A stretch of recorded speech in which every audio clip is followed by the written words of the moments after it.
1, 2. What's that looking like? Yeah, yeah, yeah. 1, 2. Hey, hey, hey. 1, 2. Yeah. 1, 2. Yeah. 1, 2. 1, 2. Yeah. 1, 2. Yeah. 1, 2. Hey, hey. Check 1, 2. Test, test, test. Check 1, 2. Check 1, 2. 1, 2. Yeah. 1, 2. Hey, hey. Test 1, 2. Yeah. Yeah. 1, 2. Hey, hey. 1, 2. Yeah. 1, 2. Check, check, check. Check 1, 2. Yeah. 1, 2. Hey, hey. Okay, good.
Yep, yep. 1, 2. Yep, yep. Check, check, check. Hey, test, test, test. Test 1, 2. Yeah, yeah, yeah. Hey, 1, 2. Check, check, check. Hey, hey, hey. 1, 2. Test 1, 2. Yeah. 1, 2. Check, check, check. 1, 2. Test, test, test. Hey, hey. Yeah, yeah, yeah. 1, 2. Check, check, check. 1, 2. Yep, yep. Test 1, 2. Hey, hey. Check, check, check, check, check, check, check, check. 1, 2. Yep, yep, yep.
Scott said yes.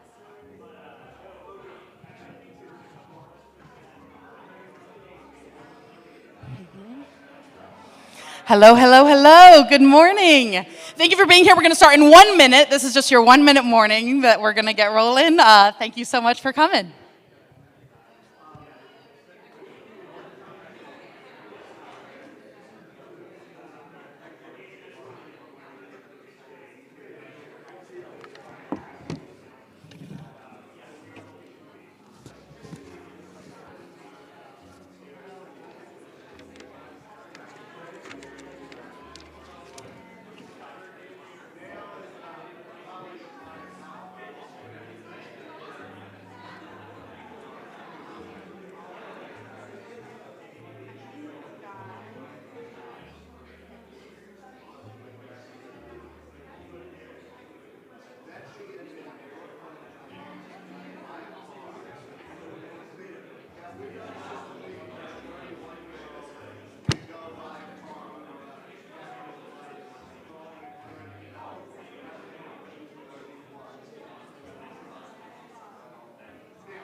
Got two pretty general questions for you that we'll just chat about. Is there anything specifically you want me to have?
We think it's a wonderful thing that a company like Halliburton, who actually has a diverse set of customers all over the world, set something up like Halliburton Labs, and it's been a good partnership. I need someone like Halliburton's network to help me with all these aspects of technology building, scaling up, networking, finding partners. We joined Halliburton Labs in their first cohort. They've been able to help us in everything from engineering to sourcing chemicals and even helping us with legal work. We've done procurement through Halliburton, we've done manufacturing advice, We've talked to chemical experts and adhesive experts all over the world. Thanks to the generosity and support of Halliburton Labs, we've been able to actually manufacture and develop our first pilot system. My advice for somebody who's considering joining Halliburton Labs is do it. You got to be willing to take a risk and make the leap, but I think when you do, you'll find it to be superbly rewarding.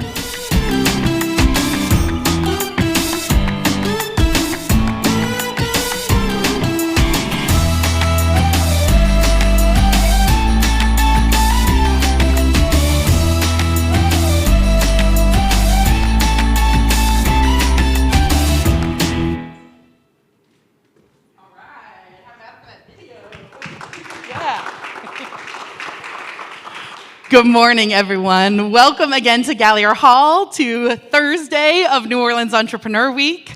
I'm Liz Maxwell. I'm the executive producer of NOE. Can you say it with me? NOE! Yay! We do a climate-focused mini summit at NOE, and it feels like it just keeps building and deepening. So thank you all so much for being part of it. Let's see. What's next?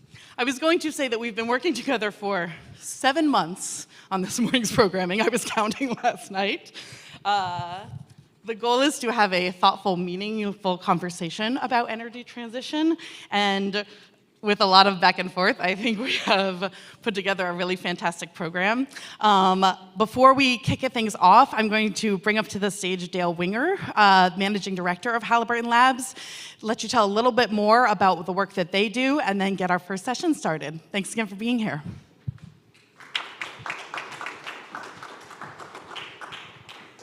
Thank you, Liz, and good morning, everyone. I'm Dale Winger, the Managing Director at Halliburton Labs.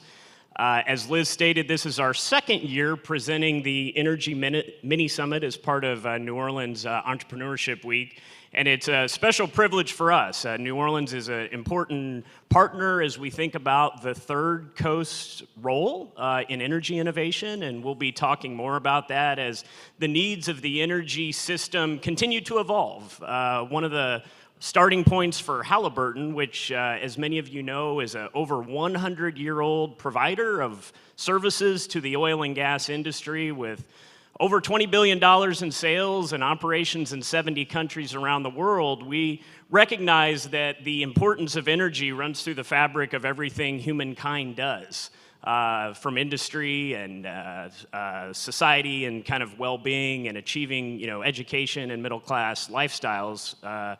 Reliable and affordable energy is the backbone of that, and of course it's a really important industry here in the state of Louisiana. And so what we do at Halliburton Labs is we help early stage companies scale, and so we work with companies that have developed prototypes that might be measured today in watts or kilograms or liters, and help them scale up those innovations to the requirements of the global energy system. Requirements meaning economics, requirements meaning health and safety and environment, and all of the implications that need to be considered when taking new technology into the energy system. And so in just over 2 years, we've had the opportunity at Halliburton Labs to support 21 early stage energy tech companies. These are all companies that are innovating beyond the traditional fence lines of Halliburton's core oil and gas services business. So these are companies with conservation technologies and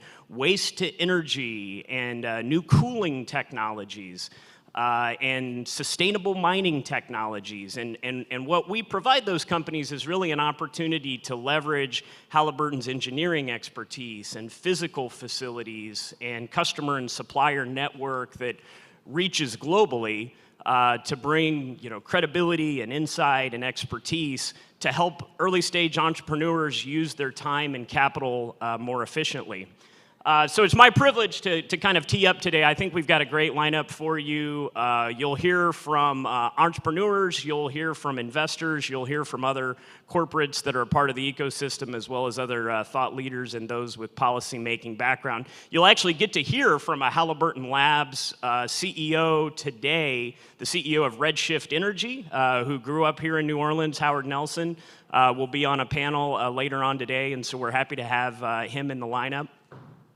And so what we really want to do is I want to introduce a couple folks from my team. For anybody that's looking for more information about Halliburton Labs or would like to be connected, certainly look forward to opportunities to connect with you. Scott Gale is our Executive Director of External Engagement, who's here today.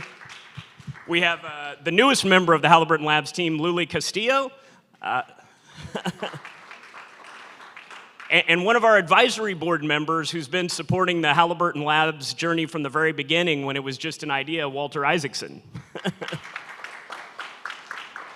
So happy to talk more about Halliburton Labs, but without further ado, I'm excited to launch into our first conversation that's going to feature Walt Leger and the Honorable Senator Mary Landrieu. So neither of these folks need a lot of introduction in this city. Of course, Walt is president and CEO of New Orleans & Company, the official sales and marketing arm for New Orleans tourism. As many of you know, Walt served 3 terms in the Louisiana State Legislature, where he held the second highest office as the Speaker Pro Tem, and so we're excited to have him here. And he'll be joined by the Honorable Senator Mary Landrieu, who served 3 terms.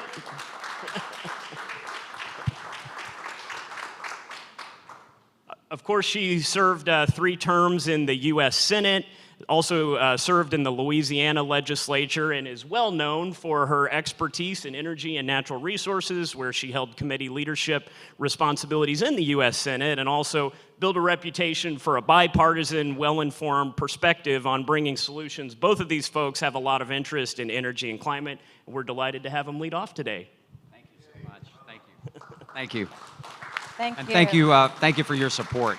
What an amazing morning to kick things off here at New Orleans Entrepreneur Week, and talking about something that it seems like maybe just a few years ago wouldn't have been talked about. And so I think once again this meeting is highlighting the importance of people coming together, talking about big things, and certainly we're grateful for Halliburton's partnership with NOE to make this happen. So this morning, we are fortunate to have, as you know, one of the leading, if not the leading experts in energy policy over the last several decades, and in the development of policy at the federal level, but also in the conversation of climate solutions, of energy transition. What better place to have this conversation than in New Orleans, and with the Honorable Senator Mary Landrieu. So, Senator, if you want to just kind of kick us off by giving us a glimpse at the overview, you know, what it looked like when this conversation started, what it has looked like, and what it's continuing to emerge as one of the most important conversations in our society these days. Well, thanks, Walt, so much. And I would just love being on this stage this morning with such an amazing state leader who has really given so much of his time and energy to the state. And what I love about Walt is his thoughtful, open mind, thoughtfulness, and his willingness to work in a bipartisan fashion, and did so serving many years in the legislature. So when they asked me to speak this morning, they said, "Who would you like to speak with?" I said, "Walt Leger." So Walt is here with me this morning, and I thought it would be good for you to hear a little bit of the federal perspective and the state perspective. And now Walt is leading our tourism and hospitality industry and can give his thoughts about the energy transition in that space. Let me just also acknowledge Walter Isaacson and his wife Kathy. They have just moved back to New Orleans in the last few years and just taken the city by storm and leading in so many ways. Walter, thank you so much for your efforts and for Halliburton sponsoring this, because I wanted to start off with this comment.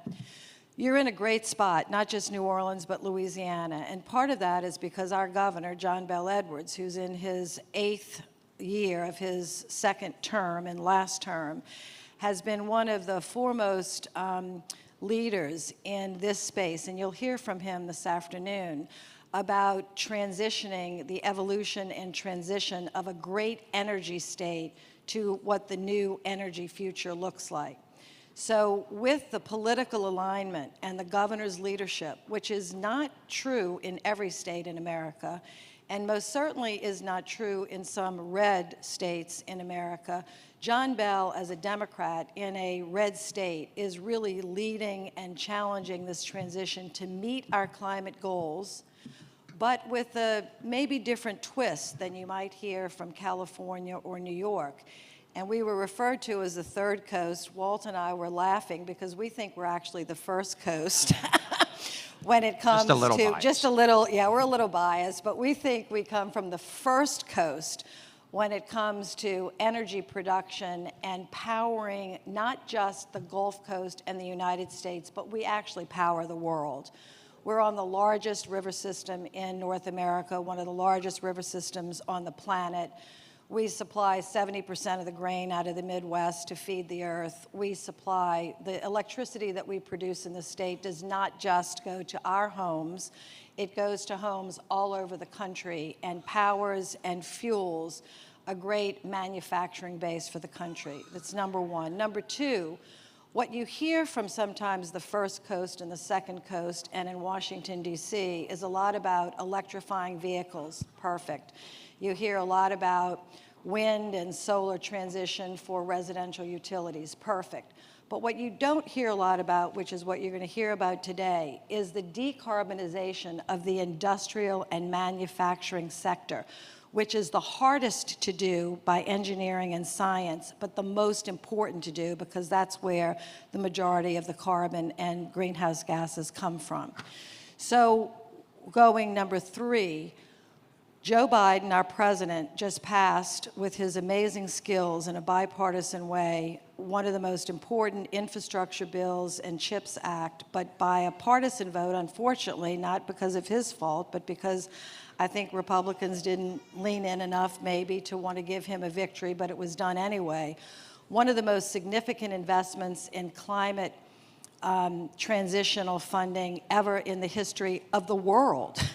This isn't just about the United States. I mean, the IRA bill, which you can see from our European partners that might even be represented here being a little bit upset.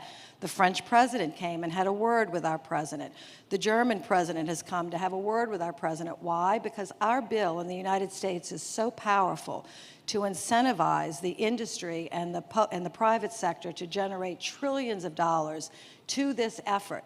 What is the effort? Decarbonizing the planet as fast as we can. So coast number one, that would be the Gulf Coast, is really leading in this effort. Not only do we have onshore wind resources, which might surprise some people, that Texas produces more wind than either New York or California combined.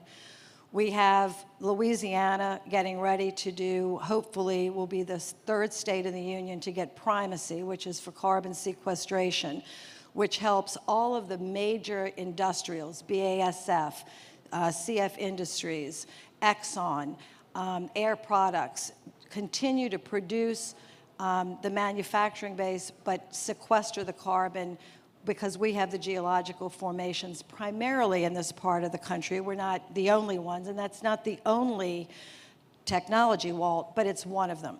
So I'll stop there because we have other things to talk about. But just, you know, Governor Edwards is leading. We have great support from the federal government. Our industries, including Halliburton, Exxon, and some others that you might not think would be leading on the climate solutions and decarbonization, are turning around and really focusing, putting their shoulder to the wheel. And this conference today, we're so happy to bring other entrepreneurs that want to work with the incumbent industry, as well as new startups, to really help us meet our climate goals. In speed and scale is what we have to really talk about. Speed and scale. The technology exists. It's just how to get it to scale, and it's evolving quickly. I'm not saying every single piece has been created, but the engineers and scientists in this world know about these things. It's just how to get them built and scaled quickly enough to meet our climate objectives. So, Walt, that's just a little bit of an opening. So I told you opening. you were fortunate this morning to be here to hear from Senator Landrieu, and I think that was just a little taste of it. But thank you. You covered so many things there and so many important things. I often think about the energy transition, and one of the things that really resonated with me that you were just talking about was the sort of general understanding of solar and of wind and how that can impact an individual. The general understanding of how electric vehicles can kind of help in this transition, but the total lack of understanding of the impact on industry, and then, maybe even more importantly, on the impact of people and the people who work in the industry and who make the industry go. And so, one of the things I think about public policy, when I think about it, I think sometimes there is a time where it is right for policy to be enacted, and sometimes it is right for you to push a policy so that one day you can enact it. And I think about different things that I worked on over the years, a green jobs, tax credit program in 2009 that got passed but then not funded. But trying to just have this conversation about what people who work in the energy sector are doing today and what they may be doing tomorrow. You've worked on policy for decades. Could you maybe just share a little bit of the history of the beginning of these conversations, where things went well, where things maybe got offline, and also why it requires you to continue to work with people in the Democratic Party and the Republican Party to be able to have a truly sustainable policy on this subject matter? Yeah, well, you hit the nail on the head, which is, if you think about our country leading the world, when you lead anything, you have to lead with a clear vision and with a pace that everyone can keep up with, so you're not leaving anybody behind. You also have to lead with some consistency, because if you keep moving from right to left, people will start to think you don't know where you're going, which would be a good thing if you keep going crooked. The way you go sort of straight is to have both the Democratic and Republican leadership bought in to what that vision is, and you're not going back and forth between blue, Republican and Democratic policies. Republicans, I'm generalizing, claiming that climate isn't a problem and doesn't exist and we don't have to do anything. That's one direction. The other is the left of the Democratic Party. That would be the right Republican. The left of the Democratic Party saying, okay, leave everything in the ground, no more pipelines, no more nothing, and we're just going to put up windmills and solar panels everywhere, we'll be fine. Neither one of those visions is going to work. So you need this sort of bipartisan, durable, smart folks at the top levels and governors and all the way down to our mayors to really understand or try to appreciate the vision of moving forward, because we're not just leading our country, we're trying to lead the world. When you think about how China has to move and India has to move and Europe has to move, the U.S. can provide leadership like we have on so many big things before. We are best suited. Our industries are more able and agile. We're more entrepreneurial as a nation. We have more freedom for the private sector to really respond and show its muscle than some of the other countries in the world. And there's a great challenge before the world today, which is why after I got out of the Senate, Walt, I could have done a million different things, maybe not all well, but I like to think I could have done some things. But I chose to stay in this field because it's so exciting and so important. And I thank those of you that are in this room, because obviously your presence here indicates that you too understand the great challenge of this. So getting a durable bipartisan solution. Carlos Cabello and I, Republican from the House, used to represent Florida, created Climate Solutions Foundation. We host bipartisan dinners in Washington, D.C., where Sheldon Whitehouse sits at the table with the Chamber of Commerce. They had never had a conversation before until they came to the dinner at my house. And I said, okay, no food throwing, but continue this conversation. So you have one of the great climate leaders of all time, who is amazing and so respected, Sheldon Whitehouse, sitting with the Chamber of Commerce, who was sort of late to this issue, but now they're trying to talk about ways that they can forge a good vision to move to the future. And you could give hundreds of examples like that. That's so important. So that bipartisanship, Walt, which is why I wanted you to speak today, and to be part of this, because you've been an example of bipartisanship. So whatever coast you come from, first, second, or third coast, or whatever part, when you advocate your work, try to not sing to your choir. there's enough choir singing going on. We need to really have good debate across party lines and from the left to the right, trying to figure this out and be respectful. I would say this, my plea would be respectful of the incumbent industry. I know, and I'm not defending the fossil fuel industry in this way, I realize that many in the industry, and even still today, have not leaned as forward as fast as they should. But I've seen, and I think, Walt, I'd ask you, have you seen a transition here or in your time with companies like Halliburton or Exxon or Shell that's always been pretty much of a leader? Equinor has been another international leader. But have you seen a shift in their thinking on this and their willingness to put their money where their mouth is to try to start really helping to address this issue? Yeah, I mean, I have. I think, and I think it's really exciting. I think that emblematic of that is Halliburton Labs sponsoring this conversation. And we were talking before we came up, 5 years ago, this conversation is unlikely to happen with certain partners. And you talked about bringing people to the table to have those conversations. When we were sitting here, I thought of a funny story. And I feel very proud to have come from what I would call the Mary Landrieu School of public service, you know, looking for the art of the possible, trying to find common ground, trying to move things forward. And interestingly, you were talking about the far right and the far left, and it just reminded me of a really great story. I was in Washington in 2010, 2011, 2012, and with a bipartisan group of legislative leaders from around the country, speakers and speaker pro tems, and they split us up at one point we were going to go have a meeting with Paul Ryan, and we were going to have a meeting with Nancy Pelosi. And we all went and met with each. We started with Paul Ryan, and we had a conversation about Medicaid expansion that went off the rails. But it was a good conversation. And then we went to sit with Nancy Pelosi, where she was very kind and welcoming, and she asked us to introduce ourselves. And when I said, I'm Walt Leger, I'm from Louisiana, I'm the Speaker Pro Tem, she said, oh, you and Mary Landrieu, you really care about the oil and gas industry. And I said, yes, ma'am, we do. It's really important to our economy and to the people of our state. And she moved on. But I'll never forget it because it reminded me that you were fighting for the people of our state and that you had a reputation at the highest levels of government for doing that. And I continue to see you doing that. But again, 5 years ago, having a conversation like this in the state of Louisiana, or let's say 8 years ago, having a conversation where you have a governor leading on this issue, recognizing that the fossil fuel industry and the businesses and the industry that rely on it are important to the economy of our state, but that being forward-looking, thinking about the future and building a sustainable path towards transition is also not only smart, but you know, it's something that must happen.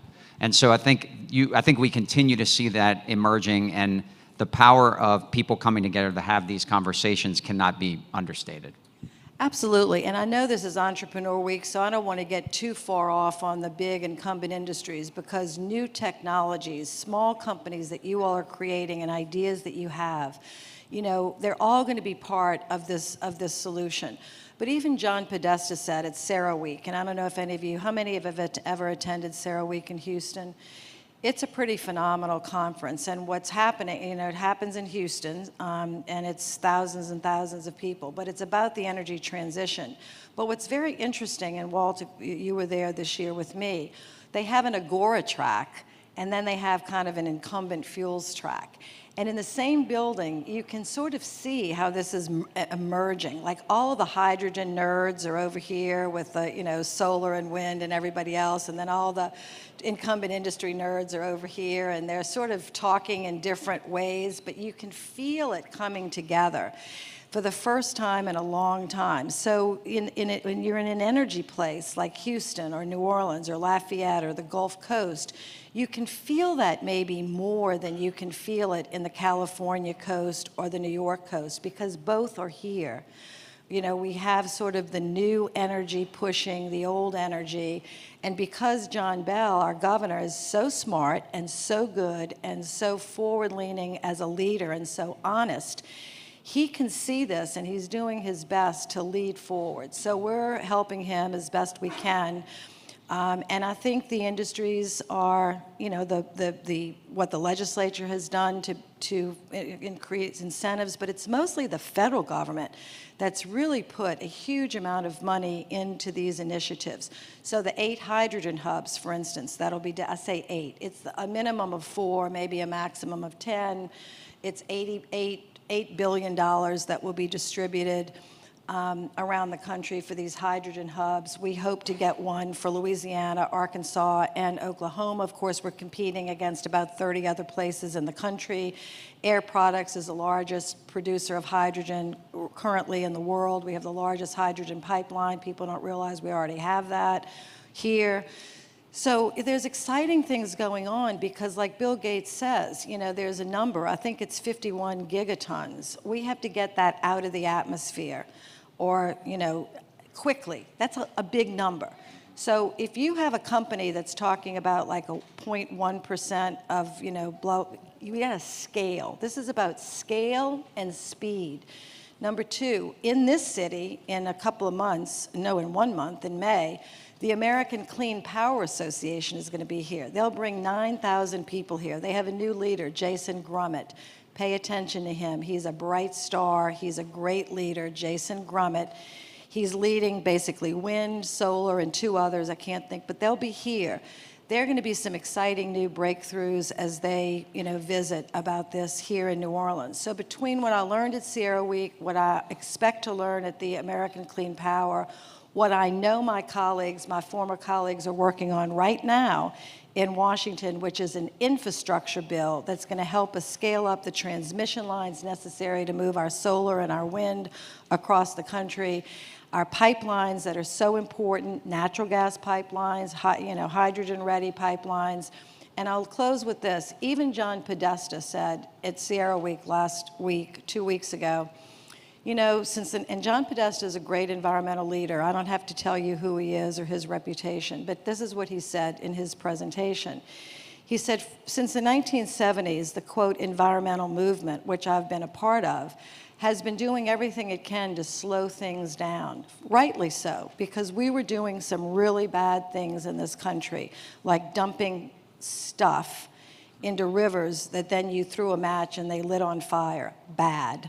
You know, acid rain, I mean, even the air pollution in our country. And so we had to slow that down or we would be, but now, John Podesta says, we have to start building things and speeding things up. We have to build the new green future that we want, not leave it in the ground. So it's a challenge for all of us, for the left and the right. The left that doesn't really want to build things because they've exercised only one muscle, and that's stopping things. And the right that really is so focused on states' rights and my land and my private property, they can't get over the common good. Those are 2 very tough things, deep things to move past. But if we don't, we will not meet the global challenge that's before us, and we will not be able to move the rest of the world fast enough to save a lot of people, both poor and middle class. Wealthy people will manage. They always find a way. They'll be inconvenienced, but they won't die. But middle class, lower middle class, and poor people, there will be death and destruction on this planet. The planet will survive. It's just the humans, like Secretary Moniz says, that are at risk. We are, our way of life, our great-grandchildren. That's what we fight for. So let's do a good job. Glad you're on the First Coast, and thank you, Walt. Yeah, thank you. Thank you, Senator. That well said. I think another great source of pride for our state is the Coastal Master Plan. You know, I mean, depoliticizing how you invest in coastal restoration, resiliency, across Republican and Democratic administrations, and with universal support from legislators, Democrat and Republican, from every part of the state. And so when you talk about $50 billion over 50 years, which is probably $150 billion over 50 years now, that's really meaningful considering that major portions of our state aren't connected to the coast. And yet they still continue to support it because they recognize that there are billions of dollars of infrastructure here that produce the energy that powers our country and the world. And so I think yet another sort of deep politicized major accomplishment for the state that we're all very proud of. I'll give a quick plug just for my industry, though, the travel industry. And because I think it's illustrative of what you're seeing in industries across the globe. We're thrilled in New Orleans to host events like New Orleans Entrepreneur Week and continue to see these grow and emerge. We're excited about having clean energy and all of these other important groups. Today's actually Global Meetings Industry Day, and our organization's celebrating that across town, and talking about the economic power of meetings, but also the societal impact that meetings and conferences and conventions have on moving new technology forward and innovation. And one of the things that has excited me the most about working in the travel industry, not just bringing people to do big things in our city, but working with U.S. Travel on the national level, we just launched a website 2 weeks ago called Journey to Clean. I ask you to check it out. We started 2 years ago, founded with U.S. Travel, the future of travel mobility, and a huge portion of that is the discussion of sustainable travel. The question of what kind of impact does my meeting have on a community in a broad sense? What is the carbon footprint of my meeting? How much fuel is being utilized for people to fly from one place to the next? Some people would say it's not worth it. I think it is irreplaceable to put people face to face and to allow travel to knock down barriers and bring people together to do big things. But in order to continue to do that, we've got to invest in technologies that develop more sustainable jet fuel, that invest in new startups there are electric airplane companies that are emerging and offering services. There are certainly conversations that we're having with partners in our community about potential offsets for the utilization of energy when you're producing an event at the convention center or at one of our hotels. Electrification on the riverfront so that cruise ships can plug into shore power instead of running diesel while they sit at the dock. And a number of other climate solutions that are a part of how you can maintain the connectivity that we've grown accustomed to and that our communities and that our society relies upon for scientific advancement, innovation, and collisions to happen at these types of meetings. Not to throw travel out with the bathwater, but to ensure that it is a part of this sustainable transition. And I think the exciting thing that we're seeing across all sectors of our economy is that corporations and startups are bringing solutions to the most pressing challenges. And I'm excited that our industry is taking that on because I think continuing to people connected is an imperative for how we move humanity forward. Absolutely, and I can't remember the statistics of what jet fuel produces in greenhouse gas emissions. It's maybe, I'm going to say less than 10%. What is 2? Okay. I knew it was less than 10. I wasn't sure what it was, but it's only 2%. So they're not the culprit. Right.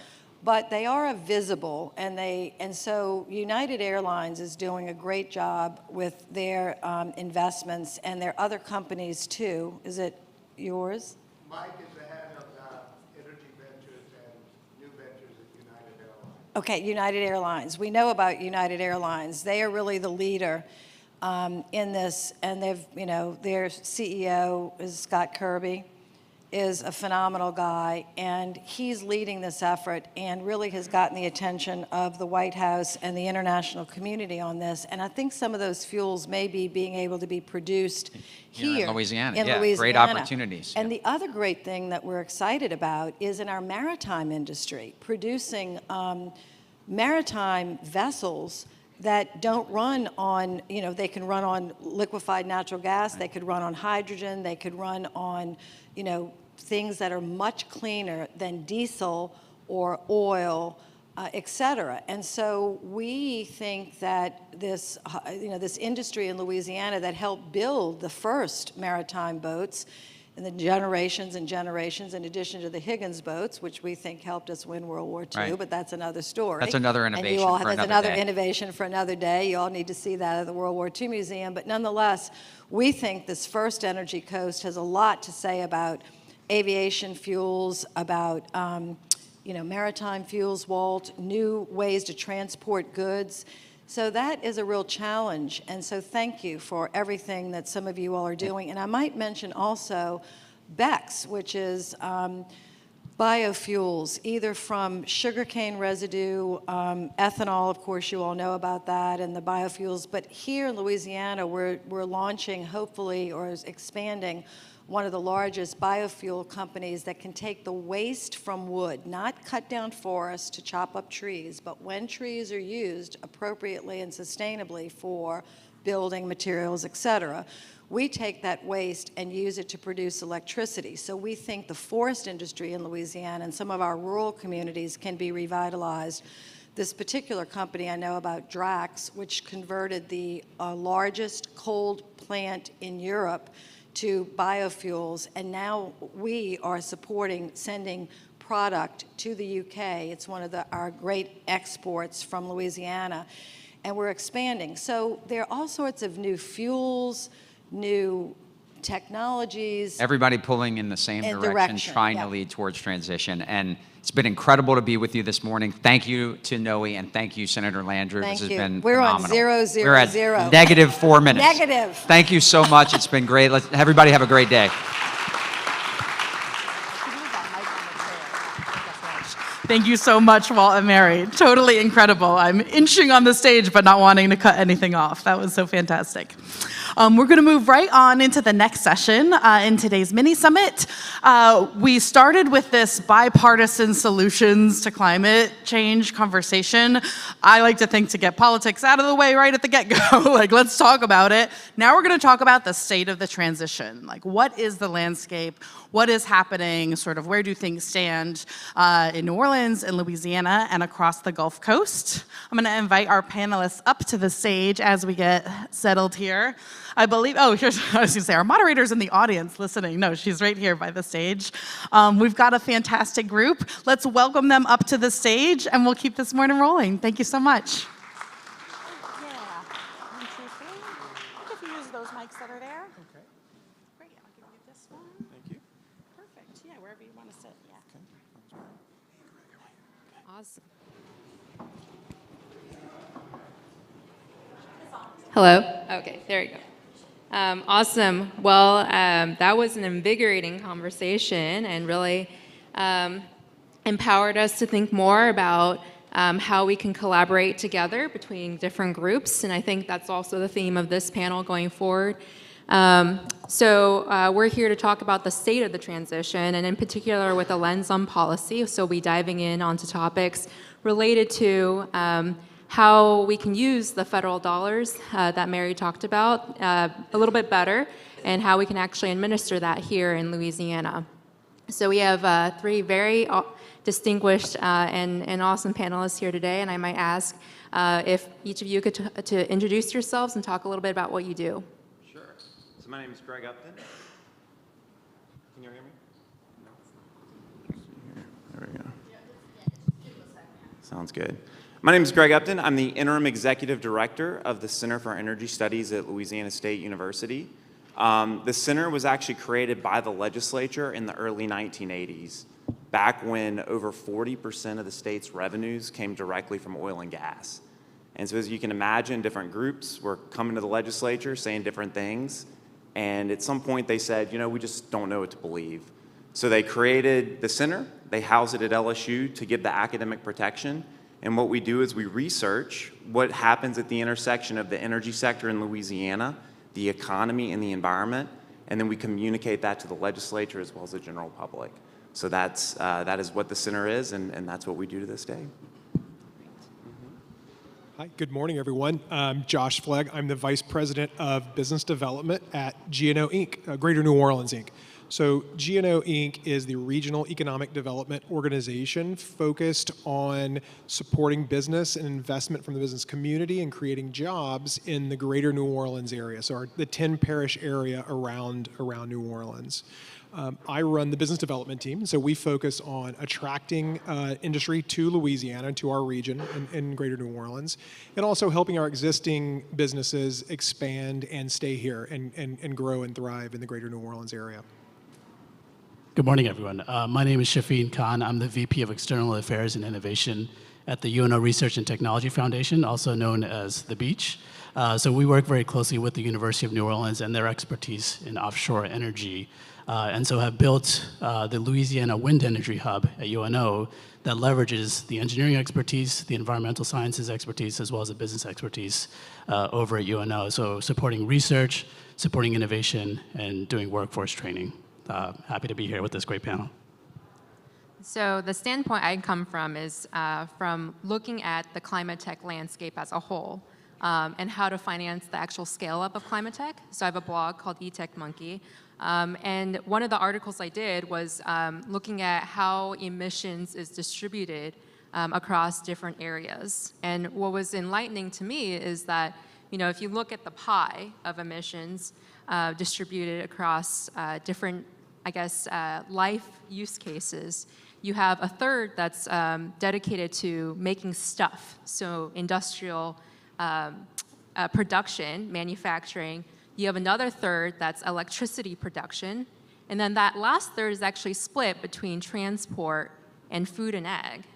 And what's been interesting to me to observe is that if you look at where the focus of climate tech has been, it's been around transport, it's been around food and ag, and it's been around energy, around electricity production. But that last third, the industrial side of things, really hasn't gotten a good look and a good set of technologies and a good set of investment dollars dedicated to it until the IRA. And so I kind of want to talk a little bit about what is Louisiana doing, and maybe the broader Gulf Coast doing right now when it comes to dedicating these dollars over to this industrial wedge. And then I also want to talk a little bit about like the other sort of wedges too, like when you're talking about transport, when you're talking about electricity production and food and ag, those all can be very inward-facing initiatives, decarbonizing Louisiana and what's happening to the people inside the state. And then on the industrial side, it can be very outward-facing, decarbonizing the industries that are affected by Louisiana or that use products from Louisiana. So I guess with that kind of context around the emissions picture, and then more broadly like inward-facing or outward-facing, what is Louisiana doing well between all of those things, and what could be done better? So anyone want to start that? Sure, yeah. So I think the biggest factor that we need to think about in Louisiana is that we are a net exporter of very carbon-intensive products. So that includes liquid fuels such as gasoline, diesel, and jet fuel, but it also includes fertilizers, chemicals, plastics, all of these products that even in a decarbonized world we're really going to need. And so the question that companies are asking themselves, and that I talk to every day, is they say, you know, the world is telling us that they want to decarbonize these value chains, and we know how to do it. We can reduce our carbon emissions, and we're actually very competitive right now internationally in our carbon intensity of these products. But the question for us is whether that global marketplace is going to pay that premium for those carbon-reduced products. And that, to me, is the big economic question that companies are asking right now.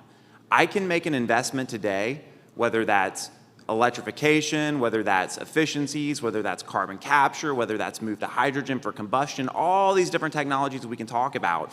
But these things cost more than the current state of affairs. And we're happy to make those investments, but the question is whether the global marketplace is gonna pay that premium. A few weeks ago, I was in Saudi Arabia. It was kind of interesting. And the conversation that was happening was exactly this. Think about that for a minute. Another big exporting part of the world that exports all of these products. And these exporting parts of the world are all thinking about this simultaneously and trying to think about what is their competitiveness going to be relative to their competitors in the future, and whether or not indeed that market's going to pay that premium for that lower carbon product. Yeah, so what I heard was that Louisiana is, in your mind, a net exporter of these technologies. It's much more outward-facing innovation. Absolutely. Yeah. Do you agree with that, Josh? Yeah, can you hear me okay? We're the production hub, right? And so I'll give you some stats to sort of help put into context where we are. And I feel very much that we're in the first inning of this transition in Louisiana. So I joined GNO Inc. June of last year, and I inherited a sales pipeline. My group we're sales folks, right? We're trying to attract projects that will invest in our region and create jobs in our region. And so I inherited a pipeline, and this is across most of our sectors, right? Whether it's the energy landscape, the software landscape, but it was a pipeline of about $5 billion in investment and about 4,500 jobs. And these are projects that, most of these are not going to materialize, but if we close 10%, that's a really good, kind of close rate. Without trying, that has ballooned into $15 billion and about 10,000 jobs with being completely reactive. And the majority of what's driving that are cleaner energy projects up and down the river parishes. Some of these were pushed to us immediately after the IRA passed, whether it's battery-related projects, kind of upstream, right, kind of refining some of these different minerals related to EV production, whether it's biofuels, whether it's ammonia being driven by the war in Ukraine. But the pipeline just went in what is relatively overnight, right? It took years to build the $5 billion pipeline, and we went from 5 to 15 in a very short time frame, which is amazing. The capital investment is tremendous. The job count is tremendous. What concerns me a little bit, though, is how do we capture the knowledge base and the innovation part of this investment, right? So Louisiana is an amazing production hub, right? We can fabricate amazing things here. Every chemical you can imagine. We're really good at making big, heavy metal things, bringing them out into deep waters, turning them upright, making them run. So I'm confident we can be a hub for wind. But how do we drive more white-collar innovation jobs as well, right? That create and make these investment decisions as well. So we want to be the production hub. We absolutely want to be the production hub for this newer, cleaner energy. But how do we capture the professional jobs that are part of that as well? And so that's the piece where we have to get creative to help build and help attract those jobs as well. Yeah, and we'll dig into some of the obstacles a little bit later on. But I guess, Shafin, in your mind, what's the innovation you've observed around Louisiana, and how is it distributed across the categories that I mentioned? Yeah, I mean, thinking about just wind, and Josh, I mean, that's such a great point, right? Thinking of how to actually bring those innovation jobs, those business jobs here is really going to be critical. On the wind front, one of the things that we always kind of talk about is that the first offshore wind farm in the U.S., off of the coast of Rhode Island, the Block Island Wind Farm, there were 8 Louisiana companies that were involved in the design, the manufacture, the construction, and the servicing of that wind farm. 8 Louisiana companies, right? And so that's tremendous expertise and knowledge and know-how that we have down here. And our role at the Wind Hub really is how do we take that knowledge, that know-how, and turn it into new entrepreneurial ventures? This is an entrepreneurship conference, right? Talking about that.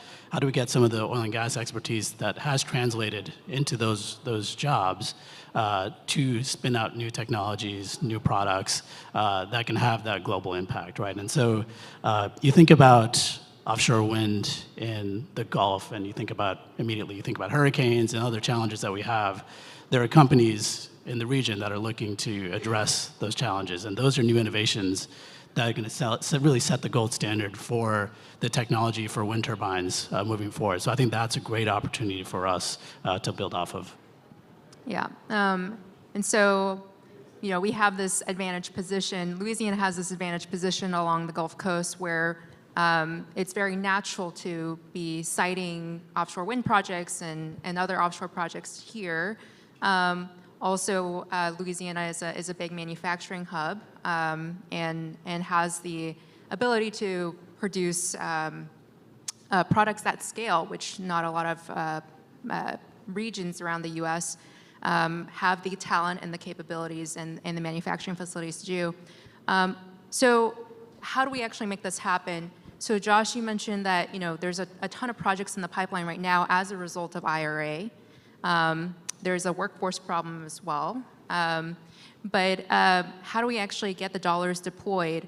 And part of what I think is an issue, and I'd be curious if you agree or if there are other issues we should be talking about, is that there isn't, there's a lot of projects, they're not being crossed, they're not crossing the finish line fast enough because permitting and like some of the other administrative parts of getting these projects moving forward is still not being addressed properly, even with legislation. So I'm kind of curious as to if you agree with that, and then also if there are state level or city level initiatives that are addressing any of these problems, permitting or otherwise.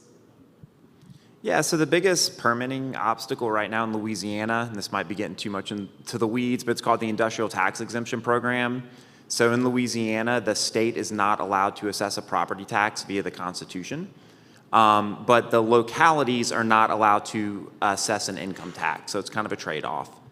But when it comes to property tax, when you have a large industrial manufacturing-oriented project, the state historically has given the property tax exemption. And this was very controversial, right? If you're the local government, you're saying, hey, look, this is our tax base. Why don't we have this decision?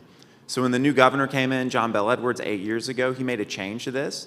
He said, first of all, you don't get 100% exemption for 10 years as it was before. You're going to get an 80% exemption. And the local governments now have to sign off on it. So this was kind of a trade-off again, right? I think the 80-20 split was actually kind of supported by industry. I think industry came in and said, hey, look, we need to give something to the localities. But it's also created this big permitting issue now, where now you have to go to 3 local entities within the parish and get all 3 of those to sign off. So now imagine you're on this multi-billion-dollar project for many, many, many years. And I can tell you, I've run the economics on these projects. These exemptions are big, big, big dollars. And this has really kind of slowed that process. So that's actually one of the big issues right now in the governor's race that's currently happening, that's being debated right now. The other thing I'll say on this very quickly is that, you know, you want to have permitting. You want it to be a straightforward process, and I get that. And this is not just for decarbonization. This is for whatever investments you're talking about. But you also want to be respectful to these local communities. You truly do. And so there is a balance. There legitimately is. We need to go into these communities. We need to understand what are the issues that you actually have with these projects, and you need to give people the opportunity to do that. And so I know there's this, you know, let's push, let's do permitting reform, let's get this stuff in the ground, let's make it happen, and let's, you know, decarbonize the global economy. And I get that, that's exciting. But there's a flip side to that too, which is we do need to understand and respect these local communities that have been here for centuries, and striking that balance is legitimately a challenge. Yeah, so I will completely second your ITEP feedback. I spent 10 years with LED prior to this role, and so I've been through the ITEP ups and downs of the Jindal administration and the Edwards administration. And I think no one would philosophically debate the fact that locals should have some say in what taxes they abate. That's a wholly good thing. You know, the challenge is just the predictability of now you're dealing with 64 different countries, right? Effectively, who have very different processes across those 64 different little countries, right? And how they do it. And so what happens is some of these big projects get bogged down into these hyper local problems dealing with one school board person in one parish, and they're like, to hell with it, I'm going to Texas, right? And so let's just make it easier and make it more predictable and make it standardized. Absolutely, locals should have some say in what, you know, taxes they abate and how that impacts their schools and all that kind of stuff. But it needs to be predictable, and it needs to be easy and plug and play. Because at some point, you know, businesses, I don't care if they're sinking $3 billion into the ground in a parish, they're going to give up at some point and go somewhere else, right? Just because it's easier for them to be there. So I think we need to continue to refine these challenges, you know, with ITEP. I think there will be some attempt to do that. I'm assuming under the next administration, we'll see. I think, you know, I do think absolutely engaging the locals very early on to make sure that they understand what's actually being built or permitted in their parish is a very, very, very big deal. because there's a lot of misinformation on what some of these projects are about, right? There's a lot of misinformation down at the grassroots level about, clean energy or energy transformation. There's this real weird fallacy out there, this false choice, right? That like, oh, well, if we're going to, permit and light this new opportunity up in our parish, it's going to take away our oil and gas jobs potentially, or whatever that looks like. And it's all net. We see this as all net new, right? This is about sinking new investment and creating new jobs in addition to. And so I think there's a lot of work to be done at the local level there as well. So cleaning up ITEP and the process is a super important thing that I think that we can do, and then working at a very deep grassroots level in the trenches with locals to understand the opportunity is also key to growing and landing some of these large projects and inspiring confidence in these people that are going to sink billions of dollars into these communities. They need to feel like they're welcome and the process makes sense and it's easy. Yeah, I'll third everything that's been said. I mean, engaging the communities really is key here, right? I mean, whether it's the coastal communities that are so fragile these days, whether it's the environmental groups, the shipping and the fishing industries, right, especially on the wind side, right, having those conversations, making sure those groups are engaged. Because if they aren't, what will happen is there'll be disputes that will delay the development, and that could, in many cases, jeopardize financing for these projects. So making sure that they're engaged, making sure that there's clarity in terms of the process for those groups is going to be critical. Yeah, I see kind of when we're talking about here, this permitting problem as a little bit of a collaboration between the community and the project developer and the sponsors and whoever else is on the project on actually making sure that this project can actually be a beneficial development for the region. And I think that also transitions well into other types of collaborations that present potentially obstacles or that can potentially accelerate the development of these projects. In particular, I think one of the things I've heard is that in getting these projects across from ideation to actual execution, you need off-takers, and you need people actually buying the products, and you need sponsors as well. So how do we create that kind of industrial collaboration between folks? And Shafin, I might ask you to comment on that because of the beach and what you're doing for that community.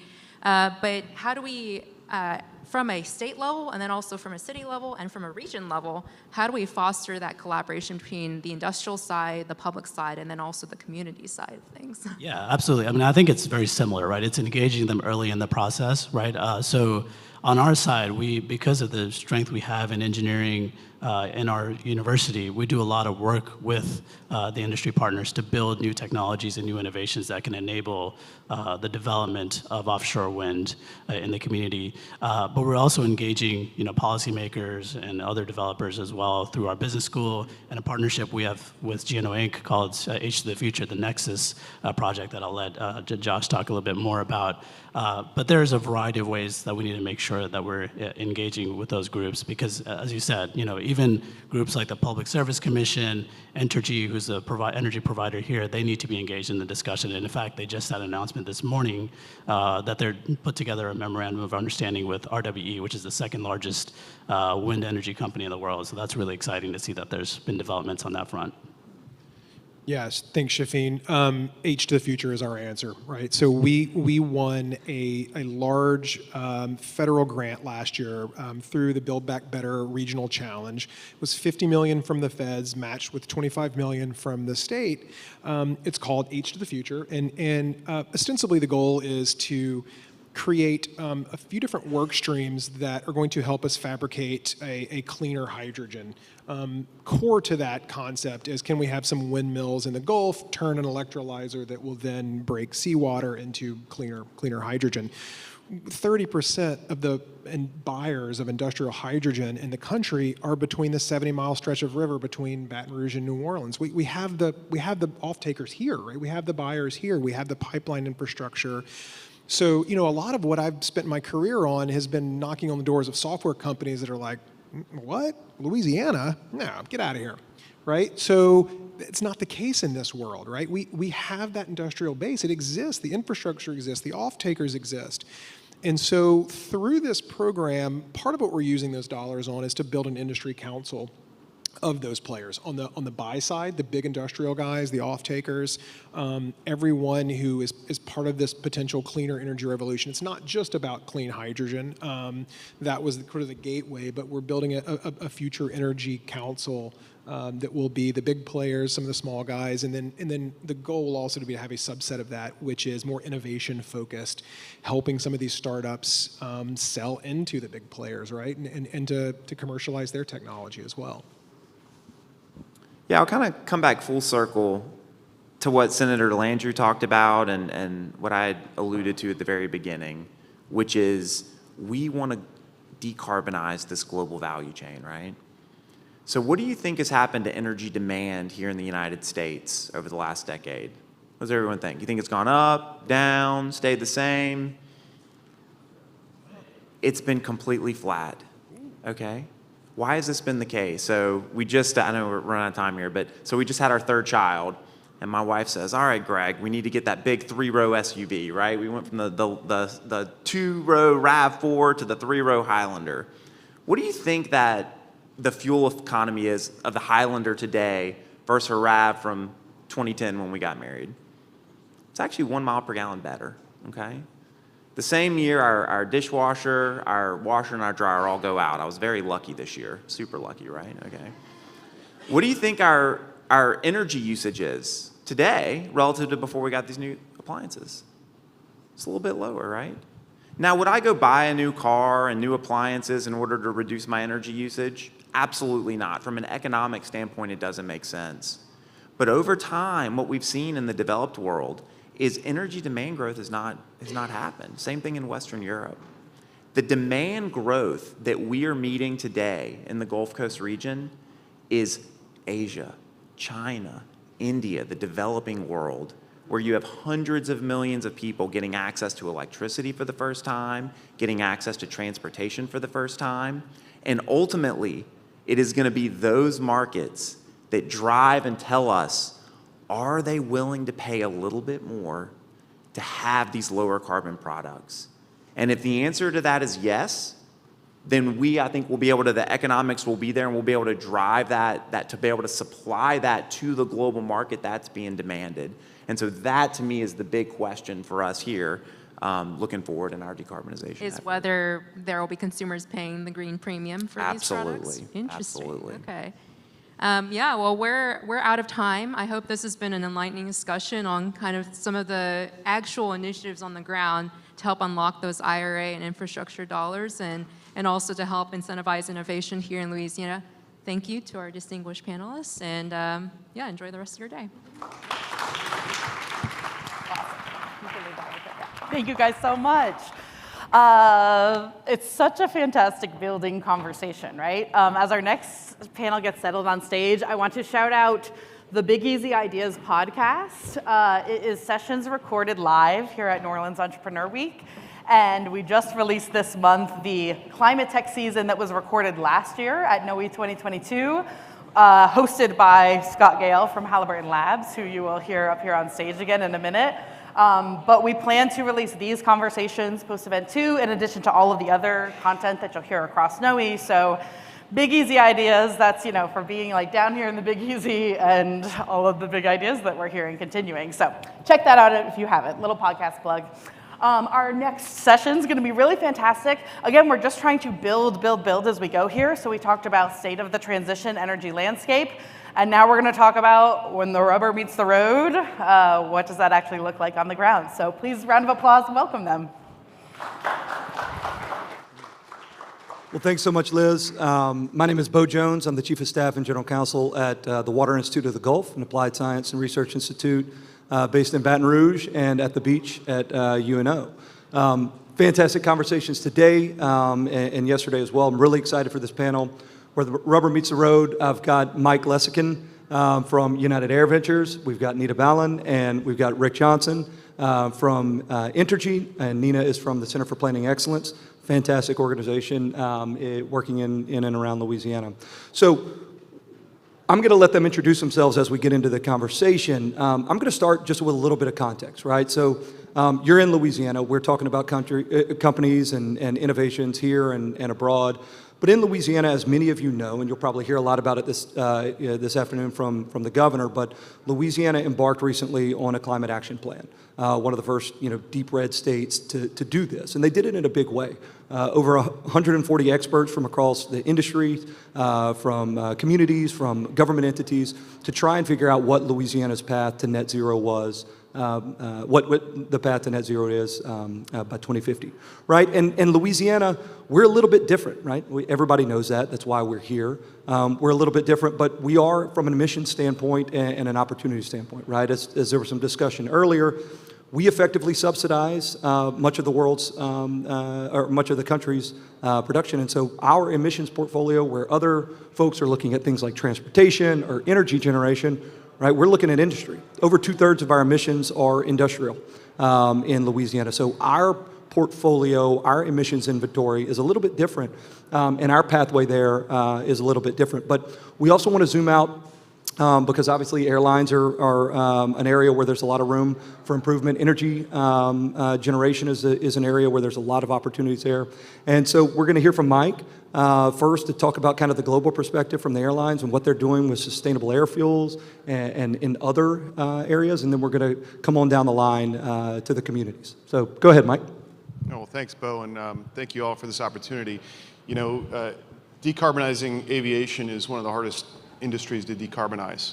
The energy density of jet fuel is really second to none out there. And so at United Airlines, we've decided to try to make a real impact. A lot of airlines around the world have had kind of their head in the sand a bit, saying, well, let's buy some offsets.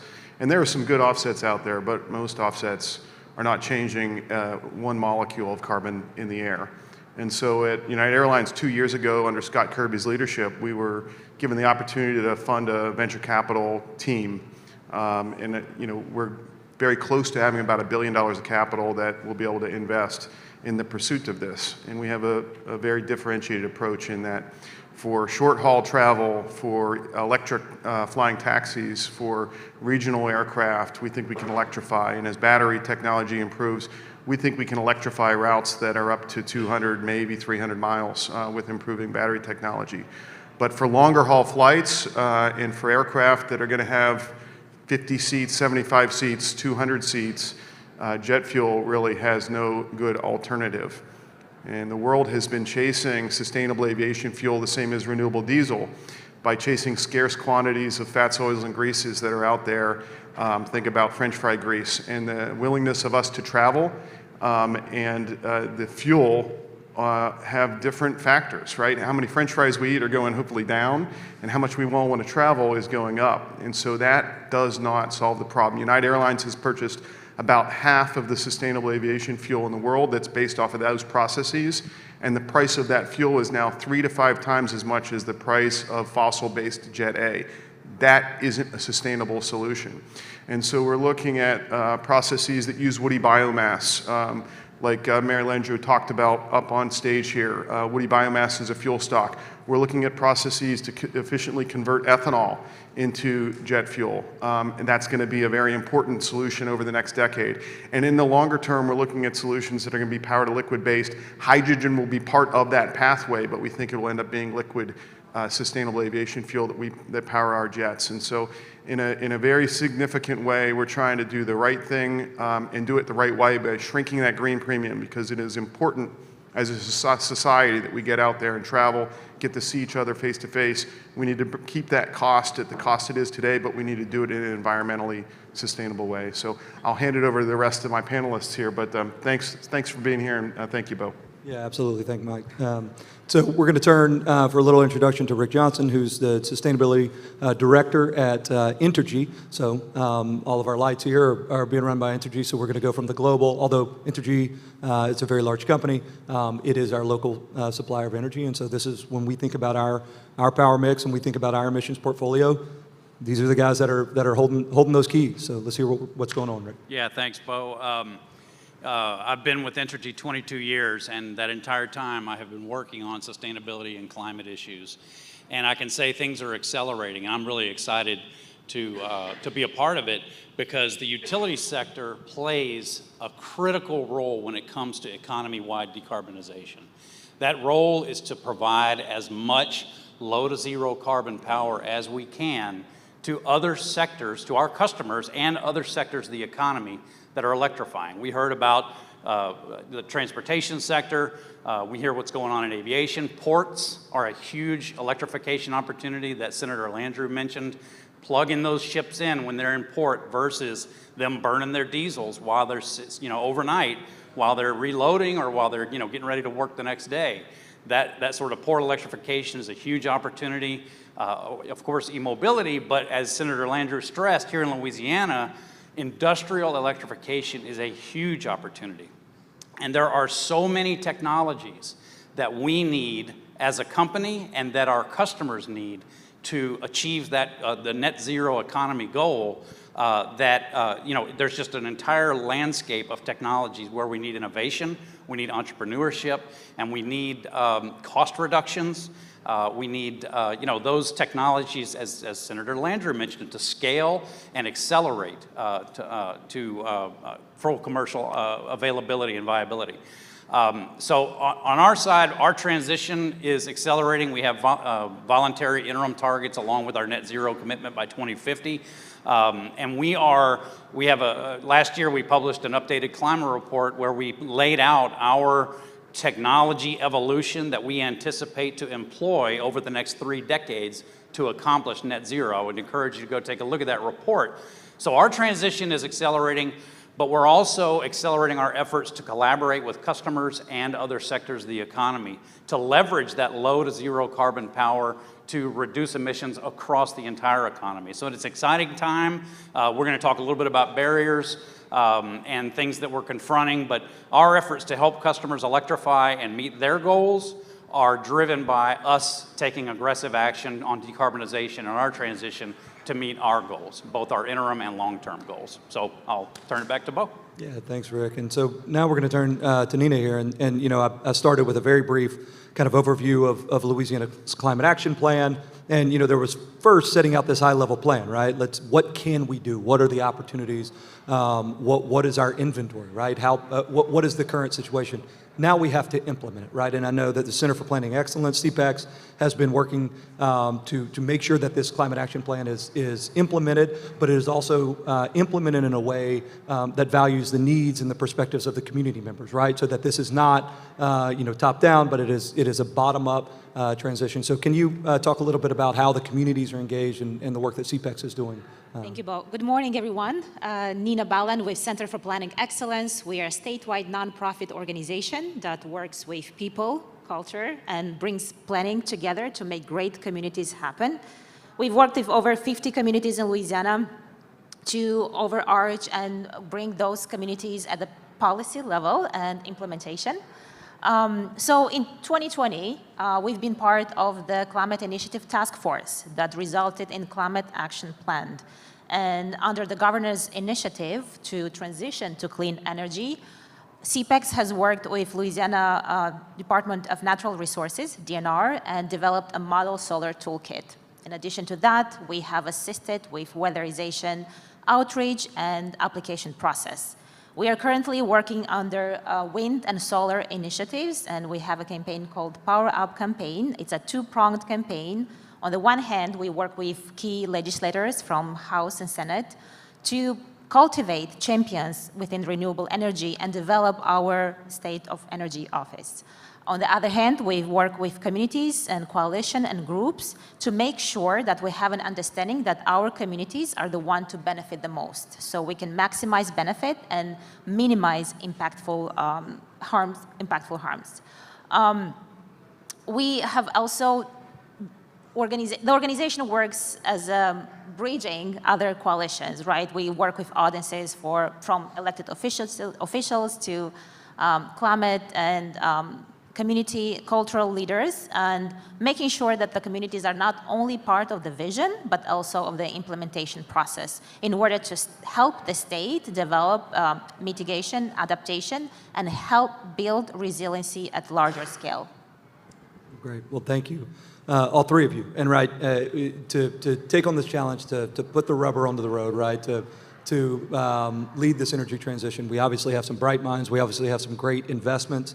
And I think, Rick and I were talking before, the conversation in the several years that you've been with Entergy, the conversation and how much it's changed from the starting point of you knocking your head against the wall to try and move things to now seeing both the internal and the external capacity to make this change.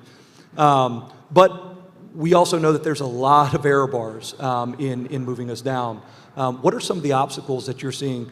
It's specifically that we might be able to find innovators in this room, right, or in these networks that they can push on. We heard from Senator Landrieu and Walt Leger about some of the policy challenges. What are some of the things that we need to be thinking about, the opportunities through the obstacles that we need to be focusing on? So, Mike, let's start with you. Yeah, I'd be happy to answer that. Look, when it comes to sustainable aviation fuel today, most of the industry is chasing the HEFA-based process, which is always going to be very expensive because the feedstock is scarce. And so we're going to bid the price of that up. And that fundamentally changes air travel. We cannot decarbonize while we fundamentally change the way we live our lives. We have to shrink that green premium. Bill Gates talks about it in his book. And so rather than spend billions of dollars pursuing that scarce feedstock, we need to find entrepreneurs out there, and that's what United Airlines Ventures is all about. Entrepreneurs out there, they're going to help us find processes to convert other feedstocks that are more prevalent, that we can bring that cost down. Maybe it won't be tomorrow, maybe it takes 5, 10, 15 years, but we need to start marching towards that sustainable future that is also economic, because we're not going to stop traveling by air. It would be bad for society. So how do we take woody biomass? How do we take ethanol? How do we take methane from landfills? How do we take CO2 and make it a circular economy with companies like Savante that's capturing carbon dioxide from a smokestack? That's the real solution, and there's just not enough capital chasing that right now. There are a lot of entrepreneurs, and by the way, please, any of you in the audience that have any aspect of this, please grab me afterwards. But this is the right solution. This is how we're going to change the world for the better without moving backwards as far as air travel. And so it's what United is focused on. And order double French fries, right? I'd like to eat less French fries, although I do like French fries. Yeah. Rick, what do you see? Yeah, so when you look at our long-term planning process, when we plan resources, we look out 20, 30 years, right? We're looking at long-lived assets to generate power. And so when you look at that long-term planning process, we operate under a framework of our power needing to be not only sustainable, but also affordable and reliable, right? Affordable, sustainable, and reliable. So any innovations that can bring costs down in the technologies we need. I mentioned earlier, that roadmap that we have that shows all these technologies. You're looking at everything from, of course, today, to heavy deployment of renewables and battery storage, looking though be into the future into long-term storage, looking into the area of hydrogen use for power generation, and looking at carbon capture and sequestration. All of these technologies need to advance to the point where we can use them. Utilities, obviously from an affordability standpoint, we need to invest in technologies that are affordable for our customers and that are really well proven and are not a risk that we're taking with our customers' investments. So it's something that we take very seriously. So we need those innovations to bring costs down. The big obstacle, of course, for a net zero future is advancing technologies, making sure that those technologies are moving forward. And for us as a regulated utility as well, clearly we have regulatory hurdles at times that we have to get past. So that's something that we are constantly working on from an education standpoint, demonstrating technologies and showing the value to our communities of investment in clean and zero carbon technologies. And I want to change it a little bit for you, Nina, as we discuss. We have obviously these big technical hurdles that we have to jump over, and there's a lot of investment in the technology. But specifically around Louisiana, we have had a lot of energy. Our energy economy has gone up and down over many decades, and at times the community hasn't always gone along with that and hasn't always benefited at the same rate that the industries have gone up and down, and sometimes hasn't fallen as much. How do we ensure that this energy transition economy and the opportunities that we have in Louisiana over the next decade, 2 decades, 3 decades, how do we make sure that what's good for the goose is good for the gander, and the communities are coming along with it, and that we aren't having disparate impacts? Yeah, well, the short answer will be transparency and implementation of Justice 40 initiative, right? But the long answer is, I'll take a step back. So February 2023, the Bureau of Ocean Energy Management, BOEM, has proposed a sale notice for Gulf of Mexico to implement 2 to 3 leases, 1 in Lake Charles and 2 in Galveston, Texas, that will power 1.3 million homes, right? It's one-of-a-kind leases in the Gulf of Mexico. Now there is a commenting period up to April 25, where bidders and organizations like ours can submit comments with concerns, questions, what does it mean for communities? To avoid barriers and to bring that transparency, it's really important to bring communities in early stages and really inform them what it means about transitioning and transitioning in equitable moments. So all the initiatives under Climate Action Plan that require that all the renewable energy strategies and action go 40% to communities in order that communities benefit the most and rectify the disinvestment of decades before us. In addition to that, it is important that there is collaboration, bridging organizations. Louisiana has a powerhouse. Louisiana, it is really well positioned to become the wind of renewable energy and transition through implementation of our workforce, right? We have a history of workforce in the offshore, and now we have the opportunity through bridging, again, bringing together audiences. Many of you work with us in this room on learning what it means, pathways for career development, what it means to bring educations, organizations, environmental justice group at round table, and being transparent of what is happening in the Gulf of Mexico. Data sharing, it's equally important, making sure that data belongs to the community, and making sure that the new initiatives are no longer affecting marginalized and underserved communities. Fantastic. So obviously, there's 3 very well-positioned and brilliant minds up here, and your companies and entities are working very hard on this. And I think one of the challenges that we have when we're looking at something so big, and we talk in terms of net zero is by 2050, and we're talking in decades, that the tendency is to think that, okay, well, good, I'm glad those people are up there and they got it, right? What do you need from this room? What do you need from this community? What are some of those pieces where you really see a link to an entrepreneur that might be in this room, that you see a link to a community that is critical, it's kind of on your critical path to delivery? So. No, thanks, Bo. That's almost a softball question. That's why we're all here. I go back to the dinner I had last night with Halliburton Labs, and to thank this group for sponsoring this great event. At United Airlines, we've got a great desire to purchase a lot of sustainable aviation fuel.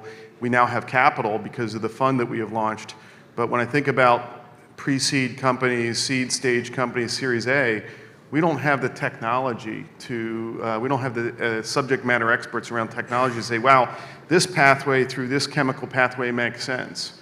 And I think Halliburton Labs has a lot of that. And so making connections like we did last night is what this event is about. But also to the audience, what are some of the feedstocks out there? What are some of the ideas? Are there technologies that convert hydrogen into a liquid fuel? Are there technologies to capture carbon? And can we work together to get the infrastructure in place to take that captured carbon to get it somewhere where we can utilize it rather than just stick it underground? Maybe that's an interim solution. But this is going to take a coalition. This is not something United Airlines can do on their own, that Halliburton can do on its own, that the state of Louisiana can do on its own. But if we work together, we can change the way we power our economy. And we can do it in a way that's economic, and we can all make a profit doing it, because for it to work, we all do have to make a profit in the end. And so I think this is a great event. This is a right step, a step in the right direction, and I look forward to speaking to some of you after the session. Rick, it's the same question to you, but also, I mean, look, many of us are your constituents, right? We're your ratepayers. When we go home and we, turn on and off our power, and whether it's, got a grid-connected system or we've got solar, however we're participating in the energy economy here, how should we be participating in what you're trying to do in moving Entergy and thus our emissions to a more sustainable future? Yeah, I mean, first and foremost, Entergy does not want to sell waste to our customers. So our energy efficiency programs are critical to, that's the easiest way to reduce carbon today for every single one of us. Our lifestyles, the way that we manage energy in our homes. We have programs in each and every operating company that will allow you to do that, make the investments necessary to, tighten up your homes, to use less energy. And so if you need information on that, it's clearly available on our website. In terms of innovation, and what, where people can plug into our company, our innovation team, which just spoke in one of the other sessions, known as Keystring Labs, they are looking not only for innovations in technology, but innovative business models. Our business model is very structured, being a regulated electric utility. And so innovations around those edges where we can support our customers, I think are key ways that entrepreneurs can really plug into the grid transition. And Nina, I want to see a company or a founder or a community-based organization from this community that comes out of this ecosystem, NOE and the greater New Orleans, Baton Rouge super region, to not just find a way to do some cool technology, but to find a way to actually lead on some international efforts. Maybe that's wind, maybe that's other transition energies. How do you think we can help support and better educate our founders, better educate our community organizations so that they can play a role not only in just being equitably cut into the transition, but being a part and leading on that? Yeah, I believe planning, policy, implementation. So you start with passing policy that actually benefits the community and brings legislators together to understand what it means to implement and develop a framework for state energy, ensure that communities benefit the most from the renewable energy investment, and bring together environmental justice program, bring together universities, fishermen, local organizations, industries that really can bridge the gap that is missing and really can enhance a way to move forward with resiliency and move forward at higher speed and scale in order to develop a sustainable state of Louisiana. So we've only got a few minutes left, so thanks everyone for the discussion. Again, we talk about a lot of these big picture, sometimes unattainable, goal, or kind of maybe seeing them unattainable, but they're hard to measure, they're hard to really grasp your mind around. 5 years down the road, we're back at NOE, okay? We've all been watching your three organizations. You're doing fantastic work. 5 years. How do we know that you've been successful in 5 years? What does success look like for UAV in 5 years? Well, let me push back on the unobtainable. It's not unobtainable. It requires innovation. And we have a portfolio of companies at United Airlines Ventures that has, eyes on the prize. What is success for United? We have a goal of 2035 to half the emissions that we produce out our aircraft per passenger mile. And by 2050, we have a net zero pathway. And so so 5 years from now, a little bit closer in, is that we have, a half dozen companies that have promising pathways, whether that's a power to liquids and ethanol to jet, or a woody biomass pathway. We've got a company in the audience that's creating microbes to transform carbon dioxide into a precursor to jet fuel. So what is 5 years from now success? That we've got a half dozen of those companies that are producing fuel in some scale, and we are looking at a learning curve that looks like what has happened in solar and wind, where maybe it costs $8 a gallon today, but we can see if we improve this process, improve that process, we get back towards a parity with Jet A, and I think that's a target that we're going to be able to achieve. Nina, why don't you jump in? I'm going to give Rick the music at the end. So you go. Thank you. 5 years from now, I want at least 5 turbines in the Gulf of Mexico, offshore of Lake Charles. I want solar panels on institutions, organizations, hotels, and the tourism industry. I see us moving forward in a way that all our institutions have workforce development that is sustainable. I want our communities to stay here, our next generation to stay here and not having to move to other states, and to become to the point that our supply chain is so great that we have international attention and people wanting to come to Louisiana to learn from us. Rick, close us out. Yeah, so I mentioned that we have our interim goals on our path to net zero. Those are 2030 goals. So by the time we get to 2028, we do anticipate outperforming those goals by 2030. And so hopefully we'll have a much better view on where we are in terms of our emission rate interim goal, as well as our clean energy deployment goal. I would say that I would hope to see a lot of progress on the various innovation memorandum of understanding and agreements that we've made with various technology vendors. Just this morning we announced a agreement with RWE to really study and look at various aspects of offshore wind deployment into Texas and Louisiana and New Orleans. We also have established an agreement with Holtec on small modular reactors, which we think play a critical role in that technology pathway that we mentioned. So progress on our interim goals, but also progress with these agreements, getting us to where we need to be on the technology front. Well, I want to thank all three of you for the discussion. I think it's fantastic. I think it's inspiring. And I look forward to the ideas that you're going to have a fun time in the hall after this. So everybody, please give our panelists a round of applause.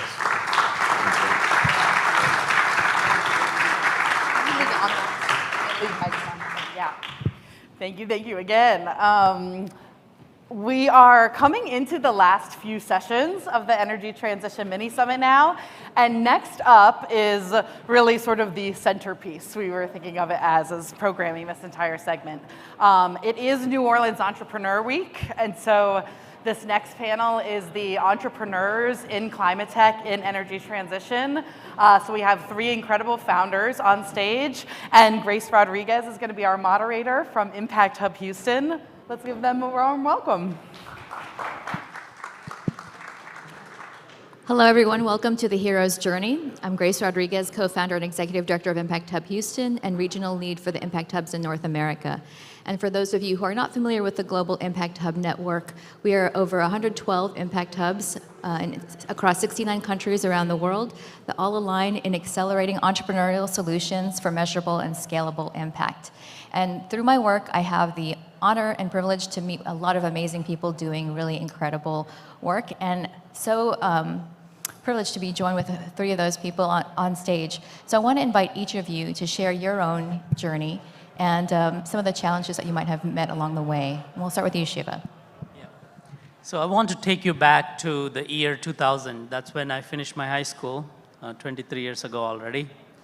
So we were the Indian population, basically. It used to be 350 million people around when we got the independence, 1950. The population got quadrupled, like we were close to 1 billion people. And then like what happens when you have 1 billion people, you need 1 billion meals, you need clothing for all those, you need growth, you need transportation, lots of pollution. We were opening the coal burning plants everywhere to power the country. So there was a lot of smog, and then started like shutting down schools in some cities and a lot of old equipment, old vehicles. And then, so all of that like made, like not just me, many of my friends, and we all came to the States to study here. And then, you know, to find out some new technologies that maybe in 10, 20 years down the line, we could go back and do something. But now we're at 1.5 billion people, and then even more problems. So, but the good thing is, like, you know, there is this, you know, new technology, which is a lithium-ion battery technology. It's becoming like the most significant technology in our lifetimes. And then Indian companies, you know, because there are a lot of transportation happening. So India is powering most of the vehicles now with these batteries. However, they don't have access to the most latest innovative technologies. So, and that's where like United States play the major role, because we are the most innovative country, most entrepreneurial country. And then we are bringing, like, for example, Tesla, like they were the first ones to bring as many cars on the road as possible, the fastest. However, even in Teslas and many of these other Asian vehicles, the technology is quite old. And then, so Advano, I want to quickly go to Advano. We have high performance materials, and then these materials can help these vehicles drive much faster, and then you can charge them much faster, and then and you can drive them much longer. And then what it does is you remove that smog from the streets, but at the same time, America gets a great leadership position where it can export these technologies. And US has highest quality mines for raw materials that we can use. So we're a silicon materials company that can help batteries last much longer. And I'll go over all the struggles it took to come to where we are today. Awesome. Hey guys, my name is Moji. I'm an energy entrepreneur, CEO, co-founder of Cemvita, which I'm happy to share with you. I came to US in 2008, actually in Louisiana, at the University of Louisiana in Lafayette. And when people ask me about how was it like coming from Iran to US, did you experience any culture shock? I'll tell them that I did experience that on Bourbon Street during Mardi Gras. So it's good to be back in New Orleans, and thanks again for the invite and Halliburton Labs for sponsoring this event. If you were in the session earlier, the senator was talking about CERAWeek and the hydrogen nerds. I was one of those in CERAWeek, as well as there was a discussion about sustainable aviation fuel with United. Cemvita is one of the portfolio companies with United Airlines, and what we do is bring in biosolutions to energy transition. So we genetically engineer microbes that could eat CO2, turn it into chemicals and fuels like sustainable aviation fuel, microbes that could produce hydrogen, and other applications. And my journey was starting from, energy industry as a petroleum engineer and thinking about how to innovate within the oil and gas industry, bring other technologies into oil and gas industry.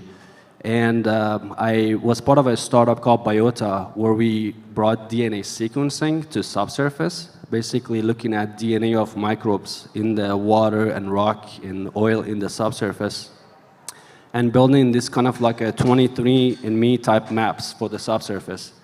And through that, I learned more about biotech, and that led to Cemvita, which is genetic engineering applications, and really leveraging the legacy of fermentation, a lot of the ways that the oil and gas industry has used microbes or fought microbes in case of H2S producing microbes, but focus on the good microbes and applying the latest methods of CRISPR, genetic engineering, to lower the energy input of a lot of chemical processes to produce chemicals and materials in a more sustainable way. So again, like yourself, I'm going to share some of the struggles along the way, but yeah, happy to be here. This on? Oh yeah, great. Hi, I'm Howard Nelson. I'm from New Orleans. I went to Newman, went to school up east, and came back and graduated from the A.B. Freeman School of Business, Rollwave. I run Redshift Energy. I'm the Chief Executive Officer. Redshift Energy is a participant in Halliburton Labs, and thank you guys for sponsoring this event, and thanks thank NOEW for inviting me to this. Our company takes waste gases and turns them into valuable products. We use a plasma energy technology that allows us to transform these hazardous wastes into things like productive hydrogen, syngas, et cetera. We can talk about some of the challenges that we face in a frontier of science, but my journey started when I was cleaning toilets offshore on a lay barge in the middle of the Gulf of Mexico. So, it's a long way looking back over these years to where we are today. So you all referenced the challenges of starting up, right? And there's a big valley, I guess, to go from the tech and innovation to commercialization. Can you share a little bit more about that? What was it like actually starting your business and some of the challenges that you faced and maybe how you addressed some of them? I can take it. So basically, like first few years, right? Like no one believes you. You go tell them you're going to change the world. People tell, okay, we heard many people. So usually for every entrepreneur, especially in our field, in energy field, you won't have much for the first 5 years. Like that's just takes 5 years for you to even like properly validate your technology. First 3 years of the entrepreneur's life, you basically need to find cash to even travel to a conference. You may not have a job. So like having some support is very important. And then don't expect that from the month one, you have some, income or anything. So it takes 3 years for you to get some, like someone's blessings, but it took us 3 years even to convince Tulane, that they should license us the technology. We didn't have the technology, it was Tulane's technology. Finally, we got it in 2016, and still we didn't know at that time how to use the technology. So we started learning how to build batteries. And then 2017, we got into Y Combinator, and then it was a struggle to get there. We got rejected twice, and then somehow we ended up in 2017. And then from that point, yeah, we got a little bit of capital, but it's not just it's technology de-risking process is very, very long. And then in this process, you need to bring lots of cash, you need people, and they need to be with you in the journey. And they need to trust you and then trust the technology. And plus, US still doesn't have a lot of facilities. Like if I want to go build a large enough cell here in America, it's quite difficult. And if you go to China and build it, then what happens? You don't have communication. Like it's very hard to email them. So all these struggles, are like energy entrepreneurs go through it, especially if you're dealing with materials like a hard acid, like it's a product, it's a powder that goes into the battery. So like we did that well. I mean, many of the companies that are like peers to us took them 12 years, something like that, for them to even have a type of prototype that world can really believe them. And then I think we believe that we came to like their 10-year point when we are at 6 years. So we still believe that we did it, fast enough. But again, most of the things still are in Asia, and US we're just building.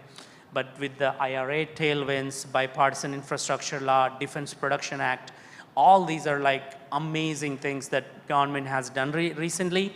And then I'm advising Commerce Secretary Gina Raimondo through a committee called REACT. I met with Secretary Granholm, and then I have been very vocal about where US is, and then how endangered New Orleans is. If anyone produces lots of pollution across the globe, the first top 3 cities that can be punished can be New Orleans. And we were asking them like how to get this awareness going more and more. And then government, thankfully has been very, very like they hear the story and they are like acting. So we got like $2.8 billion given to several material science companies. And then we are getting Advano ready for like, more government funding. While we are de-risking, we believe that we're at a very good stage right now, but there are many more checkpoints for a company like us to become, something like Tesla one day. Yeah, I would just say, first of all, right now is the most amazing time to become an energy entrepreneur, if anyone is thinking about it.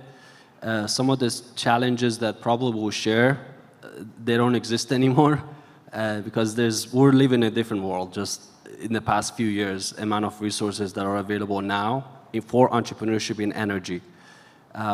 Before the thinking was you need so much money to be able to do anything. It's not like software. They could just code something, or you don't even need to work at a company or even go to college. You could just drop out.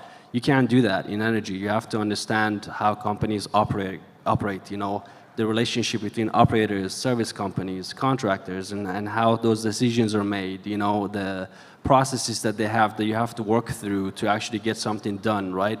So it's really beneficial, at least in my end, that having worked in the industry to gain some of that knowledge. But at some point, when you want to make the jump, it's quite scary because you have to figure out, okay, then what happens? Because BP is used to doing business with Schlumberger. Why would they now make a bet on a very small company that nobody knows?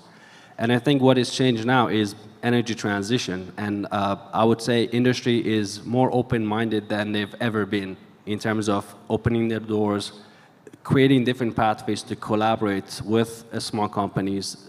Most companies now have different programs to alleviate that issue of having to have a lot of capital to build something. They all have venture capital groups that invest at a very early stage to get something off ground. There is a lot more investors, angel investors, that also invest in the kind of a seed round. And a lot of this, it's not like someone has to leave their job to then start search and figure out how this stuff works. You could do all of that nights and weekends. That's what I did, and then once you kind of have enough confidence, at some point you do have to make the jump. I did that, and the mistake I made was I didn't tell my wife because I knew she was going to try to change my mind. So I did that and slept on the couch for a few nights, and now she tells me, she's happy that I did that. But I think anyone at some point, if you want to wait for the perfect moment, it just never is going to happen. So someone just have to make the jump. And, it's almost like, fortune favors the bold. So at some point you just have to make the jump and trust your gut and, start to build resources around yourself, whether if it's, like Halliburton Labs, for example, is giving a platform to very early stage companies that maybe they would not get there without that kind of support. And there's other support like that. And so it's doing that research in that area, both to test the idea, to find other team members to join, to get access to funding, to learn the ropes for how to apply for grants, as a way to move the company forward. All of those things. We learn a lot of that just by trial and error, by mistake, and very inefficient, but a lot of that info is available now. So for us, I guess, coming on this stage, part of that is we don't want the next guy to go through the same struggles. We want the struggle to be around building the technology instead of that. So happy to share, I guess, some of those resources as well. Well, I agree with you. There's a lot to be said about taking risk. If you don't take risk, you're not going to get where you want to go. But sometimes risk finds you, and you have to know when to take advantage of that. I've got like 3 rules: show up, be charming, and make sure that you take the right kind of risks. And the one thing that you have to learn when you're an entrepreneur is that it feels like you're alone, but you're really not alone. There are people out there that are willing to help you, give you guidance, give you some experience, give you their perspective on experience, and it's not a burden on you or on them for you to ask them to help you. And I know that we've all experienced points in time where we've had questions about where do we want to go, how do we want to accomplish this, what are my options here, and finding people who can provide some of that perspective, because acquiring that knowledge and understanding can be expensive if you try to do it by yourself. And I don't mean cost it, in terms of dollars. I'm talking about time, emotional energy, because being an entrepreneur is a very draining process. The other thing I wanted to make sure that everybody understands when you're talking about being an entrepreneur is that every one of us is an entrepreneur at some level. We're all taking risks. We're all part of a larger program. And even the people that work for you within your company, even though we may be the leaders, they're also buying into the vision. They're entrepreneurs as well. They're on the same hero's journey that we are. They start with somebody taking, this concept that we might have or we might agree on, and then they're in it with you, sharing in all the things that we're going to be doing. So as leaders, one of the major things that we have to make sure to do is make sure that they are taken care of, right? Our job as leaders isn't just to do the things that we want to do, it's to make sure that no man is left behind. And every person on our team contributes in a way that is going to be profoundly meaningful, even if it's the smallest and simplest task, because one thing that can go wrong can derail everything. And we don't want to look at it negatively, but we want to try and make sure that everybody understands that their contributions are just as meaningful. So. So you mentioned resources that have been helpful to you as you've grown your businesses, and you mentioned, Shiva, getting into Y-comm accelerated the growth of your business, and you talked about Halliburton Labs, Moji. Can you describe in more specific detail about a who or what that has been transformational in helping you develop your business? Basically, I mean, Tulane has been a wonderful resource from the beginning for us. Like, we got the technology from there. We understood the basics of nano material science and nanotechnology. So that was the fundamental platform we had, and then that gave us some credibility. And then we were like, spending most time in Bay Area. That's where Y Combinator is, for example. And then had, met with many people, pitched the company, was getting advice. And then many hardware companies back then, they were designing all their batteries, all their hardware tools, hardware devices around the battery size. And they thought that, if our materials can indeed lower the weight of the battery or make the size of the battery changed, and then those advices, and then they really helped us get into the Y Combinator.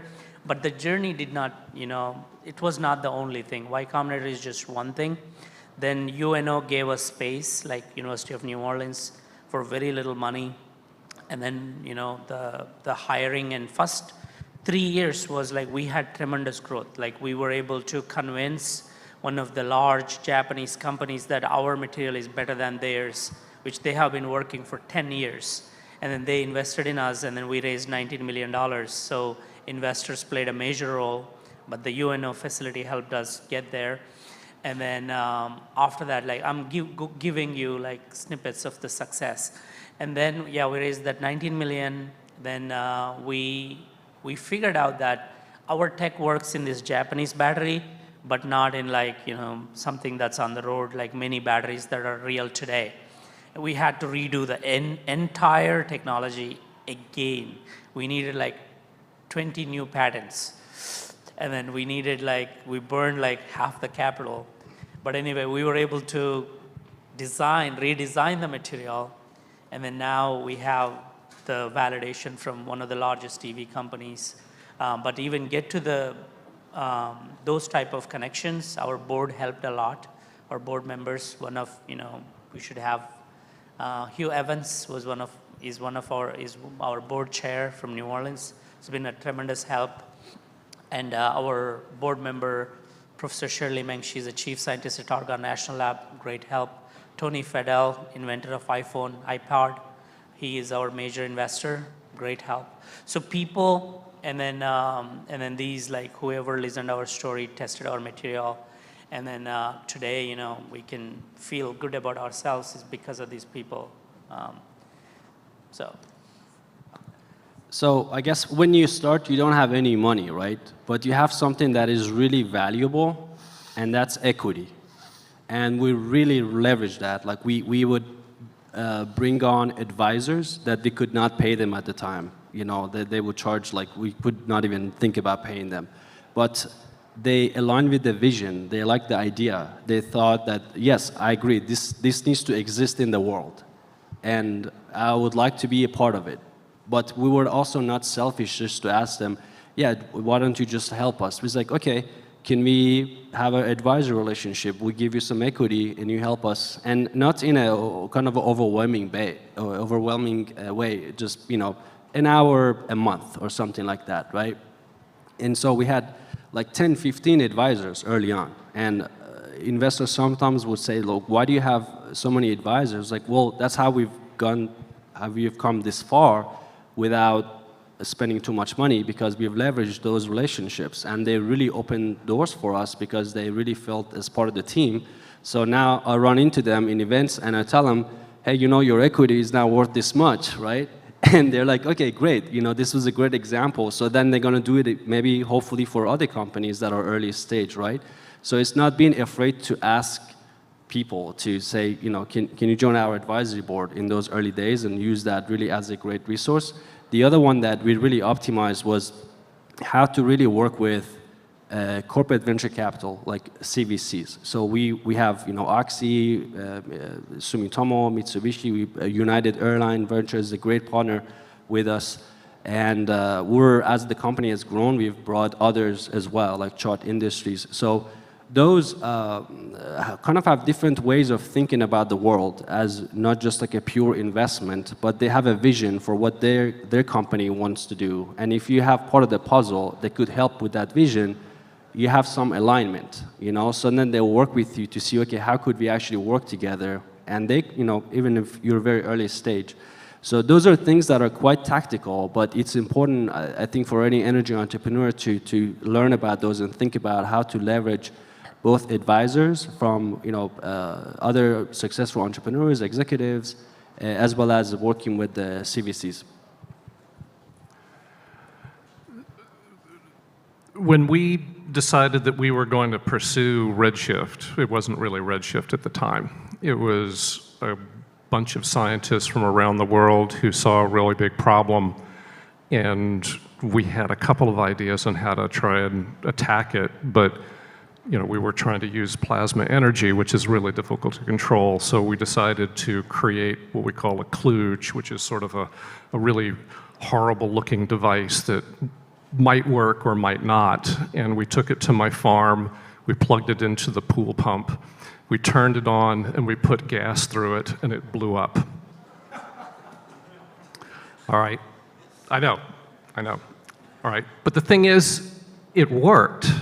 The fact that it blew up was a transformative event for us, because we were able to bring people together with a common mission. We're going to solve this really big problem, and even if it blows up, it's okay, right?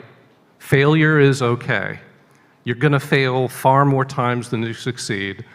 And we realized what we did. We fixed it. We ran the experiment again, and it worked beautifully. And actually, to our surprise, remarkably beautifully. And we said, you know what, we might have something here, because this is a giant problem, there might be people interested in it, and then it became a race of bringing all the kind of resources like you guys are talking about, bringing advisors on, bringing other people with scientific expertise, making contact with all the right folks that can help guide us into how to form the company that would then pursue the technology.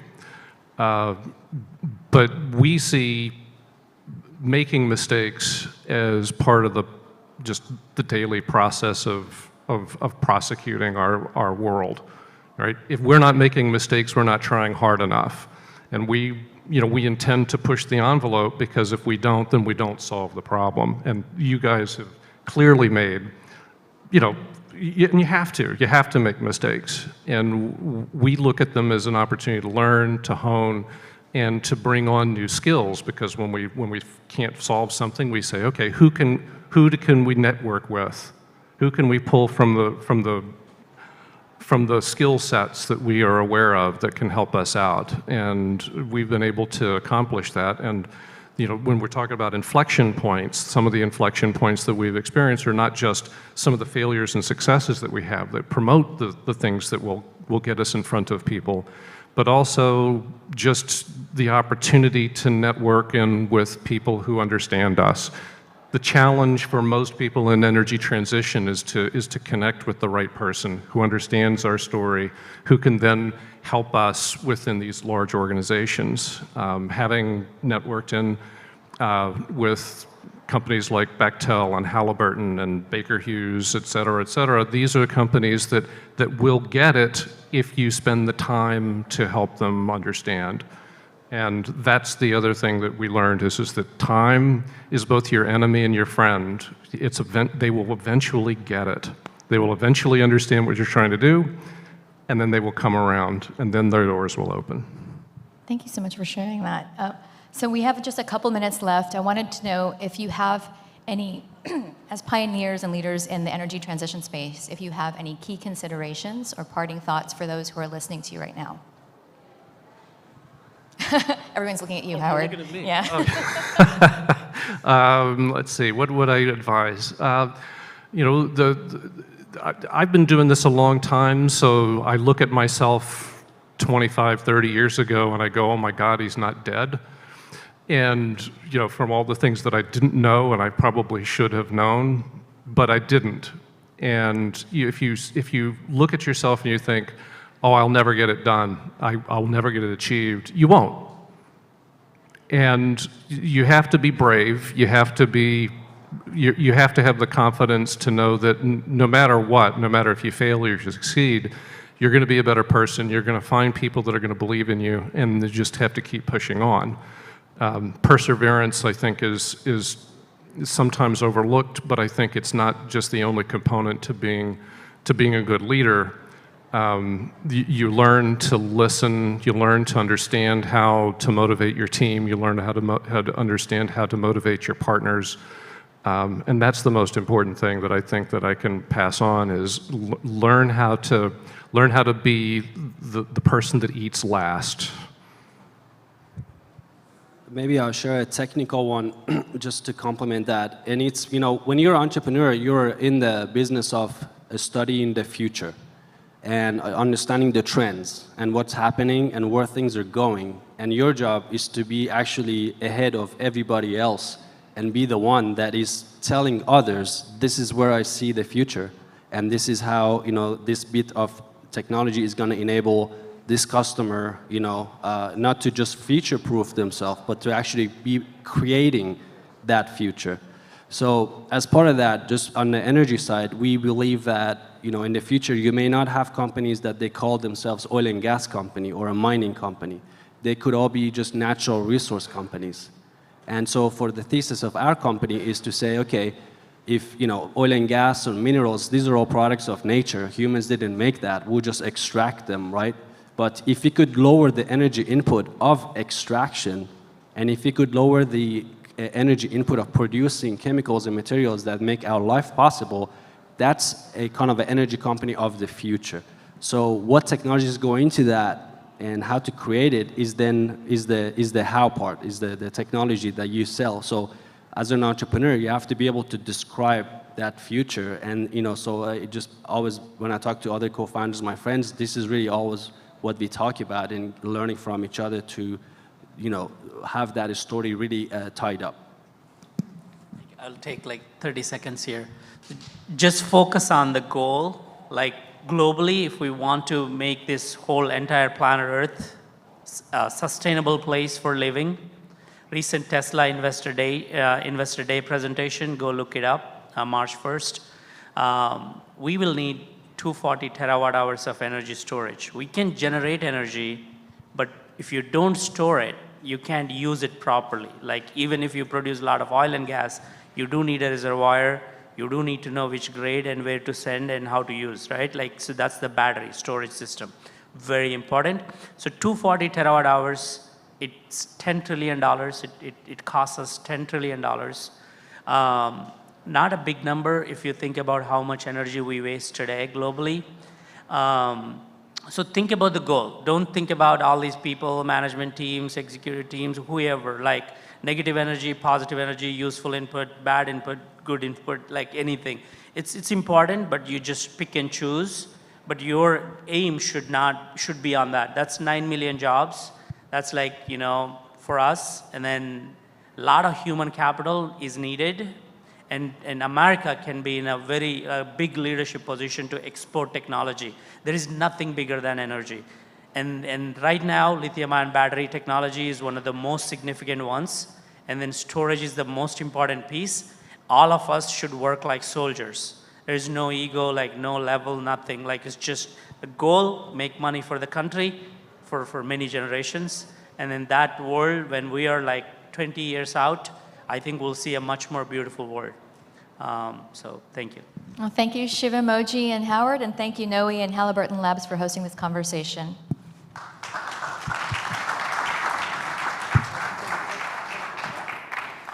Okay. This is, yeah, I love that note to end on, like soldiers moving forward, indeed. That's how I feel, as close to the military as I'll probably personally ever get. Our last full session in the Energy Transition Mini Summit this morning is carrying forth from the startups conversation and is focused on investors. How do we finance and fund these incredible startups who are doing the work to build the energy transition? What does the funding piece of all of that look like? I'll give a quick shout out to the NOE website speakers page where you can learn more about all of these folks. So please do check that out, and I'll turn the stage over to Scott. Thanks. All right, thank you, Liz. Whew. This is the last panel of this session. Thank you all for hanging out with us this morning. It really has been an incredible conversation. We have been sort of weaving a number of threads through the session to this point, talking about intellectual capital, institutional capital, physical capital, et cetera, which are all key to entrepreneurship. And now we're going to talk about the financial capital. So we've got more than $3 billion of investor dollars sitting on stage up here. And so I'm really excited about this conversation. And we're going to just jump right into it. For those of you that don't know me, I'm Scott Gale, Executive Director of External Engagement at Halliburton Labs, and it's been a privilege to be partnering with the Idea Village to bring this Energy Transition Mini Summit to you. Love our partnership with NOE. And we're just going to jump right in. What I'd like to ask is we'll just kind of go down the line, share just briefly kind of who you are, your organization, your investment thesis, and let's get into it. So Ben, you want to start? Sure. My name is Ben, and I think it might help a little bit to tell my personal story, to ground a little bit of what EcoFin does. So I started out in investment banking, and I got a call from my father, who is from Kenya, and he asked me, hey, do you want to go to Kenya to meet your extended family? And of course I said yes. I took a little bit of a sabbatical from work and went and trotted off and flew to rural Kenya, where I met my family for the first time. And when I got there, I found myself on unpaved roads with no running water and no electricity. And so I was there collecting rainwater and boiling it for food, collecting river water to shower, and charging my cell phone off of a solar panel hooked to a car battery. So when I got back, I thought it only made sense to get involved with a sustainable investment manager. And that's exactly what EcoFin is. EcoFin is a sustainable investment manager. We have thematic investments around climate action, energy transition, water efficiency, and community infrastructure. So, Two things I'll say. Thank you. Yeah. Tom? Good morning, everyone. I'm the other Tom Cruise. Yeah. Anyway, I'm a managing director at England & Company. We're an investment bank with offices in New York, Washington, Houston, San Diego, and Singapore. I'm in San Diego. My colleague Ramsey Nasser here is from our Houston office. We have two fundamental groups. So we do healthcare and we do energy industrial growth. I focused on the energy transition, which is sort of smart grid relevant, microgrids, DERs, DERMs, storage, all of that. And prior to that, I was a CEO of 3 venture-backed companies, so I spent a lot of time raising early-stage capital before becoming a full-time banker. All right, Zoe? Hi, I'm Zoe Perrette. I am an investor at Initialized Capital. I'm from New Orleans, so being here this week has been really invigorating, just seeing how much excitement there is around building in climate. So at Initialized Capital, we invest in tech companies at the seed stage, which really means we have a long-term view in terms of how we invest. So we're investing at in the founder, typically when they just have a product to show. And it's really looking in terms of whether or not this founder can turn a product into a long-term viable business and ultimately lead that company into a successful trajectory. And so we are generalists in nature, but we have deeper areas of expertise in sectors like climate, AI, fintech, and SaaS. A few of our more mature companies, just to give you a sense, are Coinbase, Rippling, Instacart, and Flexport, but I spend time in climate. And so my vantage point is working with founders day in, day out at the seed stage and helping them fundraise, which I think we're going to talk about quite a bit on this panel today, and then also new companies who are building across the gamut in climate. So excited to chat more. Thanks for having me. Love it. One of the overarching themes that we want to explore here on the panel is kind of the eternal entrepreneurship question of how do you get funded? And so, Zoe, would love to just start with you. You're looking at kind of that earlier, sometimes that first institutional check that founders are getting. Can you share a bit about kind of when a check is written from your vantage point, like what's going well? Like what are some of the things that come together because many of them are pre-revenue. There's not like these hard, tangible things necessarily to look at. Can you talk us through sort of your investment process and kind of what are the good things that kind of show up on the scene when you're ready to write a check? Yeah, so I think step one is, does this founder have what we call founder market fit? And that just means, are they an expert in the market in which they're building? And when there is very little to show, and a lot of times it's just the founders, I think that is the key question. It's also whether or not we think that this founder can spend the next 10 years of their lives making it through the ups and downs that will inevitably come in the market in which they're building, and do we want to work with this team? It is very much like a marriage. It's a 10-year relationship that we're getting into with a very small group of people. So I think step one is this the right founder to build this real solution to, again, a real problem? The good thing with climate is there is an infinite problem to solve. So I don't think that a lot of times we're looking in terms of climate founders and saying, hey, is this market too small? Is this really going to be a challenge? It's, hey, is this the right founder to build this solution? So again, founder market fit is first and foremost important. And we were talking about this earlier when we were prepping, and a lot of it is storytelling, right? Does this founder have a vision that they can actually articulate in a way that is going to invigorate people around them to join forces, want to buy this product, and then also want to work for this founder? So can they attract talent? Do they have the vision? And do they have founder market fit? Very cool. Tom, would love kind of from your perspective just to kind of draw the line out a little bit further. You guys are looking at kind of growth equity later stage, so you've got some kind of real tangible things to be assessing and putting together kind of that overall investment thesis and story for a particular deal. Can you just talk about sort of what a good deal looks like through your lens and kind of where you're willing to sort of take risks and would rather have some things kind of closed out and clarified? Just kind of what does a good deal look like from your view? Yeah, so we're going to look at things that actually have some commercial presence on the market, and we are not going to work with companies that are pre-revenue, although we will counsel them on things that they can do. But we want to know that you actually have a customer who likes what you're doing, and that there are going to be likely more customers in that same vein so that it can scale. The second thing we look at is what ways do you protect your solution from competition? So there's a lot of folks out there who would love to be a fast second in a market. If you go out and prove the market, how are you going to be able to protect and defend that market?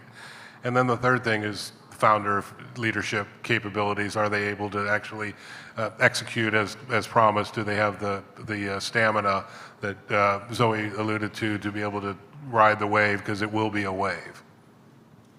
Ben, can you take us sort of through like a recent deal or a recent investment that you guys executed on, and what was it sort of about that really made it interesting, and maybe one that you passed on? Let me think for a second. I would just add one more thing to what these guys have said. One of the things we look at is the problem. I mean, solving problems has always been good for business. And if you can communicate the problem that you're solving, I think that makes it all the more compelling. One of the things we look at, since we're thematic investors, is the United Nations Sustainable Development Goals. And so we align our funds to be in line with certain development goals.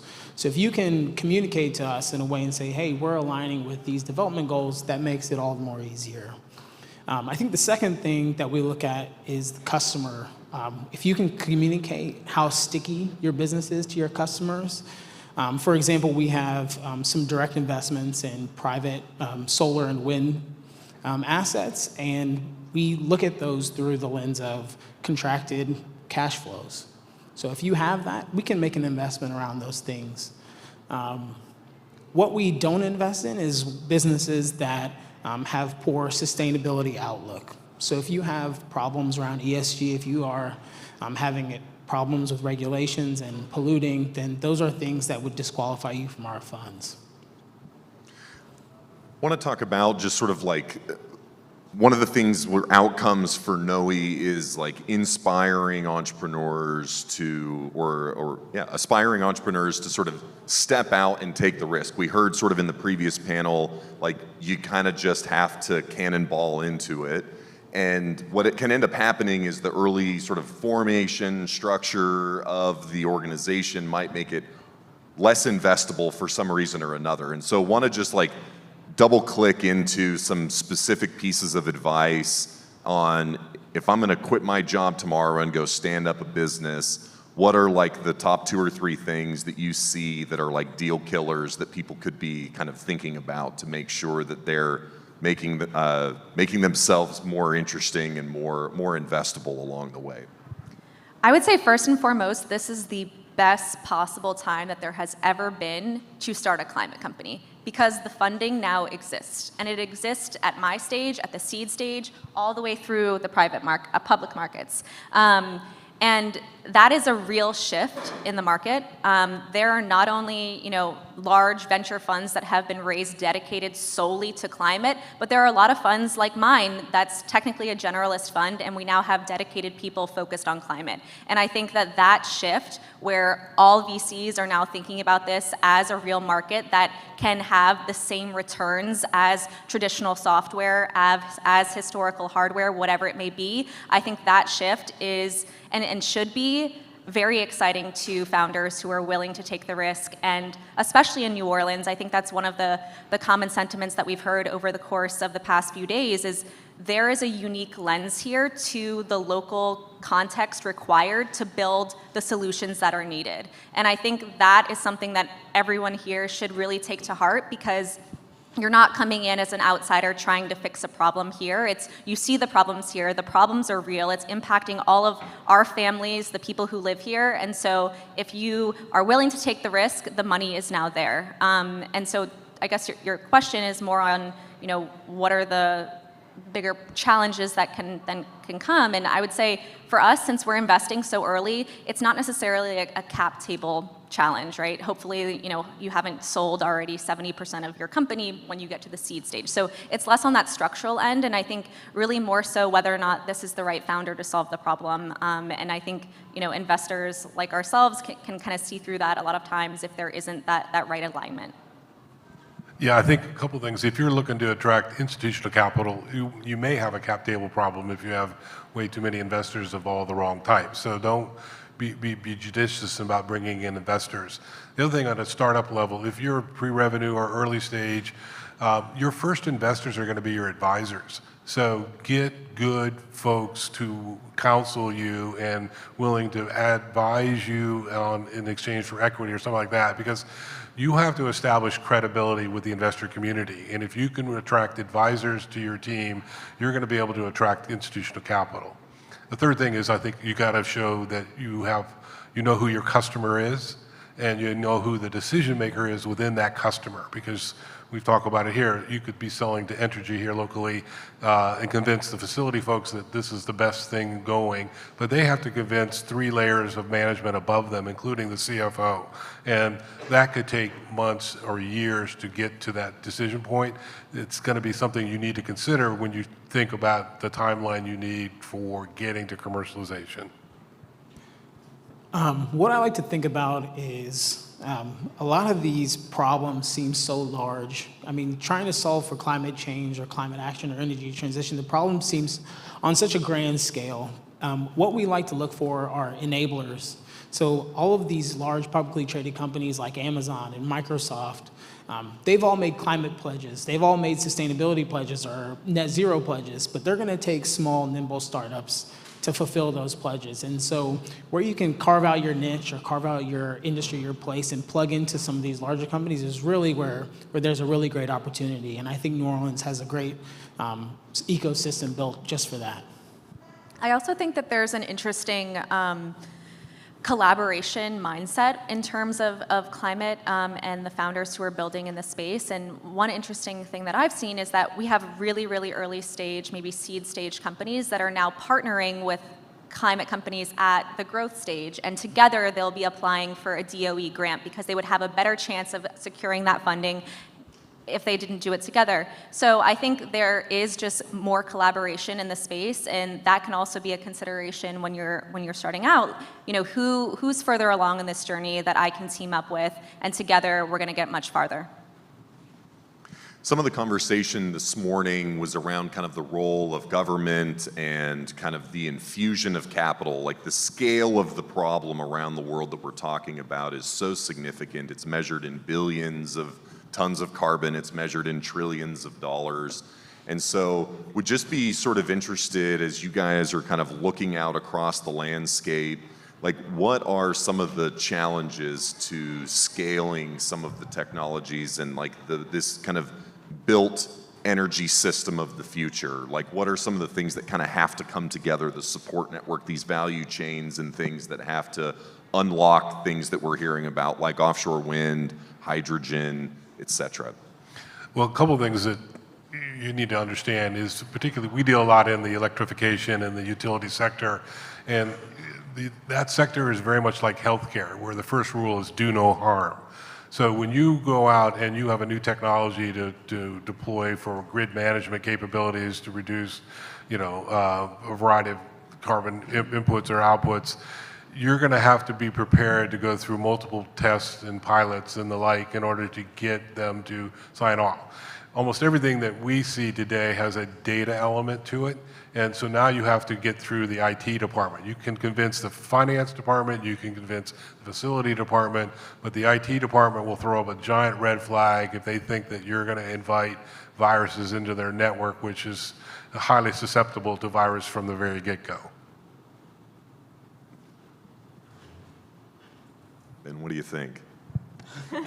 I like the do no harm metaphor. We kind of think of it as a balloon, and if you press on one area of a company, you can't expand a different area into an area that's doing harm. So I like that phrasing that you put in. We have to have a sustainability thesis for all the companies we invest in. So, and we engage with and talk with company management on all those topics. So, yeah.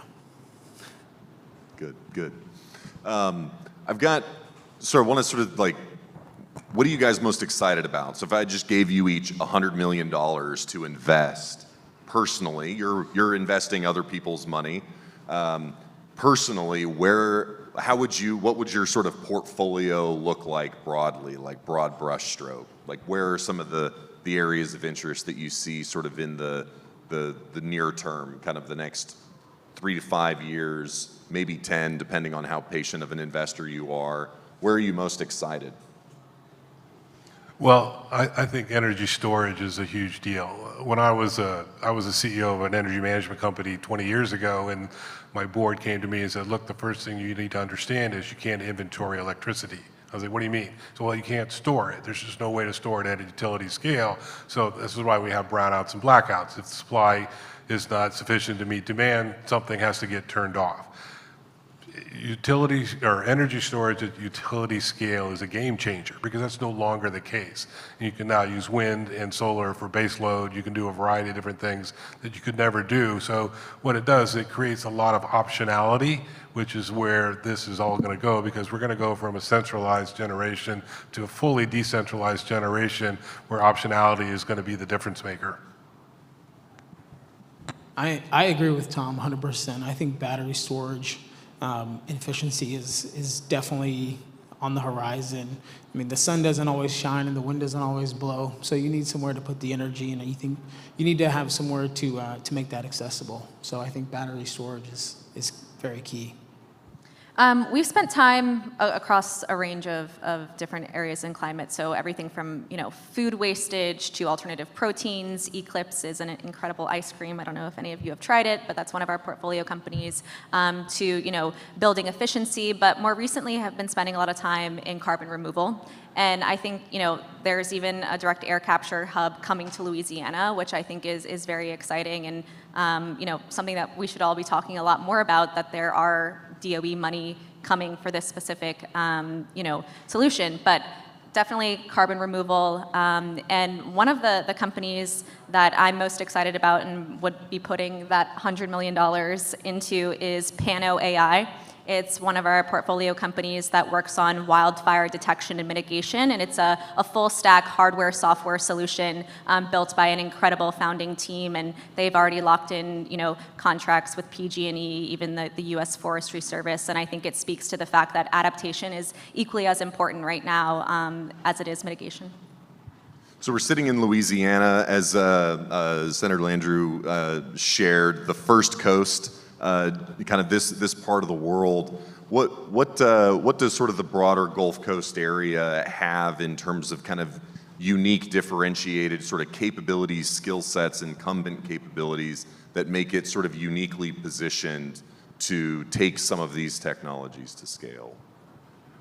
I think it's the talent. It's the fact that we have engineers here who can actually build within these material sciences, solutions. And the companies that we invest in, first thing that they're trying to hire is additional engineers. And where do they go and source these engineers? And right now, they're looking at Tesla, SpaceX, et cetera. But here in the Gulf South, we have these engineers that are required to build the solutions. And so I think that's the unique insight that Louisiana should continue to propel forward, and the founders who are building here will have access into that talent pool.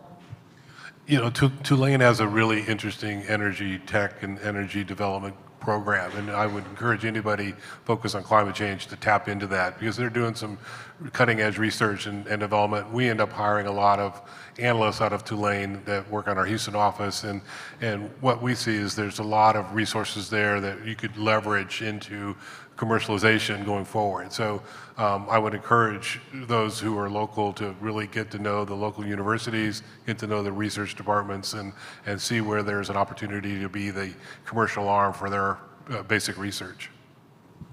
Yeah, I agree with both of those things. And I would also add the places that are projected to be impacted the most by things like climate change are the ones that are going to be most passionate about the issues. So you have a bunch of motivated people who are passionate about the projects and want to see their ways preserved and grow in a way that's sustainable. And so I think that's a real asset. I also think the reality is that everyone in this ecosystem sees the impacts of climate change on a day-to-day. The majority of people in this room have experienced the repercussions of having hurricanes come and either destroy or ruin or impact, your family's homes and the way that you live, and it's part of the existence here. And I think in order for a lot of these solutions to make real change, it requires community engagement. It requires community acceptance and also excitement about the solutions. And if we don't have that component of climate action, then the solutions are in a lot of ways, bound to fail. And so I think that's another unique insight that Louisiana has, is that the people here understand how this has changed their lives, and I think that's a great starting point. I've got kind of a question that is sort of, how has the mentality, have you seen kind of the shift in recent years from the investors that you're representing, the LPs, the people who's kind of, as you're going to raise Fund 2, 3, 4, like the people that you're accountable to for these investment decisions, how are you starting to see that mentality change to sort of accepting the imperative broadly around climate change? And how are some of those conversations evolving, and what does sort of like the near term look like in terms of just that broad sentiment? Well, ESG has been around for a long time, but in the last 3 years, let's say 4 years, it actually means something. And if you have a product service company that is addressing one of the fundamental ESG goals, you're going to get an audience, and that's different. 10 years ago, we would talk about it, but it was always somebody else's problem. And today, it's now everybody's problem, and people are taking notice of that. And I think that is a critical sort of change and tipping point, that it's no longer this out in left field sort of concept that we have to think about. It's now fundamental to the investment decision of pretty much everybody we talk to. What is this going to do from a sustainability standpoint? Yeah, we tend to have different conversations in different geographical areas. So we find that a lot of our conversations in Europe differ vastly than what the conversations we're having in the US. Conversations in Europe can be very quantitative. They want to know emissions avoided. They want to know hard data, hard numbers, where someplace in Kansas might just want to hear an anecdotal story about an impact project. So it kind of varies in different ways. I would say broadly, though, when we stick to the message of the growth of sustainability and energy transition and the opportunity that it provides, that message resonates everywhere. Yeah, I think the reality is that, especially in our case, these are sophisticated investors that now have their own sustainability goals. And so they're extremely excited to see that their underlying managers are focused in these areas, and they're encouraging of it. And I think the reality is that climate deals are getting done right now, and that also makes a big difference in terms of what people are excited about, because the fundraising market has been very challenging over the past year. But I can say, climate deals are getting done, and so that speaks. Is that, there's sort of some conversation earlier about kind of the green premium. There's always kind of, so like, where is the anticipated return coming from? Is it higher rates that are going to be paid? Is it exits? We kind of had a hot SPAC market for a bit. What's sort of the underlying thesis for returns and sort of meeting expectations on those investments sort of over the near and kind of longer term? What's kind of the conversation around that?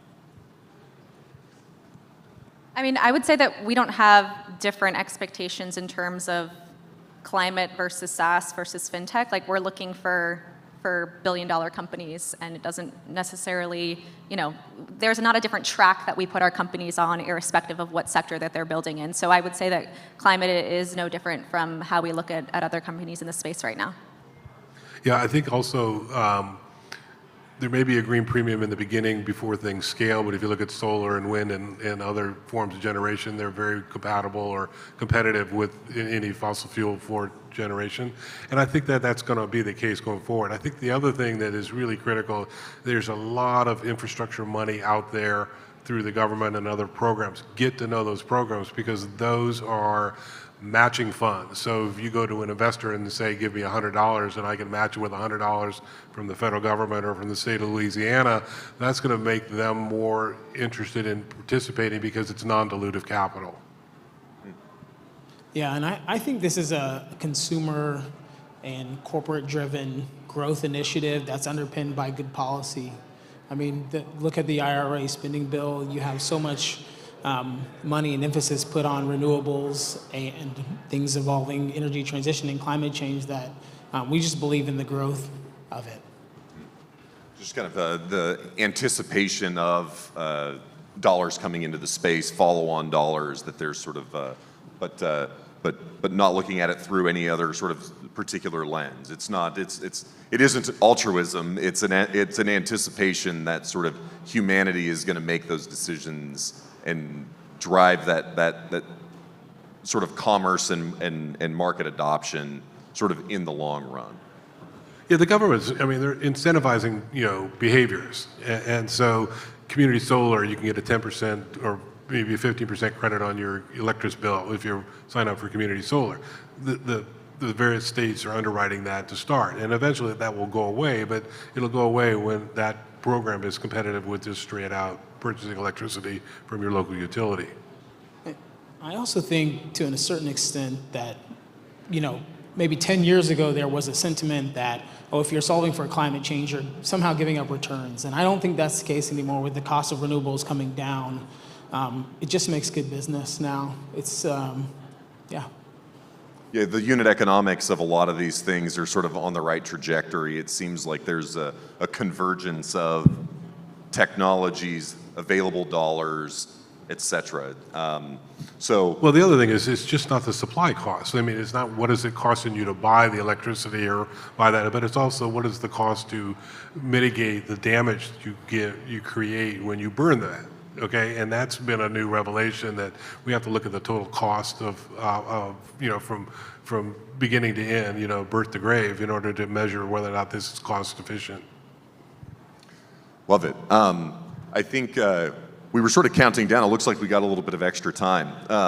They sort of shifted the number on us, which is always fun. So, one of the things that sort of spent some time thinking about, if you follow like Scott Tinker or some of the work around looking at energy density generally. So when you look at, there's still like 2 billion people on the planet that are, their annual electron consumption is equivalent to my refrigerator kind of thing. And so burning animal dung or biomass or whatever that might be, and the sort of, as humanity has evolved through adopting more energy dense sort of things like coal, natural gas, even nuclear. And so there's been some conversation today around sort of these hard to abate sectors, and whether that's steel or concrete or just sort of product generation has been talked about, particularly here in this part of the country, and the sort of the net export of those things, and all of those things playing an important role in quality of life for humanity. And so there's kind of this developed world and sort of undeveloping world kind of conversation. And so I guess we'd just be sort of interested to know, like, maybe start with you, Ben, because I know that you're looking sort of broadly. What are some of the nuances in the conversation between sort of what scale looks like and deployment looks like in a sort of developing world environment versus the kinds of investments that you're looking at in kind of the developed world? Are there any sort of nuances there? Yeah, I think we just don't want to, I think we want to see policy at a governmental level encourage populations to adopt renewable energies. I don't think we want to come in and say, as the United States, as a developed nation, it's easy to come in and say, hey, we've developed all this, where we are now on the back of coal and fossil fuels, and shut the door on other people. So we want to be able to provide that investment, and we want to be able to encourage the growth of sustainability and do it in a way that's inclusive and that everybody can be a part of the game. But there are some challenges with that. What might be one or two of those challenges? Can I pin you down on it? The sovereign risk. Say that again? Sovereign risk. Sovereign risk is a good one. I mean, it's macroeconomic factors. Yeah. Tom, you see things in lots of different parts of the world. You guys, England & Company has offices around the world. Like, what are again, I'm just sort of trying to explore. There seems to be kind of a broad challenge between sort of thinking at it from like a developed world perspective, how we sort of get carbon out, how we sort of change those things. But you've got people who, the difference between sort of electricity, having to go carry water to the home versus having water pumped in. There's this like pursuit of a quality of life that is happening with billions of people around the world. And they might think about that differently in terms of, electron access broadly versus interrogating the electrons of, well, how was it generated kind of thing. And so just curious if there are any opportunities that you're seeing sort of in that space or... Well, we see opportunities in the space. Most of what we do is in the developed world, but one things we do track is where the NGOs are going, because if they're in there and making, bringing in foundation capital and other monies to help sort of deal with the systemic issues, then we know that from an investor perspective, somebody can come in and create a commercial solution that has a chance to stick around. Okay, but if there's no NGO money in the region, it's pretty tough for us to be able to go to our private capital network and say, hey, this is a good opportunity, and don't worry, the risk is like it would be if you were investing in New Orleans, because it's not. Awesome. Zoe, many of you, final word.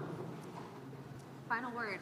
Okay, my final word is very excited for the fact that climate is here in terms of solutions building in New Orleans. For all the founders that are in this room, I encourage you to take the leap of faith. There is funding there, and excited to meet many of you. So thank you. Love it. Please give it up for our panel. All right. Thank y'all. Yeah. Okay, this has been our Energy Transition Mini Summit. We're gonna wrap up with two folks. I'm gonna pass the stage off. It's been a total honor to be your host on the stage this morning. Again, I'm Liz Maxwell with New Orleans Entrepreneur Week and with the Idea Village year-round, the nonprofit accelerator in New Orleans that produces NOE. And I'm gonna turn the stage over to John Atkinson, CEO of the Idea Village, and Dale Winger, Managing Director of Halliburton Labs, to just close us out and tell us what's up next for the rest of the day. Thank you so much.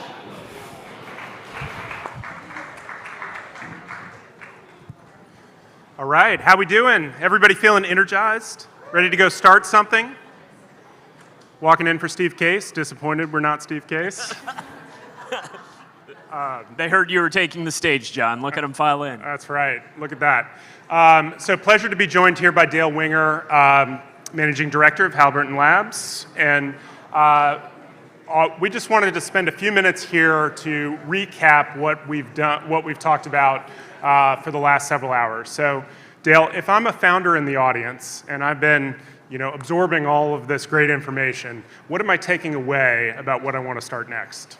Yeah, great question, John. And hopefully, those of you got to hear several of the panelists. We had a lot of great perspectives up here on this stage, not just from the Gulf Coast region, but really around the country and a global perspective with folks sharing their experiences and partnerships. It was a lot of fun for me, and we're glad we got to be a part of it.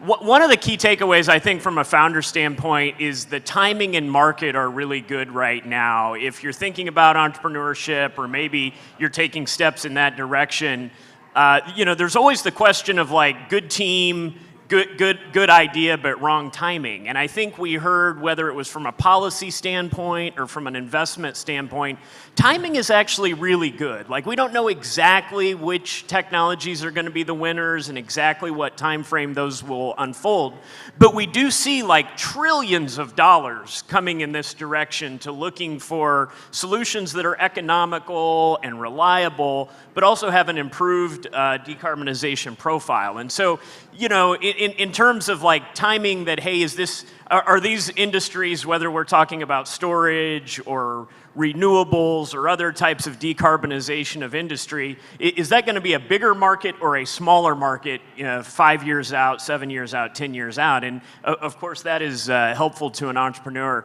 I think one of the other things that was really a key takeaway for me was the different perspectives of how different types of relationships can be so helpful when the company is small. Maybe it starts out as a founder or a few co-founders or maybe even a small leadership team.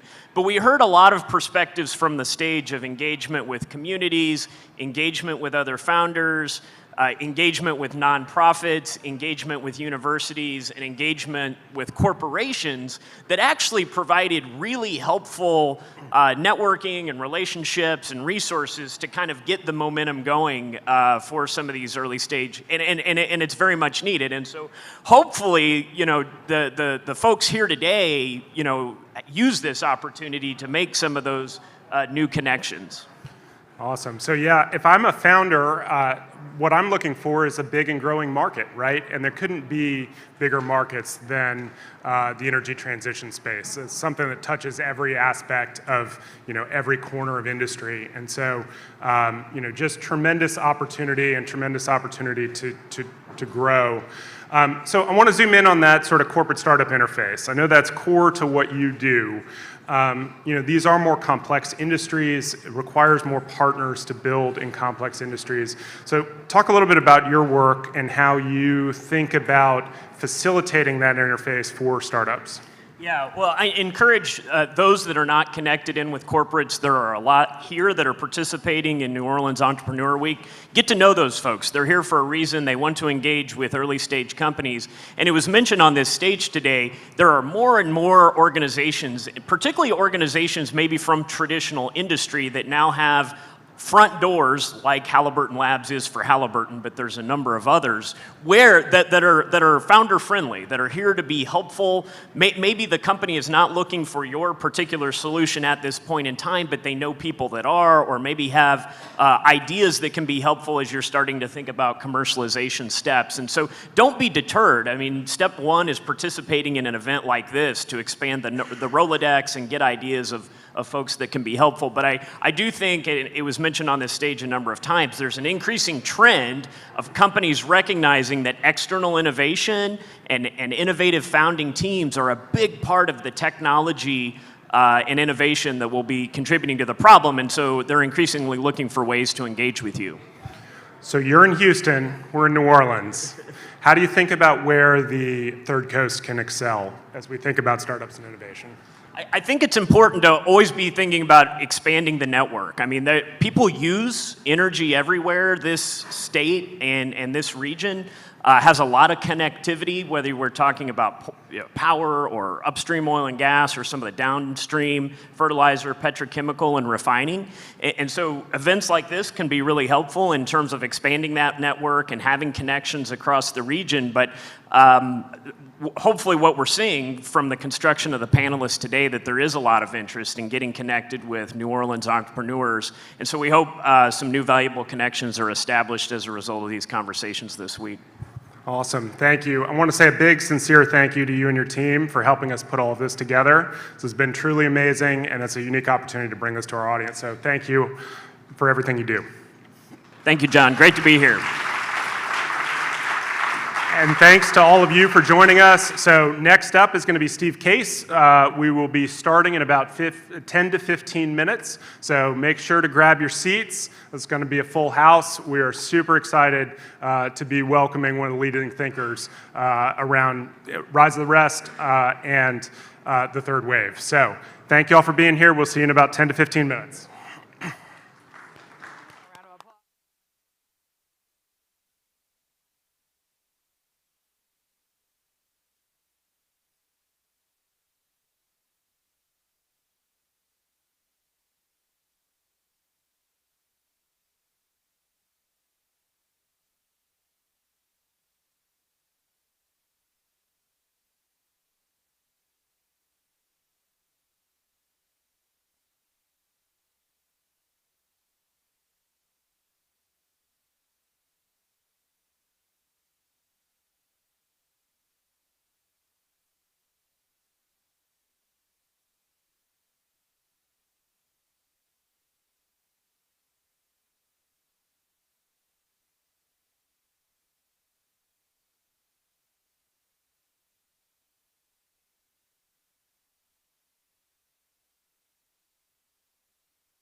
right, here we go.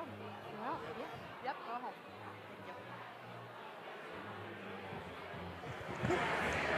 ahead. Test, test. Good afternoon. How are we doing today? Thank you for joining us. For those of you I have yet to meet, my name is Kimberly Graham. I am the Chief Innovation and Entrepreneurship Officer at Tulane University. Recently, we launched our new Innovation Institute, and so we are full steam ahead in supporting innovators and entrepreneurs, and I get the blessing to lead the way.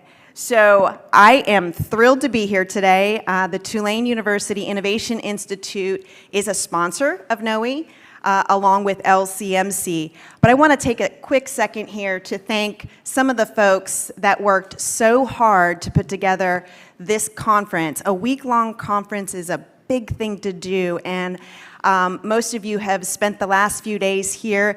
Give that team a round of applause for all their hard work.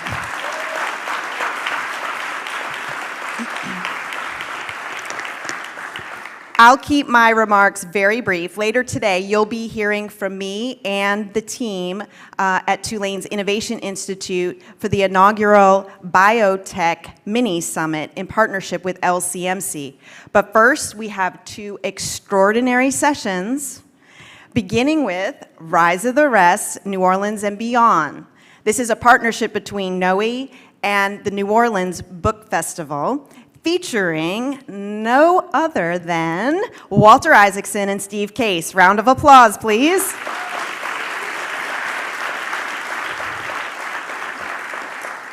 Immediately following that talk, we have another special guest, Governor John Bell Edwards, who will be talking about the third wave industries in Louisiana. So we'll be excited to hear what he has to say.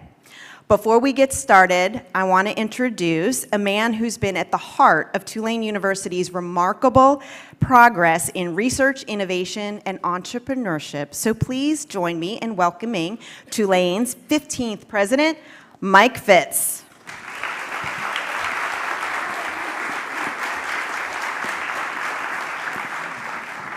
Well, thank you, and welcome to everybody.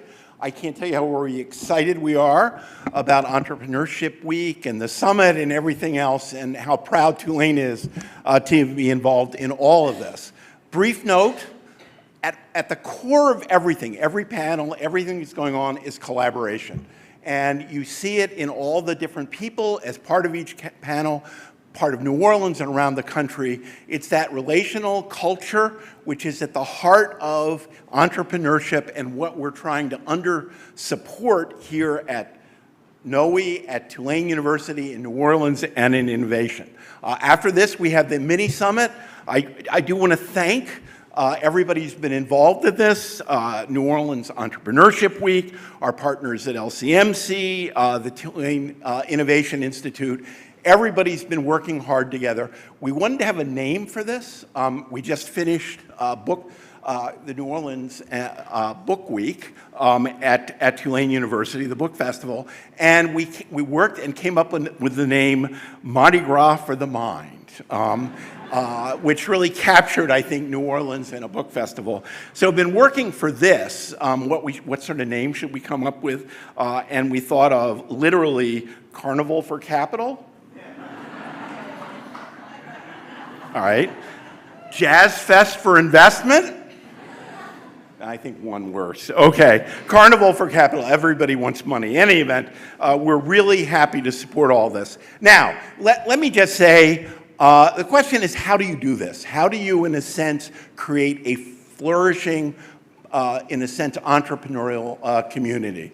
And a lot of people have heard me say many times, I've quoted Daniel Patrick Moynihan about how you create a great city. And he said, you found a great university and you wait 200 years. Now that reflects the idea of education and the need for institutions to support something. But the question is, how do you do that in the case of innovation and entrepreneurship? And obviously it's funding, it's access to education, both in terms of universities and then entrepreneurs. It's institutional support, things like Idea Village and LePage and the Innovation Institute. But really, the final thing is thought leaders, and that's what we're providing today. Really a conversation with two people who really epitomize what entrepreneurship means and how, in a sense, you create it. The first speaker, of course, as part of this panel, is legendary, a legendary entrepreneur. He founded AOL, and literally at the core of what he was focusing on was lack of access to technology across the country. And that led him really to build one of the most iconic companies in the world today. And just to remember, that was 1985.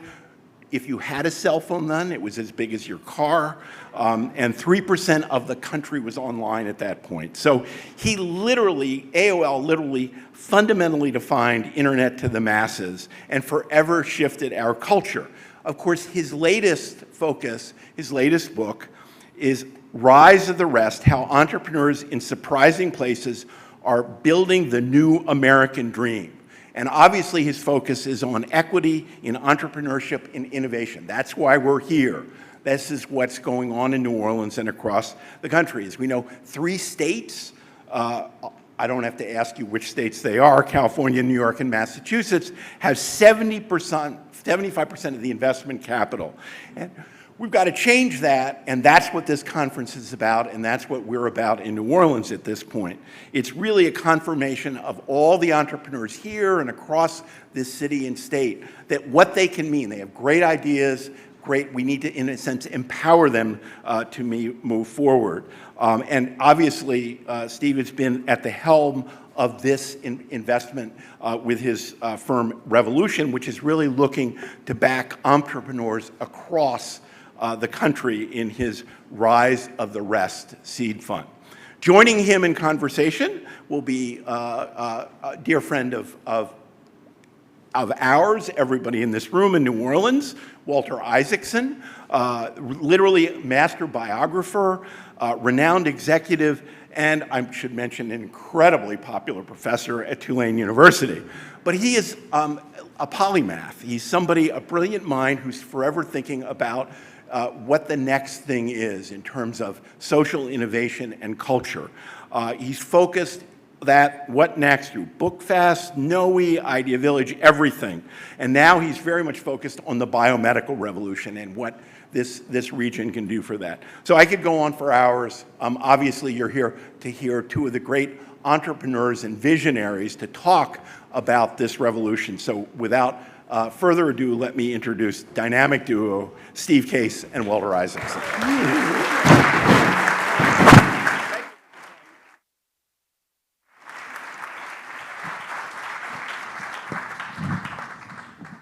Thank you very much. I'm going to say a few words about Steve, if you don't mind, because in the early days when I went to Time Magazine, you left college, you didn't think of becoming an entrepreneur. The concept of a startup didn't really cross your mind. And like Steve, we both went into big organizations. You went to Procter & Gamble and Pepsi at first. And then when you went and started AOL, you came by Time Magazine. I think I was about 24 and you were about 20 or something. And I had never known what an entrepreneur was. It never really crossed my mind that you should start your own companies, or in your case, build a company that becomes the most important company in the world of getting average people online and opening it up to the masses. So you exposed me to the concept of entrepreneurship. Later on. So now you're ready to start a company, Walter? Yeah, now I'm trying to make an to announcement. Trying desperately. Yeah, and he also then helped us start Entrepreneurs Week. I see the great Tim Williamson, who was our founding Bienville in the back. He came early on and rode a Mardi Gras float in a. This is back when Entrepreneurs Week was still a street festival, and did a pitch contest on a Mardi Gras float. His concept of the third wave is now the defining concept of conferences like this, but of all places that are trying to rise, and he built on that with the Rise of the Rest, meaning getting the money off the 2 older coasts into places like the third coast so that we can have an entrepreneurial community. So Steve, let me just start by asking you, explain why you wrote the rise of the rest and how it comes out of places like this? Well, first of all, it's great to be back in New Orleans. Been here, I don't know, 3 or 4 times in the last decade, and every time we're back, you see the momentum building around what's happening with startups, and it's super exciting. And I think we'll talk more about this, but I think this is a really unique moment in time where a number of factors are at play and converging that's going to result in an acceleration of this rise of the rest, kind of phenomenon, an acceleration of this, the third wave industries. And so I just encourage everybody here to recognize this is a moment and to really kind of capitalize on it, because it's a lot of things are building that are going to create a lot of momentum. In terms of the book, as you know, Walter, because you've written many books and are now working on a book on Elon Musk, which I'm surprised you even have time to do these interviews this afternoon, because that must be a full-time job. I decided to write the book because I felt it was a book that had to be written. We've had the opportunity now for the past decade to travel around the country, and we've done our bus tours now in about 50 cities. We've made investments in over 100 cities. I think it's 38 states. And it's just remarkable what's happening all across the country. Remarkable, the companies being started, the industries that are being reimagined, the growth in terms of jobs and economic vitality in places that have sometimes been struggling and now are more optimistic. And most people don't know about it. Most people don't really know what's happening all across the country. And so writing the book was kind of a way to tell the stories of those people and places, and why we're optimistic about this next chapter. Try to celebrate some of those successes. Try to open people's eyes to some of the opportunities. How do we get more capital from the coast to other parts of the country? How do we get people paying attention to the entrepreneurs in places like New Orleans, not just the entrepreneurs in places like Silicon Valley? So that was the reason to write the book. And the concept of the third wave is that this current wave we're in is not just about the internet or technology, but it's connecting various creative industries.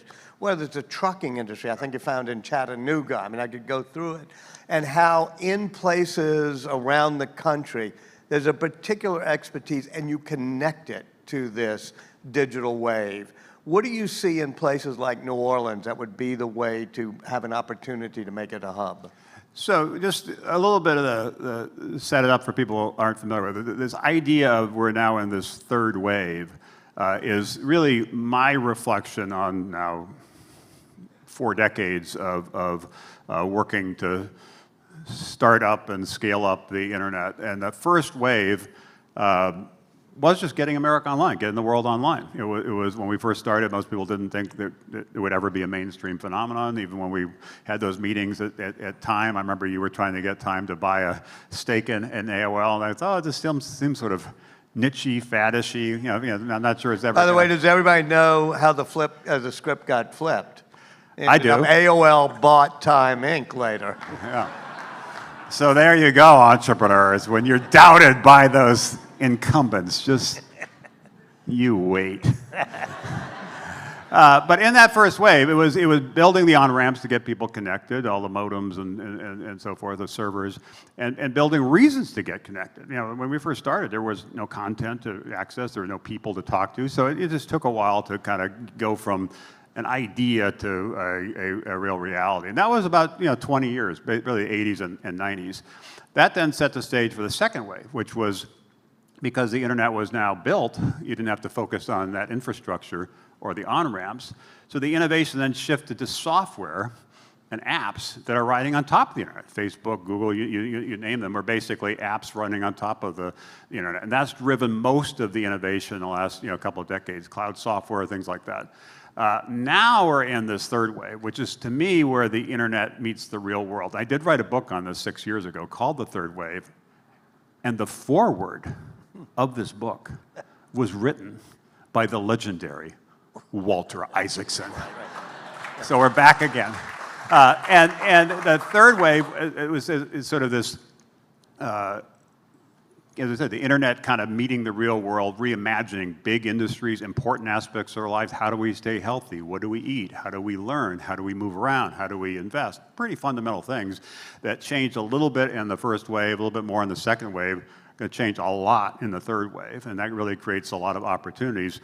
But it requires a different mindset, I think, for entrepreneurs. And of course, you need to innovate. Of course, you need to have an interesting team. Of course, you need to have interesting technology. But that's sort of the table stakes. The real value creation will come from the partnerships you form around the technology, and also navigating some of the the policy issues that are inherent in some of these different sectors. So, to your question, the opportunity for every part of the country is to recognize we're entering the third wave, to recognize really big industries like healthcare, which is 1/6 of our economy and doesn't work all that well, are going to change dramatically, and that will create a lot of opportunity for a lot of entrepreneurs in a lot of places, and a lot of opportunity for a lot of cities. So having a city or even more of a regional focus here saying, health tech is going to be a focus, or building on some of the climate tech opportunities are going to be a focus. That's really the opportunity for this next wave. And the last point I'll make, which does not get as much attention as it should, is in this third wave, I mentioned the need to think about policy because healthcare, food, and ag, financial services, things like that are regulated kind of sectors. So the entrepreneurs need to engage more with the policymakers to be successful in the next 10 or 20 years. But also, it's worth noting that last year, Congress, in a largely bipartisan way, not entirely, but largely, passed a series of bills, including the CHIPS and Science Act, the Bipartisan Infrastructure Bill, the Inflation Reduction Act, that's going to invest over $3 trillion in reimagining big industries, focused on decarbonization, focusing on reshoring, focusing on infrastructure. Really big investments that are going to change those industries and therefore create opportunities, which is why this is such an important moment. You mentioned collaboration and partnerships and cooperation being at the core of the third wave, and my friends at Halliburton, Scott and Dale, were doing that. And Mike at United Airlines Ventures talk about how you're going to make collaborations at a place like this. If I take you back to the secret sauce of what made AOL successful compared to Prodigy and CompuServe and so many other things, is you discovered early on it wasn't just about pontificating, it was about forming community. Explain how you formed community at AOL, why that made it the victor in that race, and how that informs what you do now. Well, I think it does. I think the early days of the internet, it was about building out a network, connecting people, kind of leveling the playing field in terms of opportunity to access information, education, and so forth. And what we're doing with Rise to Rest has some similarities. Building a network, trying to level the playing field in terms of opportunity to start and scale companies, opportunity for job growth, and so forth. So in some ways, even though they're different, kind of missions, if you will, the playbook is sort of similar. And as you said, the early days of AOL, while other competitors were focused on believing that content was sort of the key, kind of the killer app was content, others thought that commerce would be the key. We thought community would be the key. We thought that the killer app of the internet was people and figuring out ways to connect people in ways they couldn't otherwise connect through chat rooms, message boards, instant messaging, buddy lists, all kinds of different things.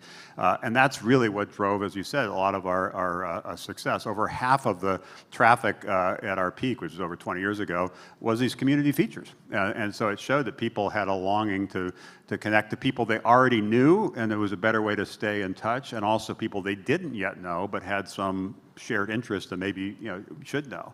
And so that community aspect was critically important.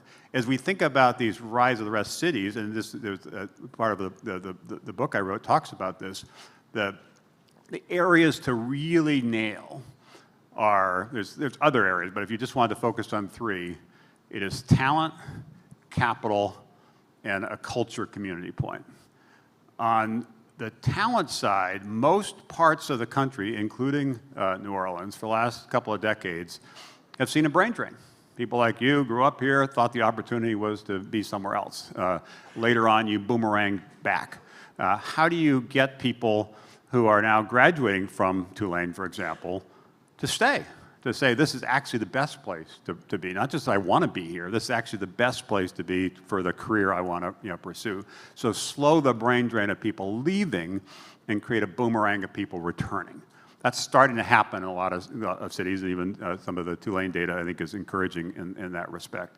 And that was accelerated by the pandemic in terms of more dispersion of talent. So the talent piece is really important. The capital piece is important. If you have an idea, maybe you have money, but most people don't. You need to figure out some way to get somebody else to believe in your idea and invest in your idea. And it has been much harder for entrepreneurs in places like New Orleans to raise the capital to kind of get started.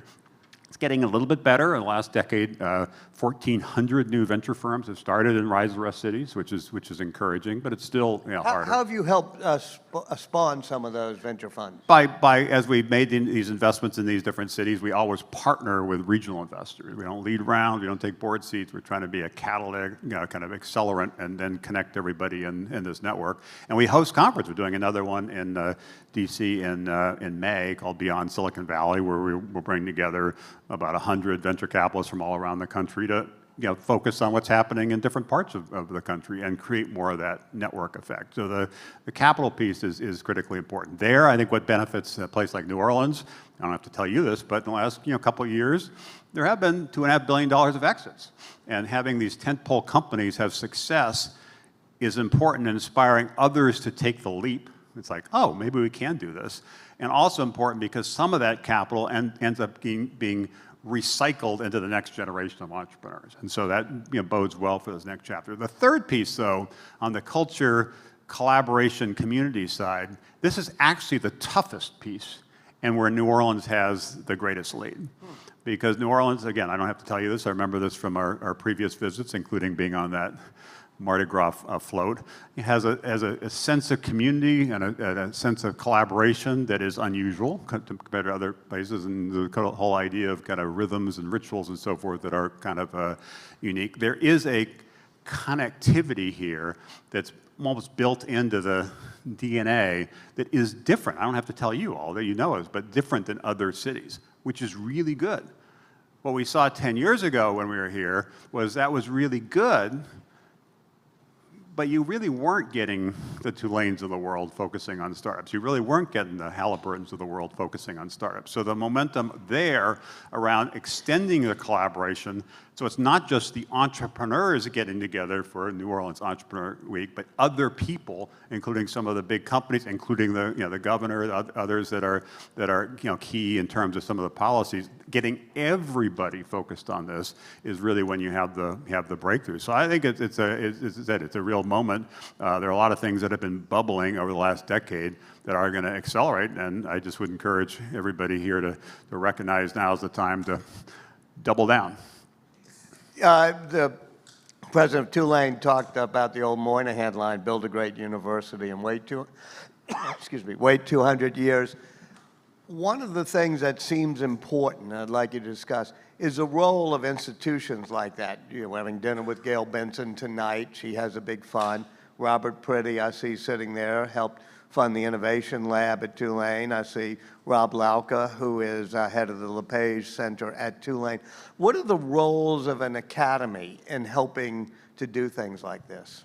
It's critical, and not every city that's showing momentum has a great kind of research university, but it's certainly helpful in terms of being a magnet for talent. Young people come there with ideas, and the question is, as I said earlier, how many can you get to stay there? But you're always going to be a magnet for those ideas. You're always going to be a lab that's creating new ideas in terms of different experiments and so forth. Some of which can turn into companies, and it really is an anchor of kind of the community it sits in. So having it recognize the role it plays, not just in bringing people in, educating them, and then sending them out into the world, but also a role it plays in the community to create a vibrant startup community, which then creates a vibrant, broader community. The one thing that was a real wake-up call to me, goes back now almost 15 years when I worked on some of the policy issues in Washington on this, was that most of the job creation in this country does not come from small business or big business.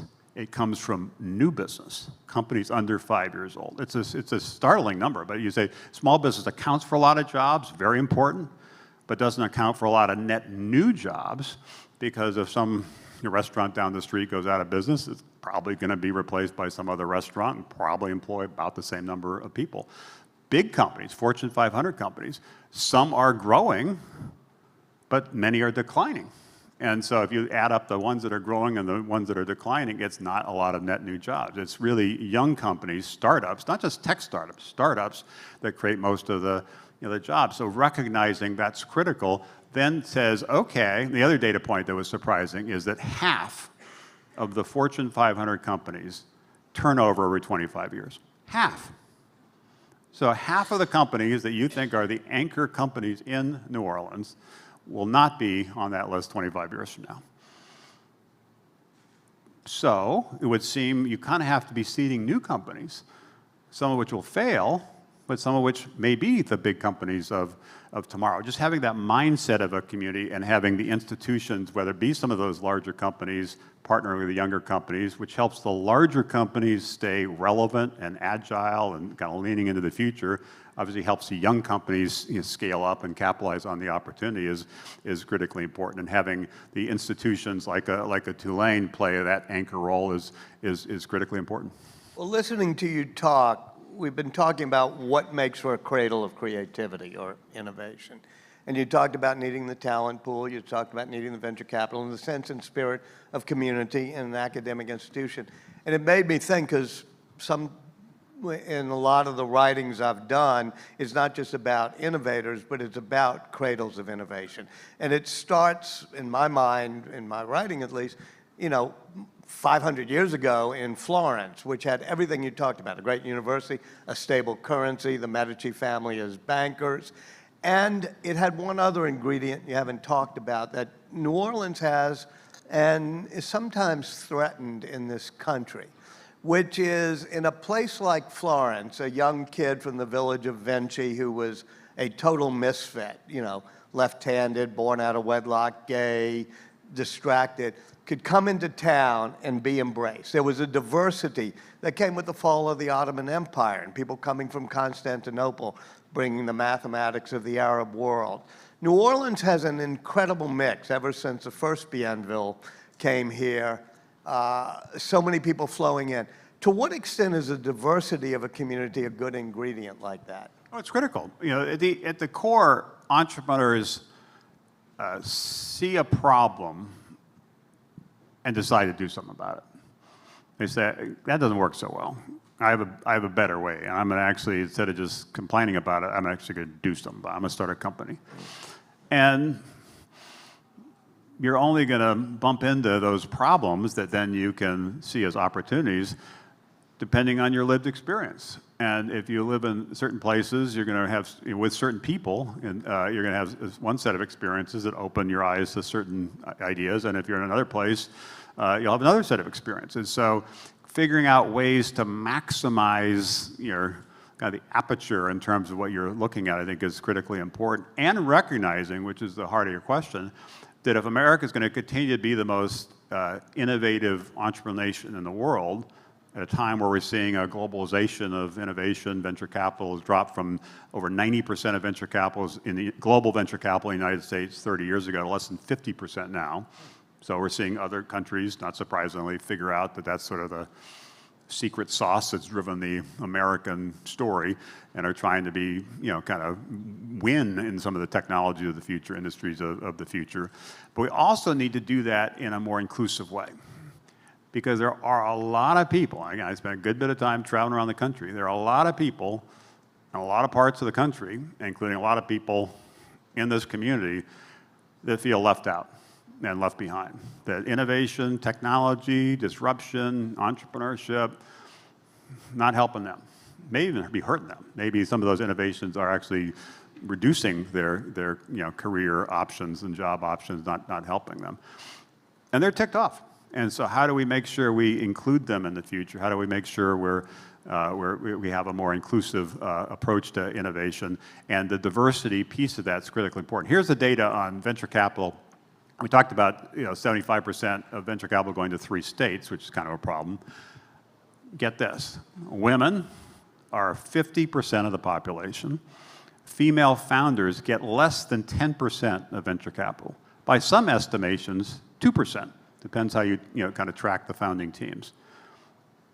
Okay. Black Americans are 12% of the population. Black founders get less than 1% of venture capital. Latinos are about 18% of the population. Latino founders get less than 2% of venture capital. So this is the most entrepreneurial nation in the world, proud of it.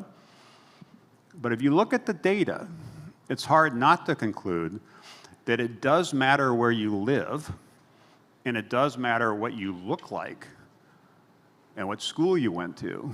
Whether if you have an idea, you really have a shot at building something, kind of a shot at the American dream. And so we have to fix that just from a fairness standpoint, but also must fix that from an opportunity to innovate and invest and make money standpoint. We can't just be backing the same kind of people from the same kind of places doing the same kind of things. We have to open our aperture. You mentioned trucking in Chattanooga. This is a great example. I guarantee you there's nobody in Silicon Valley, I shouldn't say that, maybe there's somebody, but not many people in Silicon Valley that are obsessing every day about trucking. But in Chattanooga, which, as you probably know, is some of the largest trucking companies in America are headquartered in Chattanooga. They think trucking. And so the company we backed there as part of our Rise the Rest fund called FreightWaves built like a Bloomberg data platform for the trucking and logistics industry. The best place in America to launch that company is Chattanooga, not Silicon Valley, not New York City, Chattanooga, because it builds on that expertise. And so looking for places that build on the strengths of those cities and looking for people that bring a more diverse mix of insights that lead to a more diverse mix of opportunities for new companies and new investments is critically important if we're going to continue to lead the charge. Yeah, and by the way, diversity includes many things, including, say, the truckers or something who are not usually included in great innovation investments. And another one that's a great example is farming. Yeah. Much of the country is farming. There's a company that we backed in Fayetteville, Arkansas, called Acre Trader, that basically is a platform to invest in farmland. So a farmer wants money to expand. There's a way to do it without selling like the family farm. And if people want to diversify investing in farmland, there's a way to do that. And, before it's only like really wealthy people had the access to it. Seemed like an interesting idea. He actually was in San Francisco working for a hedge fund when he came up with the idea of Acre Trader. And he decided to move to Fayetteville because he said, that company would give me more successful in Arkansas, closer to the farmers, than in San Francisco. We're seeing more and more of those examples. I'm going to give you an example from here, which is Ryan Williams, who a local entrepreneur, but went up north. And his community, African-American community down here, had never gotten the chance to wealth build on real estate. And he created a company here that allows people from diverse backgrounds to have fractional ownerships. You've done that in some ways with your fractional ownerships, but it's to help spread the ability of more people to be included. Absolutely. We need more of those examples that are bubbling in places like New Orleans. Again, building on some of the strength of New Orleans and looking at some of the sectors where there's focus this morning and this afternoon around climate tech, health tech, things like that, builds on some of that uniqueness, but also do it in a way that is intentional about trying to create a more inclusive startup community. Yeah, speaking of places we're building on, Mary Landrieu, our senator, had spoken earlier about the fact that this is a great petrochemical industry corridor, and now there's a bit of a crisis because we may not be going into a hydrocarbon, a petrochemical future. How do we make that transition while we keep those jobs but use the expertise of people in that industry? And the governor will talk about it as well, to have climate innovation based on great industries that know what they're doing. You've been at the, in fact, do you want to ask a question on that? Yeah. Go for it. Yeah. No, I think that is the opportunity for America to understand what some of the big opportunities are in the next couple of decades, and figure out how to mobilize our innovation economy to capitalize on some of those opportunities, and do that, as I said before, in a way that brings along more people and more places. And also brings along, which is the nature of your question, the unique expertise in these different regions that give them a competitive advantage to understand what's happening this. And as you know, because of some of the work you've done, there's a sort of this sense in Silicon Valley that ignorance is a competitive advantage. I know. If you know nothing about the industry you're disrupting, you can bring fresh perspectives and fresh insights. And there is something to that. And some of the things like PayPal, which because they didn't understand how the credit card system worked, they did some things that they stumbled into an opportunity. So there is examples of the value of bringing that fresh, creative thinking. But ignorance is not a competitive advantage in healthcare. If you know nothing about how doctors work and nurses work and hospitals work, that's not going to advantage you. It's not going to be an advantage in education. It's not going to be an advantage in the climate space. It's not going to be an advantage in the farming space. What you've got to do is marry understanding of what's happening and even the culture of some of these industries and how people think, and build trust and credibility so you can establish partnerships with the big anchor companies in those different industries, while also bringing some fresh insights and fresh perspective. I think that's going to define this next third wave, next couple of decades. How do you get that right, which will advantage the regions that have expertise in particular sectors if they get organized and recognize this is a moment and really are trying to drive the collaboration across the different industries, trying to win the battle for talent, trying to win the battle for capital, building on initial tentpole company successes so it becomes much more of an accelerant as opposed to a kind of a one-off event. And there's clearly momentum.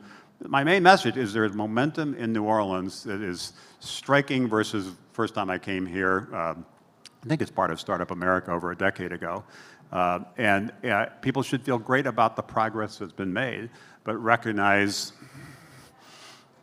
game on, and just trying to really capitalize on this opportunity, building on the sectors that are unique advantages to this region, while also being open to the idea that there's some companies that really make more sense to be in certain places, and we've talked about some of those examples. Others can be anywhere. And some of the companies we've seen that had success, one company in Detroit called StockX, now there's a $2 billion valuation, a couple thousand employees, sort of a stock exchange for things, and it could be anywhere. Most people wouldn't expect that to be in Detroit. They would expect more mobility companies to be in Detroit. So building on the uniqueness of your region as part of it, and then being open to the idea of some crazy entrepreneur with some crazy idea just kind of coming out of nowhere also could end up building a significant company. What do you think the pandemic has done to sort of allow rise of the rest with remote work where you can be anywhere and build things? And to what extent do you think it probably does need to be place-based? Well, this is a big debate, and it will play out in the next 5 or 10 years. Is the role of place, and particularly the role of gatherings, like events like this, and even office spaces, obviously being challenged because of the pandemic. My view is we have back some successful companies that are fully remote and from day one get organized as remote-only companies, and they build a lot of infrastructure around communications to make that work. They invest heavily in gatherings, offsites, things like that to make that work, and there'll be definitely some of those companies. There also will be some companies, and we've already seen some of this, that are fully in the office. They just believe it works more effectively, and particularly if you're a smaller city, shorter commute, different things like that. There are a bunch of companies that say, we're in the office, kind of 5 days a week. Most are trying to figure out some version of hybrid, and it's proven to be tricky. It's hard to figure out how to, it's easier if you go left or it's go right, harder if you're kind of trying to be somewhere in the middle. So that's going to play out. But more significantly, as it relates to places like New Orleans, there are people, maybe some in this room, who did decide in the last 3 years to move here from someplace else because they just figured, The music and the food. why not? Why not? I've always wanted to go back there, I want to, I see an opportunity there, and I can now work remotely for the company somewhere else and still be in the place I want to be. And some people have done that. The other dynamic that's been really interesting to watch is some of the successful companies really growing fast in these rise and rest cities, and suddenly going from dozens of people, hundreds of people, to thousands of people, suddenly can tap into executive talent that's used to managing hypergrowth that lives someplace else. Maybe they aren't going to move to New Orleans, but the New Orleans company can tap into that expertise, someplace else. So the unlocking of kind of where you live and where you work and how you live and how you work, I think is pretty fundamental. I think we probably hit peak Silicon Valley 3 or 4 years ago. Still the leader, still the most innovative place, will continue to be, still pride of America, envy of the world. But the notion that if you're growing up in New Orleans or you're going to school at Tulane or some other university and you wanted to be part of the innovation economy, you want to be part of the startup sector, you must leave where you are and you must go someplace else like Silicon Valley. Not the case anymore. And that's a really big unlock that will accelerate, I believe, the dispersion of capital, the dispersion of talent, and the dispersion of innovative ideas, that some of which end up being some of the Fortune 500 companies of tomorrow. So it's a very exciting time. It goes back to this my general view, which is a bunch of mega factors are at play, each of which is interesting, but as they converge and things accelerate, it could have a pretty profound and I think pretty helpful impact on the country. I'm going to ask a question from my class because, believe it or not, this week you are the subject of the class, which is, well, it's right before the internet becomes totally open, there's a period of social media that's led by AOL but had CompuServe and others, which is a way to get everybody online. And that created a social media space. Then, subsequent to that, social media, instead of bringing people together, has been a very divisive and sometimes painful force. My students tell me so much how painful it can be. The trick on America Online was that it was a real community, and even if you were using a pseudonym, you kind of knew other people knew who you were, and AOL knew who you were, and they could kick you off. How did we go astray? And if you were an entrepreneur now, trying to reinvent social media, how would you bring it back to the values you had in the 90s? Well, the second piece, I will rely on other entrepreneurs to figure that out and hopefully back them and encourage them.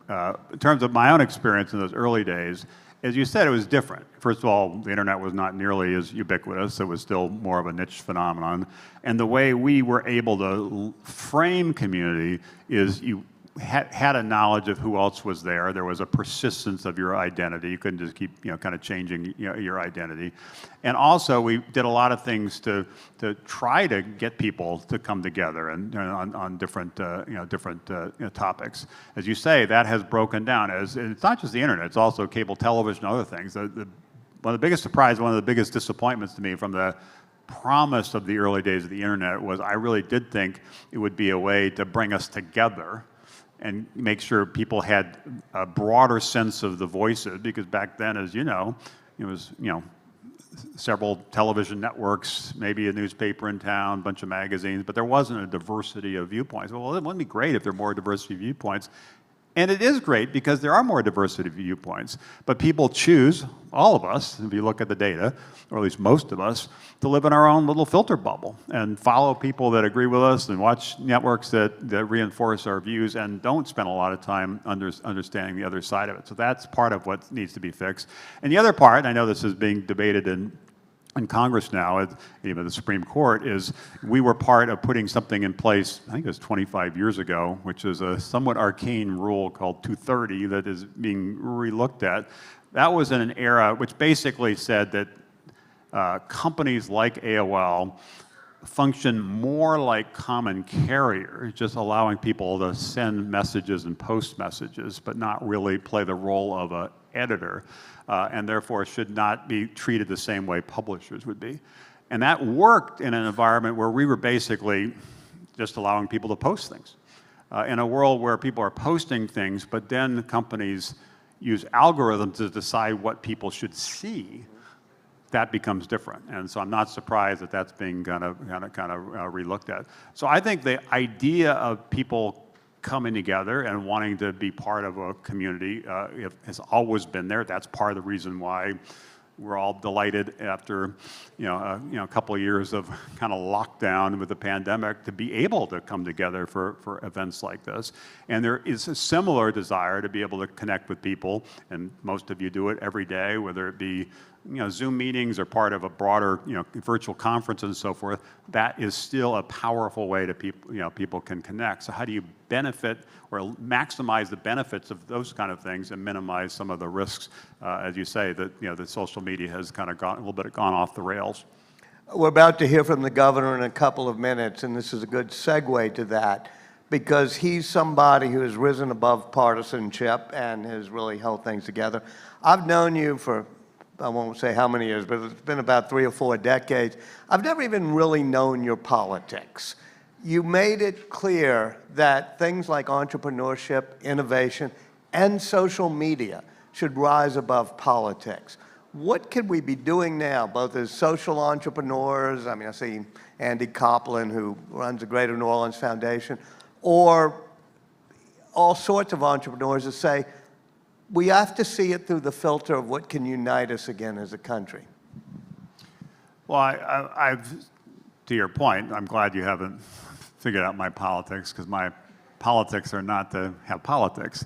I really want to try to be a bridge and try to focus on things. With the early days of getting the internet commercialized, or more recently, kind of how do we make sure we have a vibrant innovation economy, lead the world, but also do it in a more inclusive way. And I've found by staying out of politics and focusing on policy, that's a better way to do it. I spent basically all day yesterday with meetings at the White House and at the Capitol with the Senate and the House and a bunch of different groups talking about some of the tech policy issues, and particularly entrepreneurship issues. And even the work I did a decade ago on the Jobs Act, Jumpstarting Our Business Startups Act, was really a bipartisan effort to make sure this country continued to lead in innovation. So I think that's the way I approach it. I do think entrepreneurs, all of you, or investors who are here, do need to recognize that policy does matter.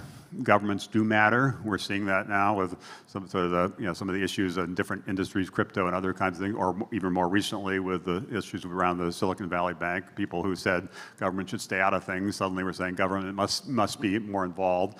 And so governments do matter more in this next phase because it's healthcare, because it's financial services, because it's such critical industries, and we need to be respectful of that and figure out a way to make sure the policymakers are spending enough time with the entrepreneurs to understand where the puck is going and set the right rules of the road to make sure we can flourish.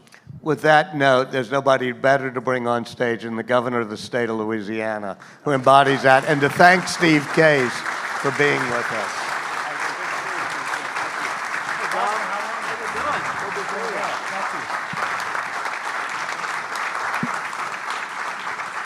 I asked Steve to stay because he'll have some questions too. But just a quick note, Governor Edwards, as most of you know, I think is the son of a sheriff, got brothers who are sheriffs. You are also the son of a nurse from Charity Hospital. You're married to a school teacher. So bred into your family is this notion of decency and service, for which we thank you. You're in your second term as governor. I don't know when we put term limits back in, but that was an act of idiocy, in my opinion. But we really want to thank you for what you've done to the state. Well, thank y'all very much. And it is great to be here with all of you. And it almost seems like we ought to be across the street in Lafayette Park enjoying this wonderful weather. But I appreciate the invitation to be here with you. I'm excited about what's happening in Louisiana. I'm excited about what's happening in New Orleans. And the entrepreneurs are a huge part of that. So I want to start by thanking everybody in this room for everything that you're doing to contribute every single day. And I really appreciate each and every one of you.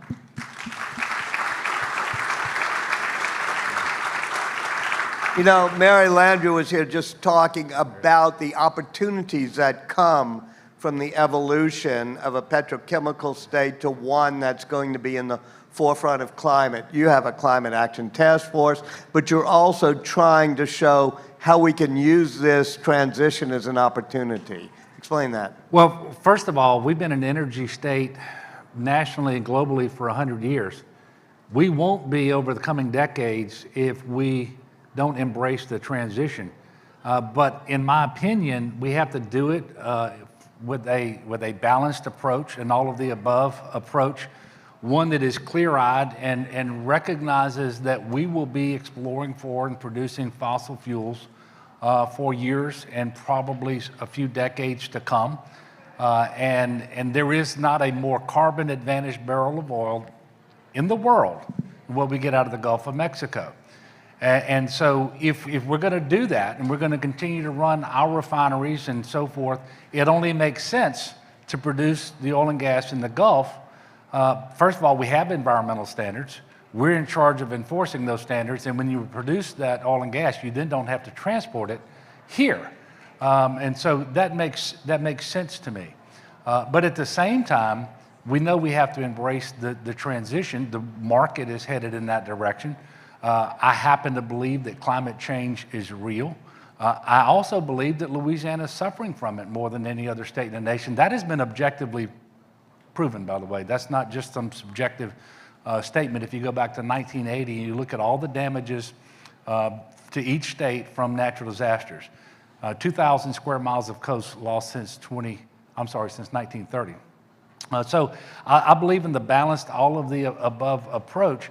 And if we will do that, we will continue to be energy leaders. And the good news is the knowledge and the skills, the experience that we have developed here in our citizenry for oil and gas are transferable to things like wind. And we know that that's going to be an important part of our future. And we are the only Gulf South state with a climate action plan to get us to net zero by 2050. And that is a competitive advantage. And I'm not trying to be ugly, but if you're the only state in the Gulf South that are not denying climate change, and your goals align with other countries around the world, and they also align with the internal goals of more and more companies, including oil and gas companies and chemical companies, then guess what? They really want to invest in your state because we're trying to create demand for the products that they are producing. And we have tremendous opportunities in Louisiana right now. The Inflation Reduction Act, and I get excited about this stuff, but the Inflation Reduction Act, you're going to see companies come to Louisiana to manufacture things here that they were not going to manufacture anywhere in the United States of America because of the Inflation Reduction Act. And there's not a better place for them to be than Louisiana. And the trip I just made to Korea and Japan, I cannot tell you how many companies told me that. So I'm excited, and all of this is going to filter out so that there will be more opportunities for everybody. I was just in Hammond earlier this morning, $72 million facility, but they're going to be spending millions of dollars a year on local businesses to support what they're doing. Wait, what is the facility? This is the Medline facility. It is a distribution facility for healthcare products. And boy, I wish we'd have had them 3 years ago when COVID started. I was personally, as governor of the state of Louisiana, I was involved in trying to figure out how to get surgical gloves and masks and gowns and ventilators. But this brand new state-of-the-art, it's the most efficient distribution facility anywhere in the country. It's in Hammond, Louisiana. 350 jobs, $72 million. But I was excited to know that they're going to spend at least $2 million a year on small businesses right there in Hammond. And so every time we bring in a business, and you see tens of millions of dollars, hundreds of millions of dollars, or maybe $4.5 billion, every time that happens, there's opportunity there for local businesses, which means there's opportunities for entrepreneurs. I have my friends from Halliburton Labs in the front row, and they're sponsoring this, but they come from Houston. And the Halliburton Labs do things like startups in the clean energy space. How do we get more startups to come here and to base their work here. We used to have a very skilled workforce. Somebody in the hallway was telling me we don't even have enough welders these days. How do we get, as Steve Case was saying, the talent pool we need to attract the companies that Halliburton Labs wants to invest in? Well, first of all, having these kind of events where they come to New Orleans and they experience the cuisine, they look a little bit towards the culture that we have here and the history that they're not going to find anywhere else in the country, and then they were going to want to be here, and then you got to make it possible for them to be here. But I do want to, there's one good restaurant in Houston, you know, right? And it's called Brennan's. So thank you, T. Hey, T. But no, that's really important. But having these events, I think, is critically important. I think developing our workforce, which, by the way, and I would probably say this even if I couldn't prove it, the Department of Commerce, U.S. Department of Commerce, the Census Bureau, we had the most productive manufacturing workforce in the country. And it's true year after year after year. We have the best workforce development program by Facilities Magazine for about 12 or 13 years running. It is a great place to do business. It's a great place to invest, especially when you look at what the state is doing to invest again in education and workforce development. And I know we're going to talk a little bit more about that, but I am into my 8th year now. We've started my 8th year as governor. I've got the rest of this year. It's true that 10 years ago, we were disinvesting in higher education more than any other state in the nation. Now we have the best budgets in the history of our state for education. And it makes all the difference in the world. It makes all the difference in the world. And that's not just all four-year universities, although certainly that's a big part of it. These are Louisiana Community Technical College campuses in every community across the state. They're now working both with high schools and with the 4 years to make sure that there's a seamless way for our working age adults to have a post-secondary credential or degree of high value. And so you cannot invest what you do not have. And we fixed we righted the fiscal ship years ago, and now we're making those investments. And I am just very confident that Louisiana is the place that companies want to be. And I heard it in Korea and Japan. I heard it in France. I hear it when I travel around our country. And so I encourage anybody who wants to both be successful and have a good time doing it to come to Louisiana. You know, one of the problems I've seen across America in starting companies is we're a country that really stops a lot, permits and public, and we need some form of permitting control or something. I know Joe Manchin's got, and the Manchin Plus Act, that would make it easier. What is Louisiana doing to make it easier to start a business? Well, first of all, you've got standards, and they are there for a reason. And if they're not valid standards, you need to change them. But if they're standards that are on your books, you've got to enforce them. But that doesn't mean you have to be unreasonable.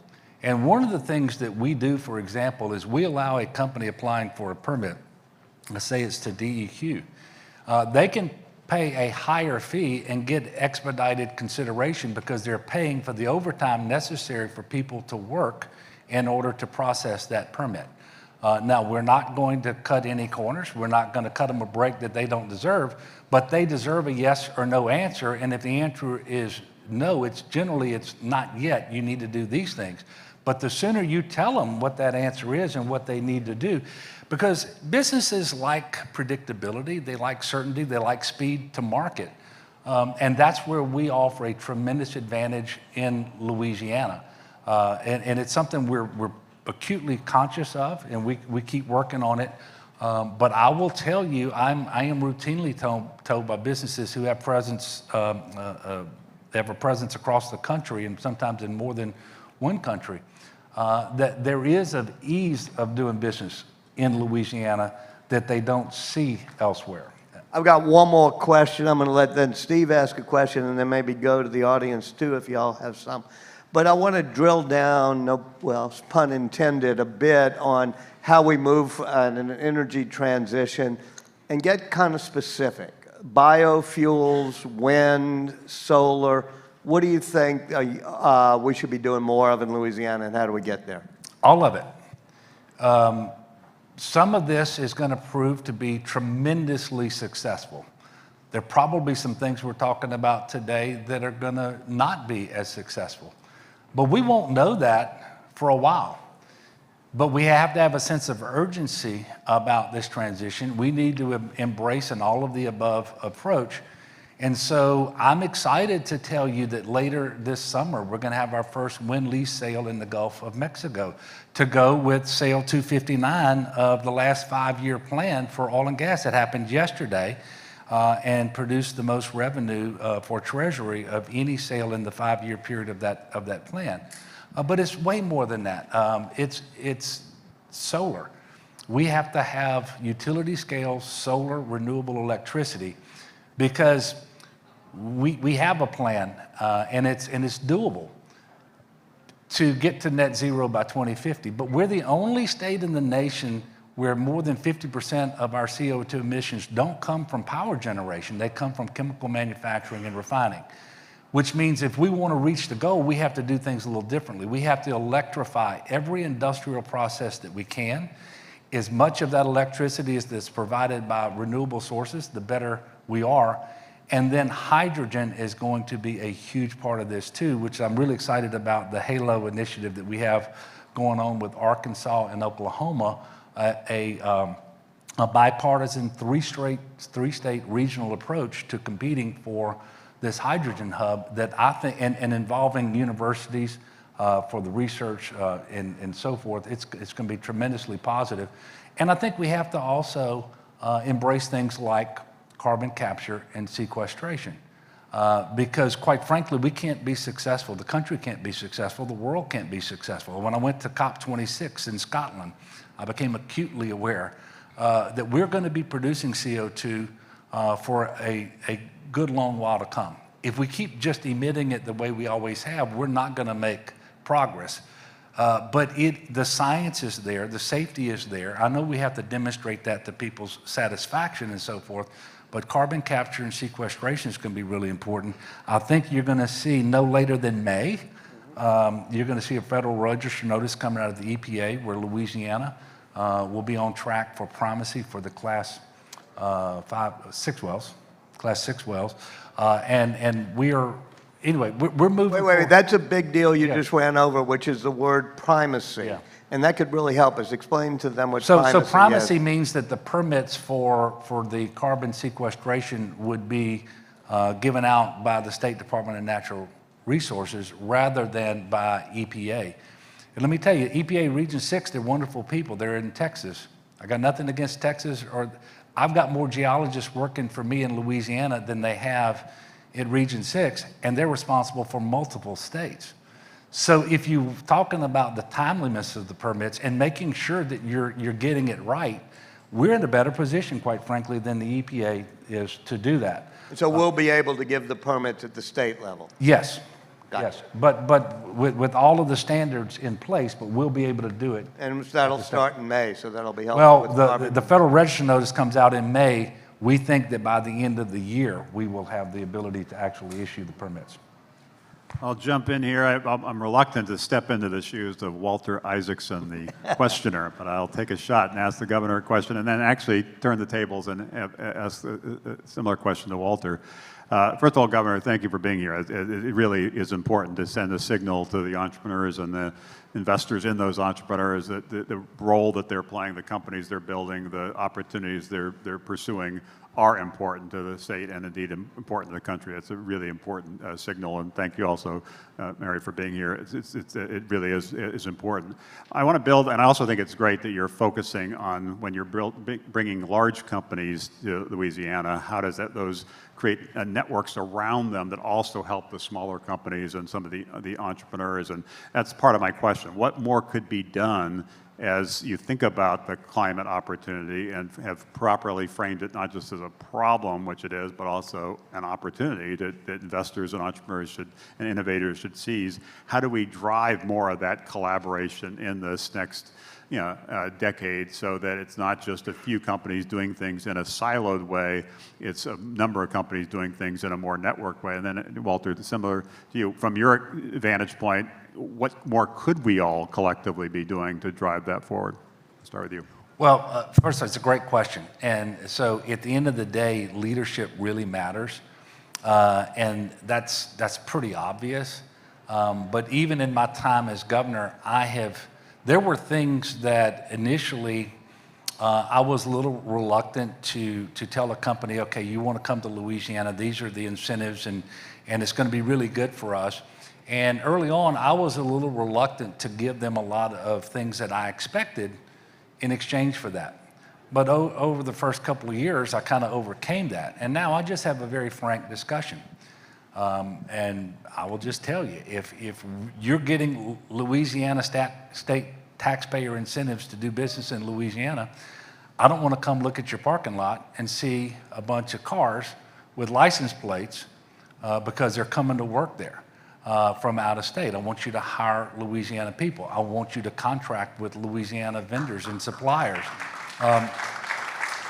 You would be, you all probably wouldn't, but for everything from grass cutting, ice, water, catering, I mean, there are so many opportunities. And if you just have those conversations with the CEOs at the time they're in your office and they're telling you what they want from you, if you just have that conversation with them, more often than not, you get what you're asking for. And so that is a huge part of this.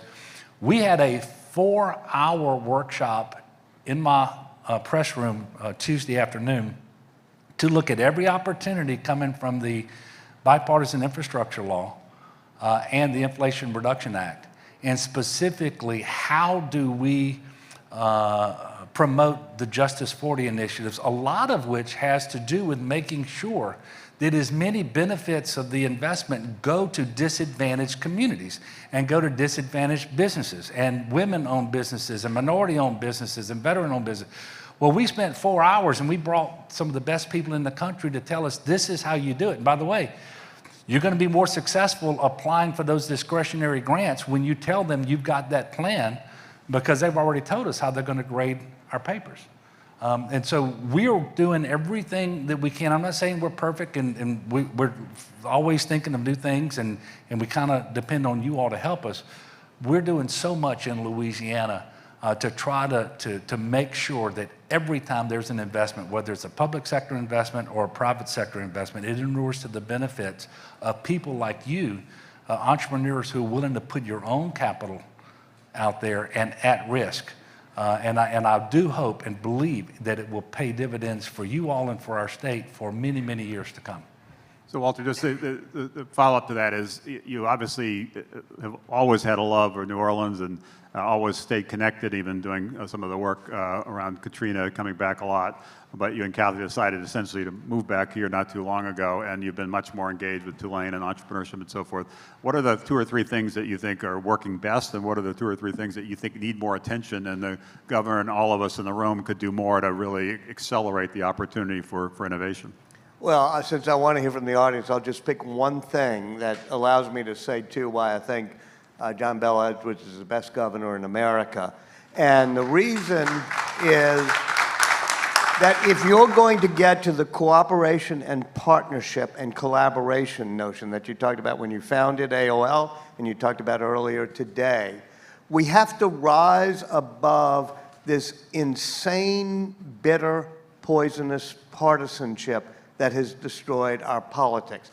And we see it where people wake up each morning and instead of engaging, they're there to enrage. They're there to put, and we know every day, every politician we look at, I don't need to name names, but in this state, any state, is that person going to help us pull together for the higher purpose we have as a community, or is that person going to play on our divisions? And we have to look at that lens, because one competitive advantage New Orleans and Louisiana has had in the past few years is that when everybody's going nuts on very divisive politics in other places and worrying about, bathroom laws or God knows what, we're too busy eating crawfish, having Mardi Gras, and thinking we love each other and that we have a higher purpose here. We've got to keep that in mind when we look for our leaders. Let me move on to audience, and then I'll let Steve do the follow-ups. Right here right there, my friend, yes. Thank you so much for the talk. I just had a question about moving forward between, we're in the great city of New Orleans, and also we have Baton Rouge, the capital. As we're looking at more of, as we're looking at, Just keep talking. as we're looking at how we can be more innovative and reach these climate goals, one of the big kind of aspects of that is transportation. And so do you have anything to share about possibly a passenger train between Baton Rouge and New Orleans? Yeah. We are closer than we've ever been. That's true. Because of some news that just happened out of the National Transportation Safety Board, they approved the merger between Canadian Pacific and Kansas City Southern. And that is going to allow us to get an operating agreement in place now with Amtrak. And I don't have a timeline for you because there's some other things that have to happen to reestablish passenger rail between Baton Rouge and New Orleans, and with stops at the airport, for example. And what it's going to allow us to do is have Baton Rouge and New Orleans together, rather than competing against one another. They're going to be able to form a larger metropolitan area that then goes out and competes against the rest of the country. And that's only one step, because we actually want to reestablish passenger rail going further east, not just to Mobile, but to Florida. And we're also looking at passenger rail along the I-20 corridor. But we finally are embracing it, passenger rail. There's a lot of support in the legislature. I'm excited about it. There are some hiccups. I don't want anybody to think I'm Pollyannish about this. Speed limit on the rail crossing Bonnet Carré Spillway is 10 miles an hour right now. So we have to replace that bridge to make it safer. Because a lot of people aren't going to take the train to go 10 miles an hour. But we're applying for a grant, and the state will put up the match. We will build when we're successful. I don't think it's a matter of if. We're going to replace that, and then you're going to see it take off. But it is a big part of our plan. We want as many cars off of I-10 and off of I-12 as we can get.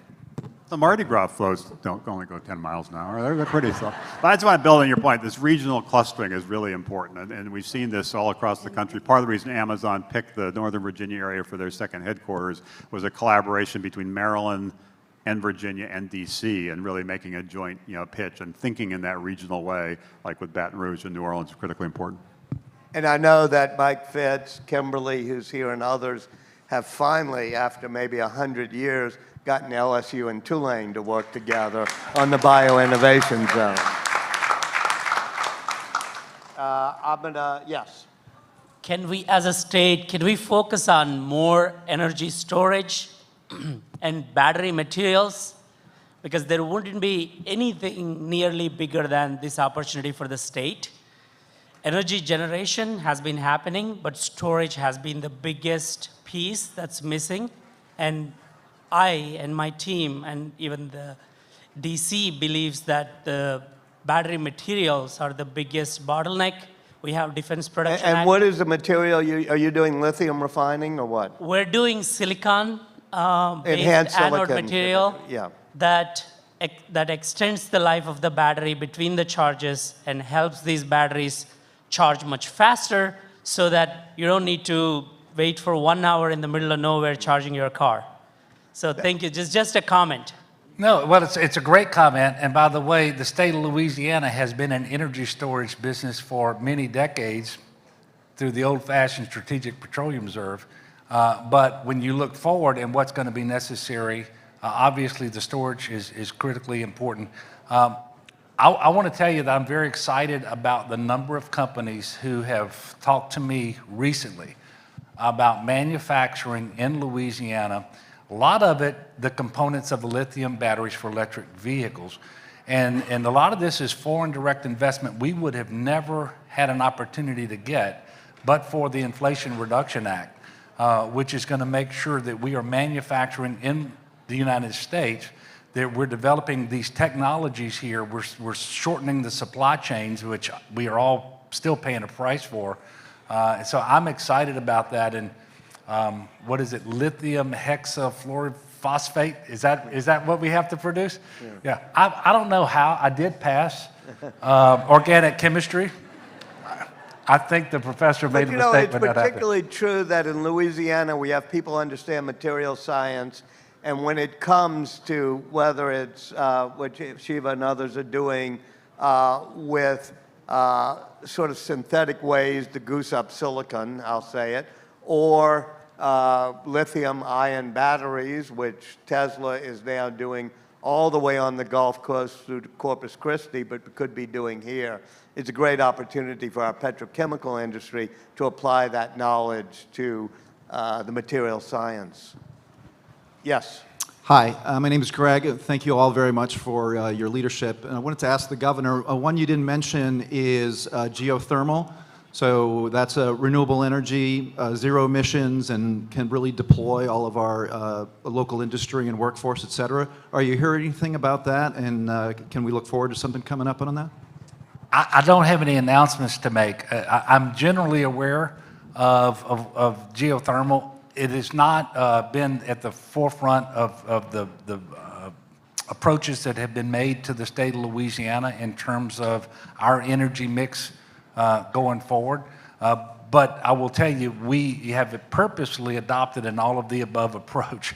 And so if any company is interested in developing that here and investing in it here, we have an energy office at DNR, we have folks at LED, and we sit down with companies literally several times a week about the energy transition and why they need to be in Louisiana, and we would certainly do that with respect to geothermal. Yes. Liz is in charge of calling on people. Hi, everyone. My name is Ethan, and I've recently been a student at Tulane. I just finished up my last year here. So this question is for the governor. So before you came on, Steve was saying that entrepreneurs, they identify problems and they try to fix them. So I just wanted to ask you and set the record straight. There's one big problem in Louisiana and New Orleans. Everything else is amazing, but the roads suck. And everyone identifies that as soon as they come here. So I'm just curious, I just want to hear it from the man himself. Why is it still such a problem and how can we fix it?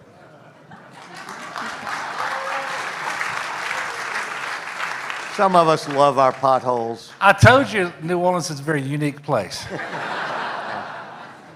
Look, I don't really have an answer for that. I was educated to be an engineer. I've never worked as an engineer. And I just wonder if it has something to do with the fact that we built the city in a swamp. Yeah, maybe so. But talk a little bit more about the infrastructure in general, which is what you're doing a lot on. So I am so excited. Senator Bill Cassidy and Congressman Troy Carter both supported the bipartisan infrastructure law that is making a difference in ways that you all can't imagine. Yes, roads, bridges, ports, airports, all of those traditional things related to infrastructure, but also broadband. We've already invested more than $300 million to make broadband affordable, true high-speed broadband available for 80,000 unserved addresses. The bipartisan infrastructure law, we're going to get more than $1 billion later this year, early next year, to match with private dollars from internet service providers, and we will fully close the gap with that. We're plugging orphan wells because of it. And so we are advancing infrastructure projects like a new bridge in Calcasieu, things that we would have never been able to do. And this is a partial answer to your question. We're not taking, although we could take all this money and put it on state-owned infrastructure. We're not doing that. One example is a $1 billion bridge program that we have available over 5 years. 30% of that, $300 million, will go to local political subdivisions, and they will decide which bridges to get repaired and replaced. So that will certainly benefit folks here in New Orleans as well as everywhere else. But the bipartisan infrastructure law, truly transformational, and I'm so thankful we have the opportunity. I'm also thankful we're running surpluses because now we have the money to use as non-federal match so that we don't lose a single dollar that's available to us. You also should be Last word, everybody Steve. thankful that leading the charge on that infrastructure is Mitch Landrieu. So there you go. Any final words, thoughts, Steve? No, it goes back to what we were talking about earlier. This is a really exciting time, an amazing moment where cities all across the country, like New Orleans, are on the move, on the rise. Governors really recognize the role new companies, startups play in driving innovation, creating jobs. As you said, the Inflation Reduction Act and other legislation, chips and science and infrastructure and other things really create an unusual opportunity. So I'll go back to what I said before. This is a moment I just encourage everybody here to seize it, recognize the next 10 or 20 years for New Orleans and more broadly this region really could be extraordinary. It really could emerge as one of the great startup clusters in the country, building on exactly some of the things that the governor and Walter have been talking about. But it's not going to happen automatically. It's not going to happen by accident. It's going to happen by people saying, just as you want to build a company to change the world, we're going to collectively change the trajectory for this region. It's a wonderful opportunity. And hopefully when the governor finishes his term, he will maybe he'll move into the startup sector here and join. I'm going to be starting something up because thank you, Steve. It is gratifying to see a standing room only crowd in New Orleans talking about entrepreneurship. So thank you.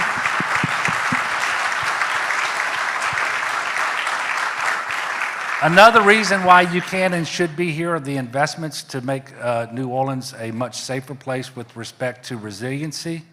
The beneficiary of $14.5 billion of generosity from around the country, the Hurricane Storm Damage Risk Reduction System that Senator Mary Landrieu fought so much for, and I want to thank her for that effort. The largest source of recurring revenue that we have for the coast is a result of Go Mesa. Mary Landrieu made that happen. I want to thank Mary Landrieu for that as well. And it is good to have Mitch at the helm of the infrastructure bill. And I called him as soon as he got named. And I said, Mitch, I said, I know the president's going to give you your marching orders. I said, but forget what he tells you. This is what we have to do. And I reminded him of the Bluebell ice cream commercial, where the truck driver said he ate all the ice cream he could and delivered the rest. I said, Louisiana wants to eat all the infrastructure dollars, and then you deliver the rest. So that's going to be our approach. Look, thank y'all for letting me join you this afternoon. I appreciate everything that you are doing. I am headed back for my final Easter egg hunt at the governor's mansion. And I am excited to do that. But if I am late, the First Lady is not going to let me live, much less serve out the rest of the term. Governor, thank you very much. Steve Case. One more round of applause for Walter Isaacson, Governor Edwards, Steve Case. Thank you all so much. We're going to be back here in 10 minutes for the start of the Biotech Mini Summit. Thank you.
All right, ladies and gentlemen. Welcome, welcome. Nice to see you. That's okay. That's okay. All right, ladies and gentlemen, we are about to start the Biotech Mini Summit. If I could get your attention. Tulane and LCMC partnered on this inaugural mini summit in biotech to provide the insights and a roadmap for how we and others are working to develop the New Orleans and the Gulf South biotech ecosystem in a way that allows us to share the city's audacious solutions with profound medical challenges with the world. Please direct your attention to the screen to see what our innovators and leaders have been up to. It starts with an observation. Curiosity mixed with a desire to create, fueled by a tireless drive for progress. Here in New Orleans, innovation is propelled by institutions like Tulane and dedicated entrepreneurs like you. Innovation to me means collaboration, the generation of new ideas, having an impact on a broader scale. The ability to see a new reality in whatever field that you're working in. How do we just improve as an entity to meet the needs of our patients? Innovation means something new, something novel. It's, to me, something that can change the world. Our unique concentration of world-class universities, health systems, and a culture of rebirth and renewal all blend together to create a thriving ecosystem of innovation. One of the major issues that we see in triple-negative breast cancer is that the supporting scaffold of the cancer cells is very different in triple-negative breast cancer. The tumor scaffold influences cell behavior. My project focuses on creating models that mimic the scaffold that we see in order to find better therapeutic targets and to look at those cell matrix interactions. Vaccines are often composed of things that are on their own harmless to our bodies. So we add an adjuvant to that component to sort of trick the body into thinking what we're injecting might be harmful so that the body reacts and mounts an immune response to it. And in this way, we can make vaccines safe. By bringing cutting-edge research to patients in need, our biotechnology entrepreneurs and innovators are shaping the future of healthcare. With transplant, we have a disparity between supply and demand. I have watched over the last 10, 15 years, colleagues of mine work on specifically creating machines that perfuse organs so that we can then use organs we might not have used in the past, optimize their function, and then transplant them into patients. In New Orleans, a supportive entrepreneurial ecosystem empowers brilliant minds to commercialize their innovative technologies. So at Obitala Sciences, we are making miniaturized tissue models of patients of varying demographics. 9 out of 10 drugs fail when we're looking to treat obesity, diabetes. And so we are addressing that by making these little tissue models of patients to test and screen drugs much earlier in the drug development process.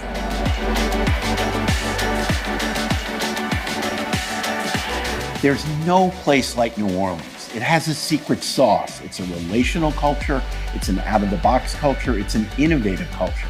The source of jazz, the source of food, the source of creativity. And it's that sense of relations and collaboration. It's part of Tulane's culture. That's what the Innovation Institute is about. Innovation in biotech, the New Orleans way.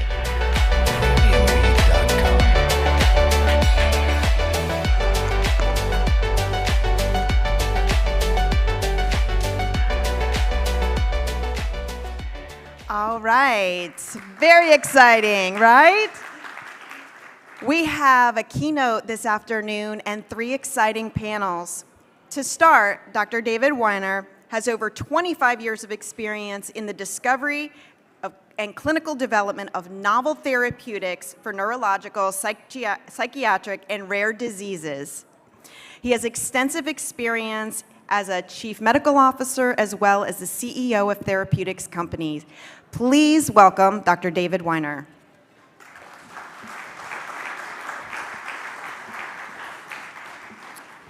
Well, Kimberly, thank you very much. I really appreciate Tulane and the Innovation Office to give me the opportunity to come and speak to you today. But I have to probably express that I'm here with some earnestness because I'm violating the #1 rule of speaking in a public event, and that is do not follow people who are far more eloquent than you are. So here I am, after the governor has been up here, after Steve Case has been up here, and after Walter Isaacson has been up here. That's a danger, right? I think what I can relay this to is I feel like a musician who just got their first Jazz Fest gig to find out that I'm playing the pan flute right after Glenn David Andrews does a gospel set. That's sort of the way I feel right now. So hopefully it'll go smoothly. We'll see. So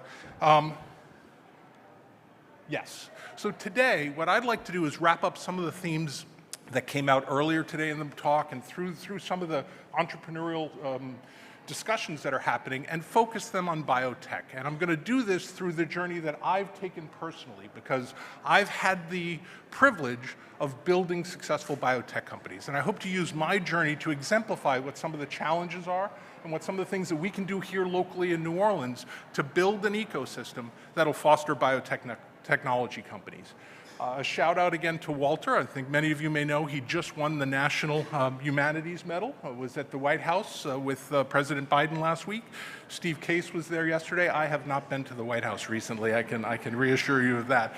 But I did hear on NPR Walter commenting when he was interviewed that one of the reasons that as they asked him as to why he came back to New Orleans. And what he relayed was that in order for him to be successful, he had to leave New Orleans. He had, in order to do the journalism, the work he did, he had to do it elsewhere. My story is similar. Although I'm not from here, my home has been here for 20 years, and I've not been able to live here. I've had to live in cities like San Diego and Boston because that's where the biotech community resided. And I'd love to be able to change that. I'd love to be able to find a way for the ecosystem here so that entrepreneurs that follow don't have to leave a city they love in order to do something meaningful and what they're really interested in doing. All right? So I'm not technically a boomerang, but I would love to stay here. All right, so like anything else in biotechnology, the journey usually starts with education. For me, I took an early interest in science. As an undergraduate, I was able to I showed significant interest, perhaps not aptitude, but interest in science. And that led me, even as an undergraduate, to spend significant time working in research laboratories.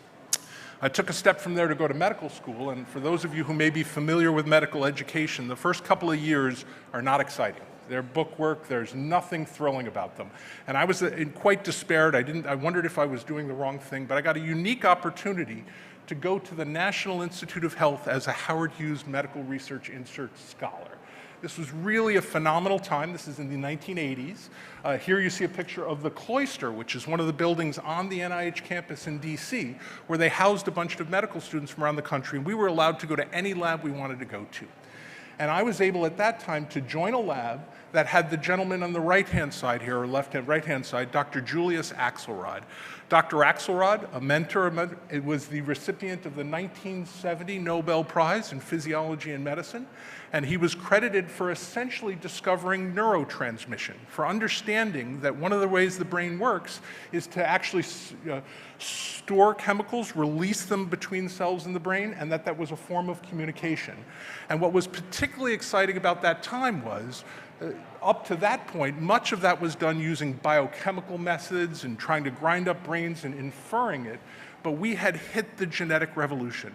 A number of years later, we announced that that the human genome was sequenced, but prior to that, individual genes were being conquered, and there was a class of genes called receptors, or G protein coupled receptors, that were the target of many pharmaceutical drugs. And I was lucky enough to get involved at an early stage.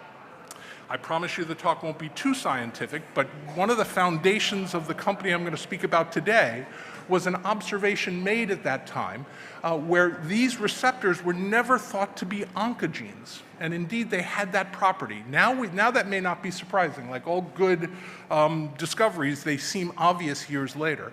But what we were able to do was take a cell like a fibroblast cell. This is something, a connective tissue cell that normally is not like the brain. And we could individually put a specific receptor into that cell. And what we found was that promoted growth. And we were able then to construct an assay that used growth as a means of measuring receptor activity, right? That seems somewhat obvious, perhaps, but it unlocked for us the ability to do a whole bunch of things related to drug discovery, right? And so it was that foundational discovery made by colleagues of mine at the NIH when I was still quite young and quite open-eyed about it that enabled the formation of a biotech company. This leads me to sort of my first pillar of what's really important in building a biotech ecosystem, and that is research, right? Biotech companies get formed not off of a social media interest, not off of a novel way to improve communication. They fundamentally get formed off of truly unique discoveries. And the national, here's the top 30 institutions in the country, and this is a snapshot, I think, from just last year, 2021, of institutions that are funded by NIH grant funding. And if you look down the list, these are many of the institutions for which a vast majority of the US biotech companies are started out of, okay? There are other funders of research like this, the National Science Foundation, the Howard Hughes Foundation, and interestingly, the Department of Defense is a major funder of very, very early research, which is then turned into and commercialized through a biotech company type of status. So very, very important initial seed. And bringing, if I can, So bringing or building the different pillars that are important for setting up an ecosystem here, I put research innovation at the top, all right? We have this pillar here. We've got institutions like Tulane and LSU and the University of New Orleans. Xavier is starting a new medical school, right? So we have the foundation we need for discoveries that could seed local biotechnology companies, right? And what I'll do, and I'll repeat this in some future slides, is on the right-hand side, I'm going to talk about what are some of the challenges or elements here, right? And so one of the key things is we have to increase the awareness of many of the researchers we have in our institution about the importance of securing intellectual property and in fostering them to be interested in considering entrepreneurial avenues for the research, which isn't the case. There are many, many of the institutions I showed you on the prior slide that have deep, deep histories of having professors there who have founded multiple biotech companies serially and attract investment because of that. We need to build that understanding and interest here. All right? I think another very important part is technology transfer offices, right? This is the link between those initial discoveries and the ability for somebody like myself or others to license that technology and start up a biotechnology company. We've had challenges in some of our local institutions in doing that, so really focusing on that, rebuilding that, investing in technology transfer is going to be exceedingly important to build a sector like biotech that essentially this is the origins. This is what it relies upon. Right? And another theme through my brief talk today is mentorship, right? We need individuals like myself and others who've had the experience to do that to be available for young entrepreneurs so that we can guide them, we could join their boards or their advisory boards or corporate boards or in any way possible to foster them, because the journey for a biotech company is often a difficult one. And experience is critical. So this is building an ecosystem and having individuals that, as we mature, reinvest back into the community through those means, critically important. So what did we do from there? So we had the technology. I actually left the NIH. I went back. I got a medical degree. As an aside, I almost came and did an internship at Ochsner. I ended up not doing that, but I've had a love and a desire to be here dating very, very far back. But what we were able to do at the time was to reconnect with my colleagues there at the University of Vermont. And what they had done early on was set up a company, it's a wonky name, called Receptor Technologies. This is 1993, right? And one of the early events was getting seed or Series A capital, right?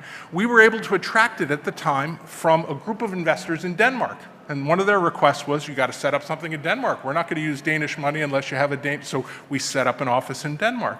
And here we are in Vermont at the time, and what we were, the way that we were getting the company to grow was doing fee-for-service research for pharmaceutical companies.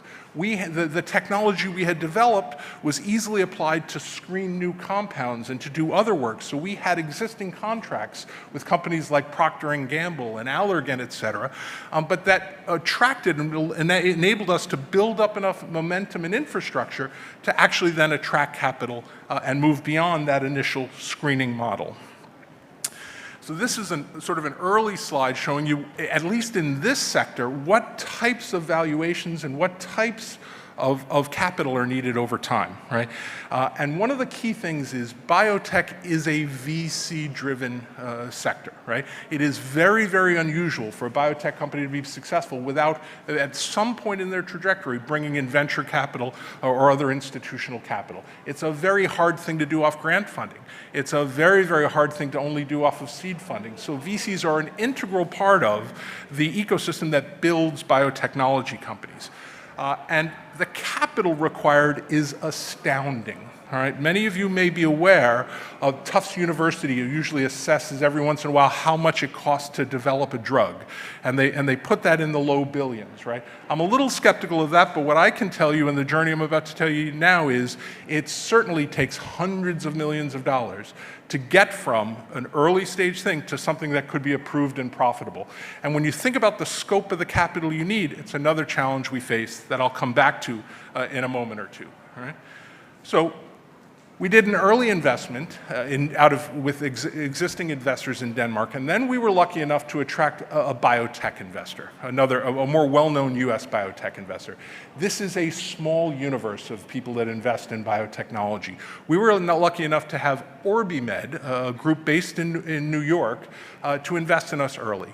But there was one strong stipulation that all of our investors wanted, and they said, you can no longer do service business. You need to become a therapeutics company, right? The economics were very, very different. And we were very excited about that. And so we did a strategic change at this point where we stopped doing fee-for-research type of activities and invested all of that capital and launched what we call a drug discovery campaign, trying to come up with a novel therapeutic for human diseases. So this brings out, hold on one second, a second pillar. Right? What do we need locally? Well, we need some capital, right? When I think about the early stages of biotech companies, seed capital and company support, we're good at that. We have this network. We should build off of this, right? This is exceedingly important. I think this is an element that we can build upon from what we already have. And there's a couple of things I want to shout out that are important. First one here, incubation engines, right? The Idea Village, Propeller, it's essential, right? They cross over climate technology, energy, biotech. They provide an environment that young entrepreneurs who want to be in the biotech space can get ideas and mentorship. So they're critically important, right? The second one, infrastructure, is particularly important for biotechnology, right? Once again, a call out to Nobic, right? What is very important for a small biotech company is the investors who want to invest in it don't want you to build a lab. They don't want you to spend money on building infrastructure and buying freezers, right?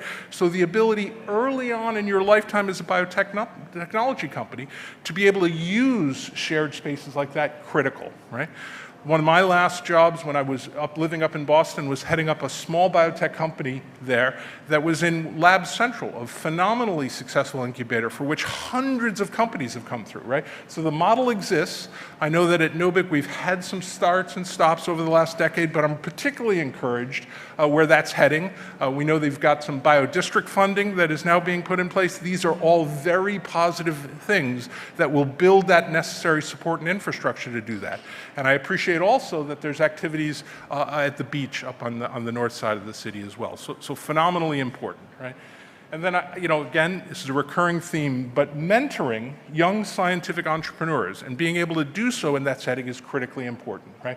I've got a small office at Nobic. I'm working with some of the companies there. I'm hoping others that have successful exits or successful careers in the space can take advantage of that as well.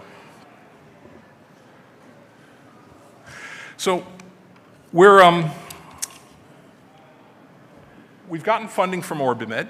It just so happened that the founder of the company, myself, and a couple others that helped start it up had moved locations. After I finished my neurology training, I joined the faculty at the University of Vermont in Burlington, Vermont.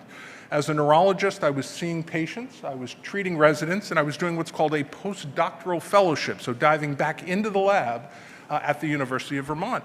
But we quickly realized that we couldn't start a biotech company in Vermont, that we had to go somewhere else. Right? And that's unfortunate, but there were a couple of things that made us to think, well, we got to rebrand and we have to move. So this is a rebranding slide. Anyone here recognize either one of these two locations? No? I see somebody. This is the Acadia National Park. These are two of the phenomenal places in Maine. All of us that were up in this small biotech company were either from New England or trained there. We had big aspirations. We figured if we were ever going to be public, our company had to start with the letter A. It can't start with the letter Z. And we all love Acadia National Park. So sure enough, we renamed the company Acadia Pharmaceuticals. All right, And at that time, the reasoning, and this is very important, is we felt we had to leave Burlington, Vermont, not a biotechnology hub by any means, not because of capital. We thought we could attract capital over time. All right? We had some concerns about infrastructure for sure, because there were no labs built up, nothing like that.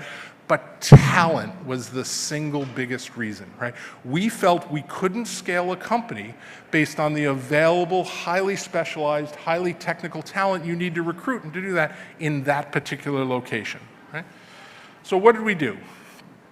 Well, this is a very, very high-level view of the current US biotechnology landscape. This includes biotech companies, med tech companies, health, and as you can see, pretty spread out, all right, now in 2021. There always were a couple of key hubs, and if I were to show you a map of this in 1997, there'd only be 3 circles on that map. Boston, San Francisco, and San Diego. You heard earlier to talk 70% of venture capital goes to those 3 cities. Well, I can tell you back then 95% of biotech companies were there, okay? But a lot has changed in the last 20 years. And as you can see from this particular graph, there are other cities that have made a very concerted effort to build that. New York has done tremendously well, right? There are older pharmaceutical hubs like Northern New Jersey, New York, Research Triangle Park, Philadelphia, et cetera, that have done well. And you can see there are many cities, including Atlanta and others, that have spread out, and now more and more companies are being formed outside of those big 3 cities that started this endeavor, right? This is what gives me also hope that if we build it, they will come. It could happen here, right? So I'm young, got to figure out what to do. I get the chance to move from Vermont to San Diego, California. That was the winner, right? At the time, I was driving a 1967 Pontiac Le Mans convertible. I piled into that car with my chocolate Labrador Retriever and my best friend in the world, and although it probably had the spirit of a 1960s pilgrimage to California, I can tell you it was far more sober and not quite as highlighted as one of those old endeavors were a couple of decades ago. What was particularly interesting about this car, although it was a great car, whenever I drove it for a while, it would heat up and then it wouldn't start again. So I had to lift up the front hood to let it cool off before I could start it again. So my colleagues in Vermont didn't think I was going to make it to San Diego, California. They pulled out a map. They put pins in different states they thought I was going to break down in. All right. For those of you of a certain age, they encouraged me to call Click and Clack every week on my journey across the country, which I failed to do, but I can tell you I did make it to New Orleans. I think I put the general route here. As you can see, we stopped in places like Sun Studios and New Orleans, of course, and southern Utah, et cetera. And we had a great journey to start up a new company in the San Diego area. Right? So, well, keep doing it. So this brings me now to perhaps one of the most important elements here, people. Right? Let's pause on this one. This is what made us move. Right? Where are we on this, right? What biotech companies need are trained individuals, usually with a BA or a BS at an entry-level minimum to come in as laboratory technicians, et cetera.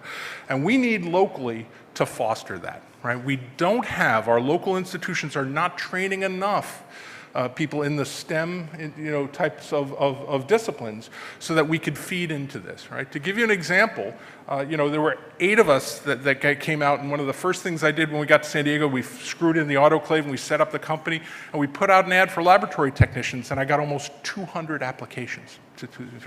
We can't do that here. We have to, that's something we need to invest in, so we've got the ability to bring in the talent and retain it here to build companies like this, all right?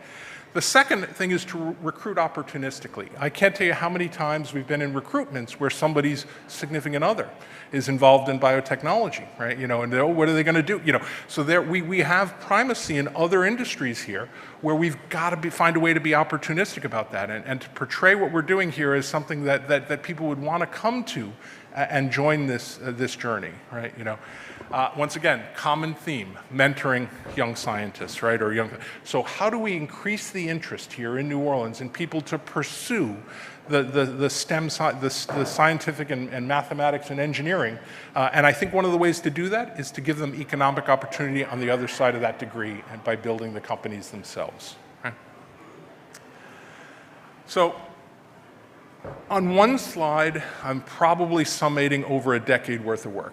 One of the things that we did, because we had this technology, was we reasoned something very simply. We said, well, if we can screen a large number of drugs and we can figure out exactly how they interact with these receptors, turn them on, turn them off, why don't we put together a library of all drugs that are in humans, including drugs of abuse and hallucinogenics and all the therapeutic drugs, and see what they do?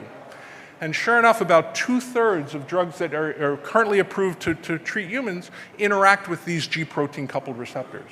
We made an early observation that one class of drugs known as antipsychotics that help people with schizophrenia and related disorders, all did something to a receptor called the serotonin 2A receptor.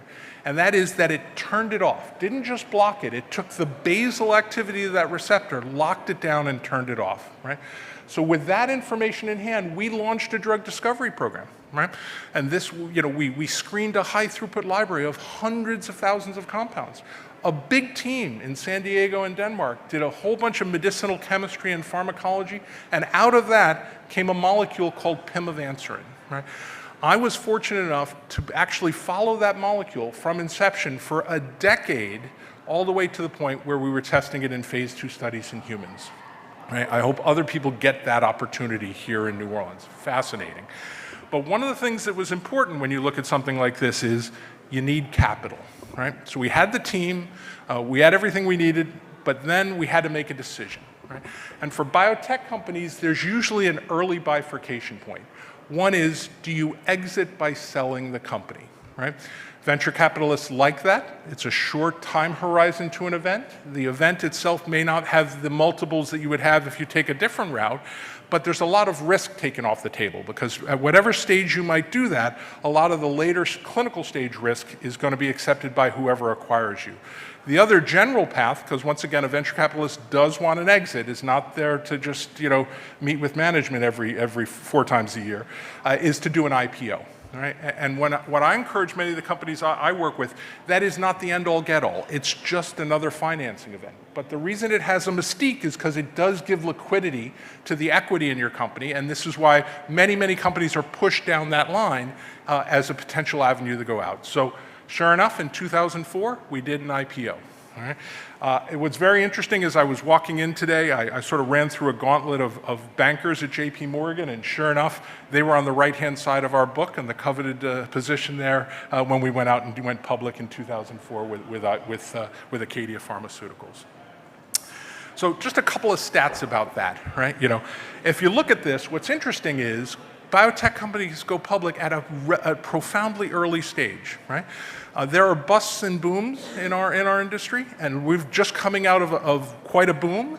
And what happened was the venture capitalists, other investors pushed out many, many, many companies that were really quite early, still far away from the clinic. Now that things have sort of tampened down a bit, many of those companies are not going to survive the next couple of years, right? So they essentially went out too early for that. But you can see how skewed this is towards companies, at least in this space, that go out well before they have data in hand that shows that their molecules or approaches actually work in humans. Fascinating to think about that, right? And then the second component, which I think is important, is most of the companies going out are focusing on places like oncology. Why? Well, two reasons. The regulatory pathway in oncology has gotten a lot more straightforward in the last couple of years, and reimbursement is very high in oncology products, right? So that's where the money and a lot of the flow went to, right? What I'm particularly enamored with is a slice more recently here is neurology.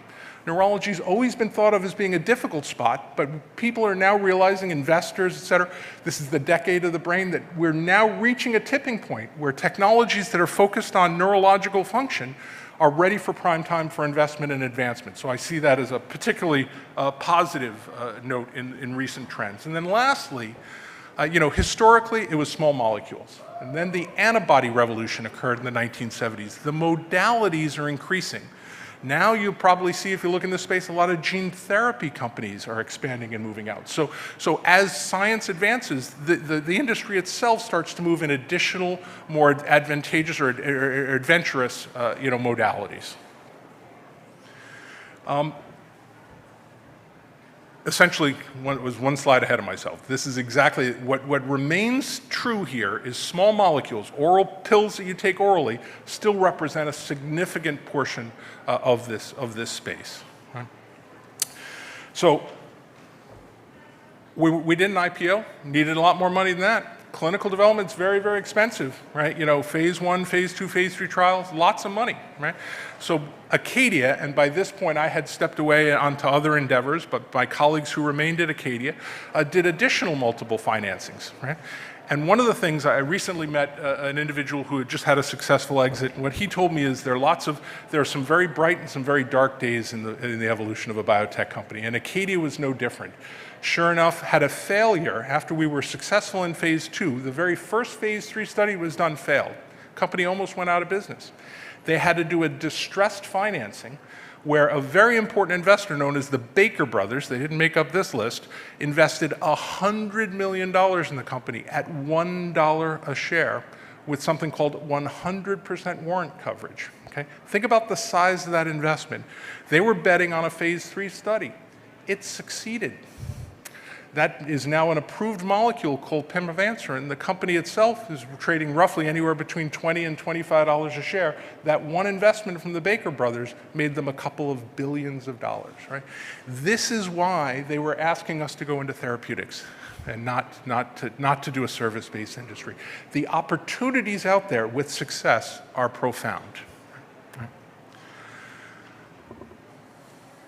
All right, so the last component here is, the depth of talent, the depth of capital like that, and I don't know if you noticed on the last slide, all of those investors, none of them are here in New Orleans. They're all in New York, they're all in Boston, they're in London, right? And the ability to have successes here are going to be critical, right? This is a future-looking leg, in my mind, for the biotech community here. We don't have that yet.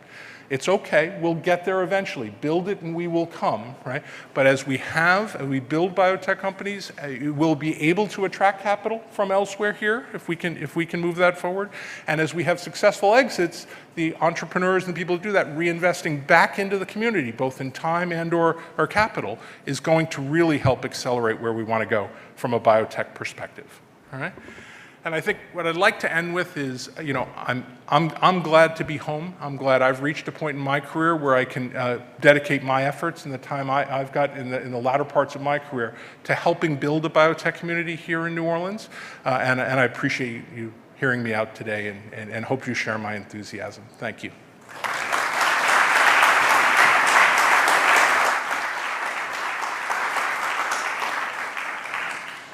Yep, happy to take any questions.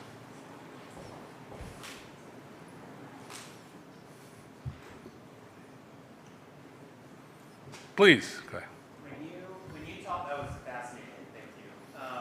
When you talk about talent development, how would we, if your opinion is that we are not generating the number of individuals that we need for this, from lab techs on upward, how would we begin to design curricula or programs that could get us there? Yep. I I think it's a multi-layered thing, right? This is not just the very large institutions we have. This is a community college-based approach, right? There are other ways to give opportunities for people to get the early elements of education. You don't need a bachelor's degree from Tulane to enter into as a research technician at a biotech company, right? There are gradations along the way and elements to do that. And I think that more broadly, we need to engage the local community colleges and not just New Orleans. I heard speakers earlier talk about we are an attraction. People come here from elsewhere in this modern age of saying, hey, I want to live in a city like New Orleans, right? To be able to bring in people, and the way to do that is to be able to say to them, there's opportunity here. Here's jobs. Here, look, there are 3 or 4 biotech companies. They're hiring. We're building. We need to hire 10 more people. So we've got to get that message out as well as socialize within the educational institutions we have here that exists, and then they'll follow, is my sense. Others, yeah, please.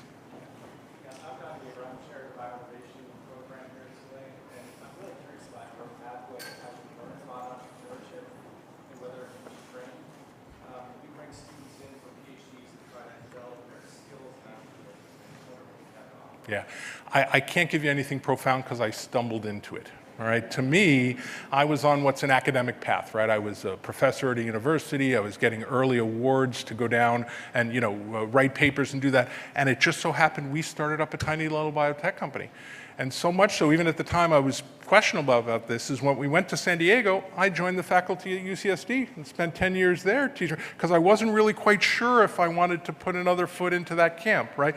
To me, it's painfully obvious now, and now this is where a significant portion of people, even physicians, PhDs, are getting that training to go specifically into a biotech career. So the landscape has changed profoundly, right? I think it's something that you probably don't have to promote so much, meaning, when people think about their careers, particularly if they're oriented towards education and going into the biological sciences, I think you've got a platform you can already build and just say, hey, there's another thing over here. It's not necessarily going and getting an assistant professorship. It's working with this small company or doing this and moving forward. So you probably have to remind them, but I don't think there's that educational sort of burden or hurdle that I faced 25 years ago when I was like, biotech? We're going to start a what company? That no longer really is the environment now. So,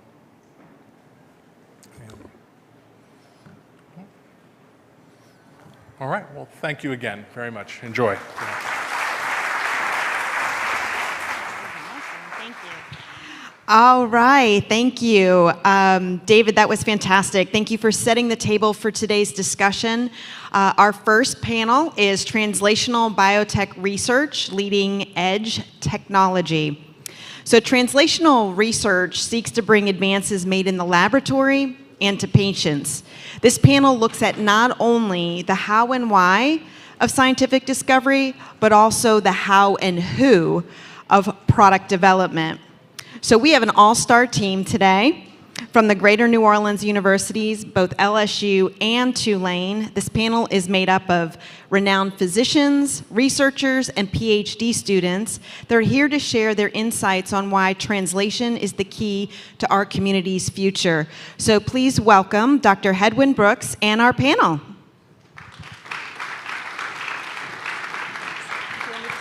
No, you can sit. You can sit there. Sir? Can I have your name tag?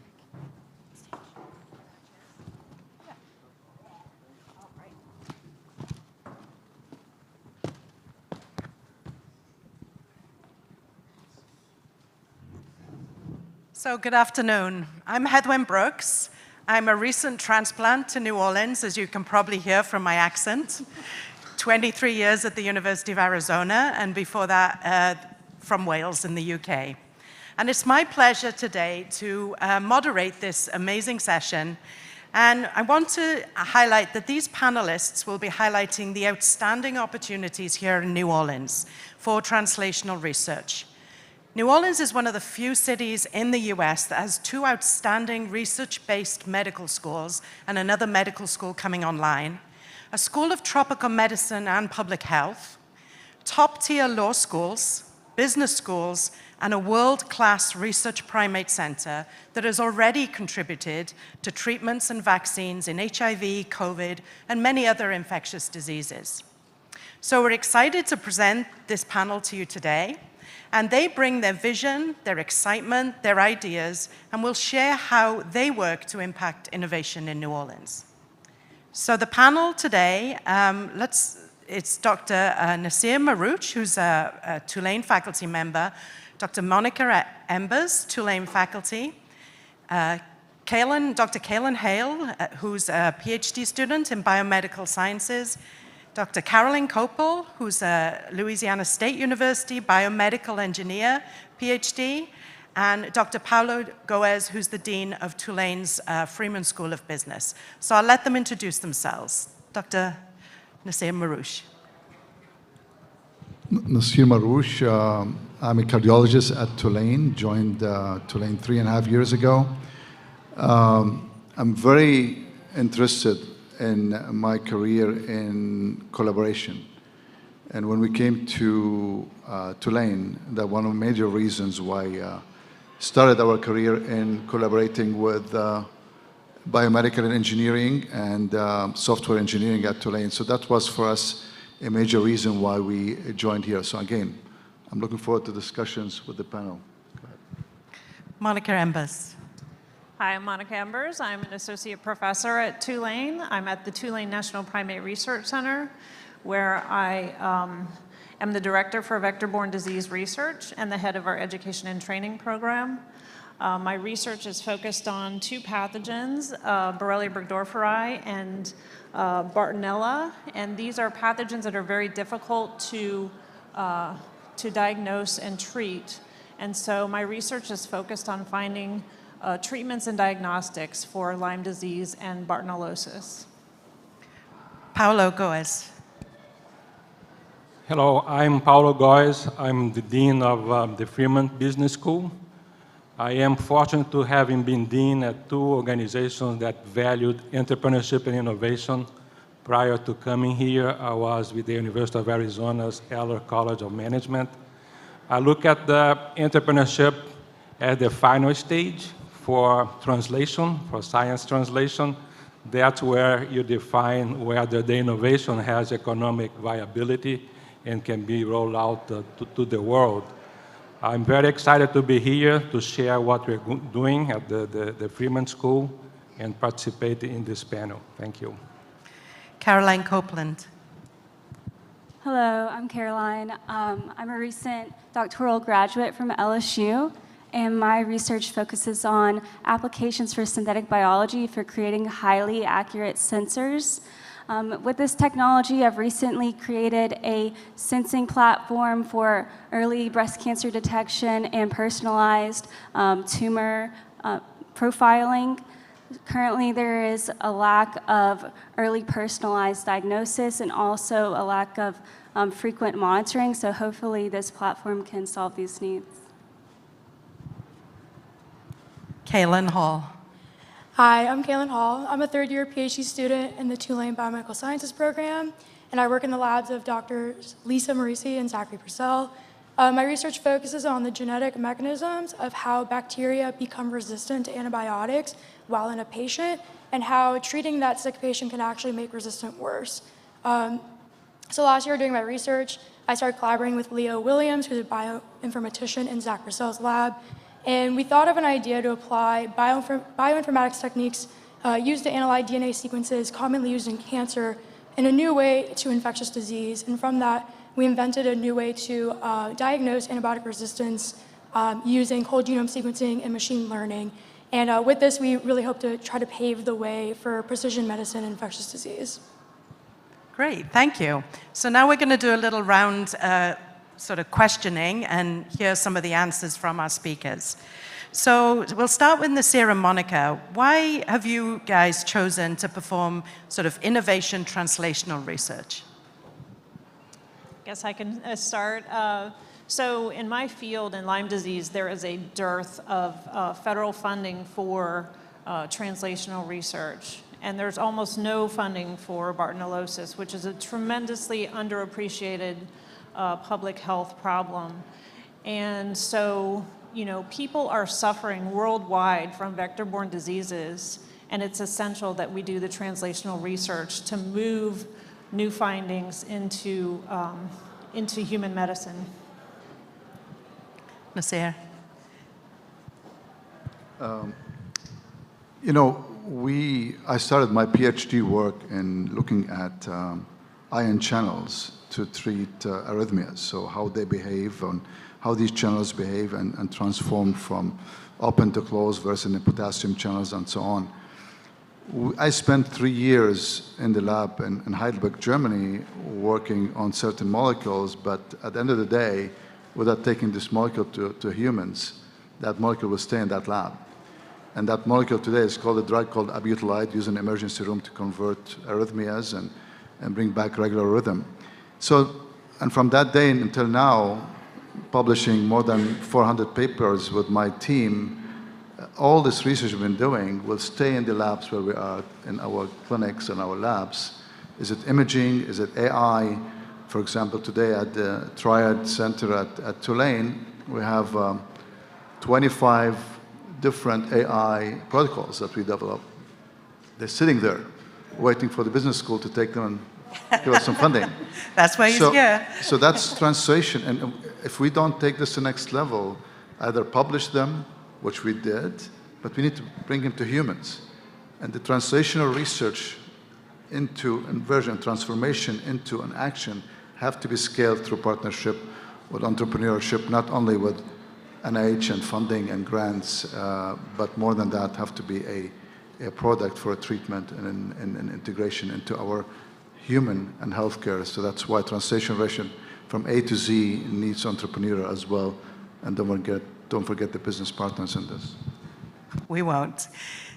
So Kaylin and Caroline, having, being in the field right now, maybe you'd like to share why, A, you did a PhD, or maybe that's too hard of a question for all of us. And what's one nugget you would share with someone if they were sort of considering a PhD and going to this track? And also you can tell us a little bit about what you do as well, if you want to give more. Okay. So I chose to do a PhD because I wanted to continue my research path in breast cancer research, and I wanted to try to find a solution for patients, dive deeper in there. My nugget of information for PhD students would be to talk to many people and read lots of articles and find a huge problem that people have that you can provide a solution for, because having a good application in mind is a great motivator for creating innovative technologies. Yeah, I chose to do a PhD. I've known that I want to do one since I was in high school. I've always been fascinated with research and discovering knowledge, especially through the scientific process. And I actually wanted to do my PhD studying antibiotic resistance, so it was really exciting that it kind of worked out that I'm doing that. And I also always dreamed about discovering something new that could actually make a tangible impact on people's lives, which I think is why I found myself doing translational medicine research.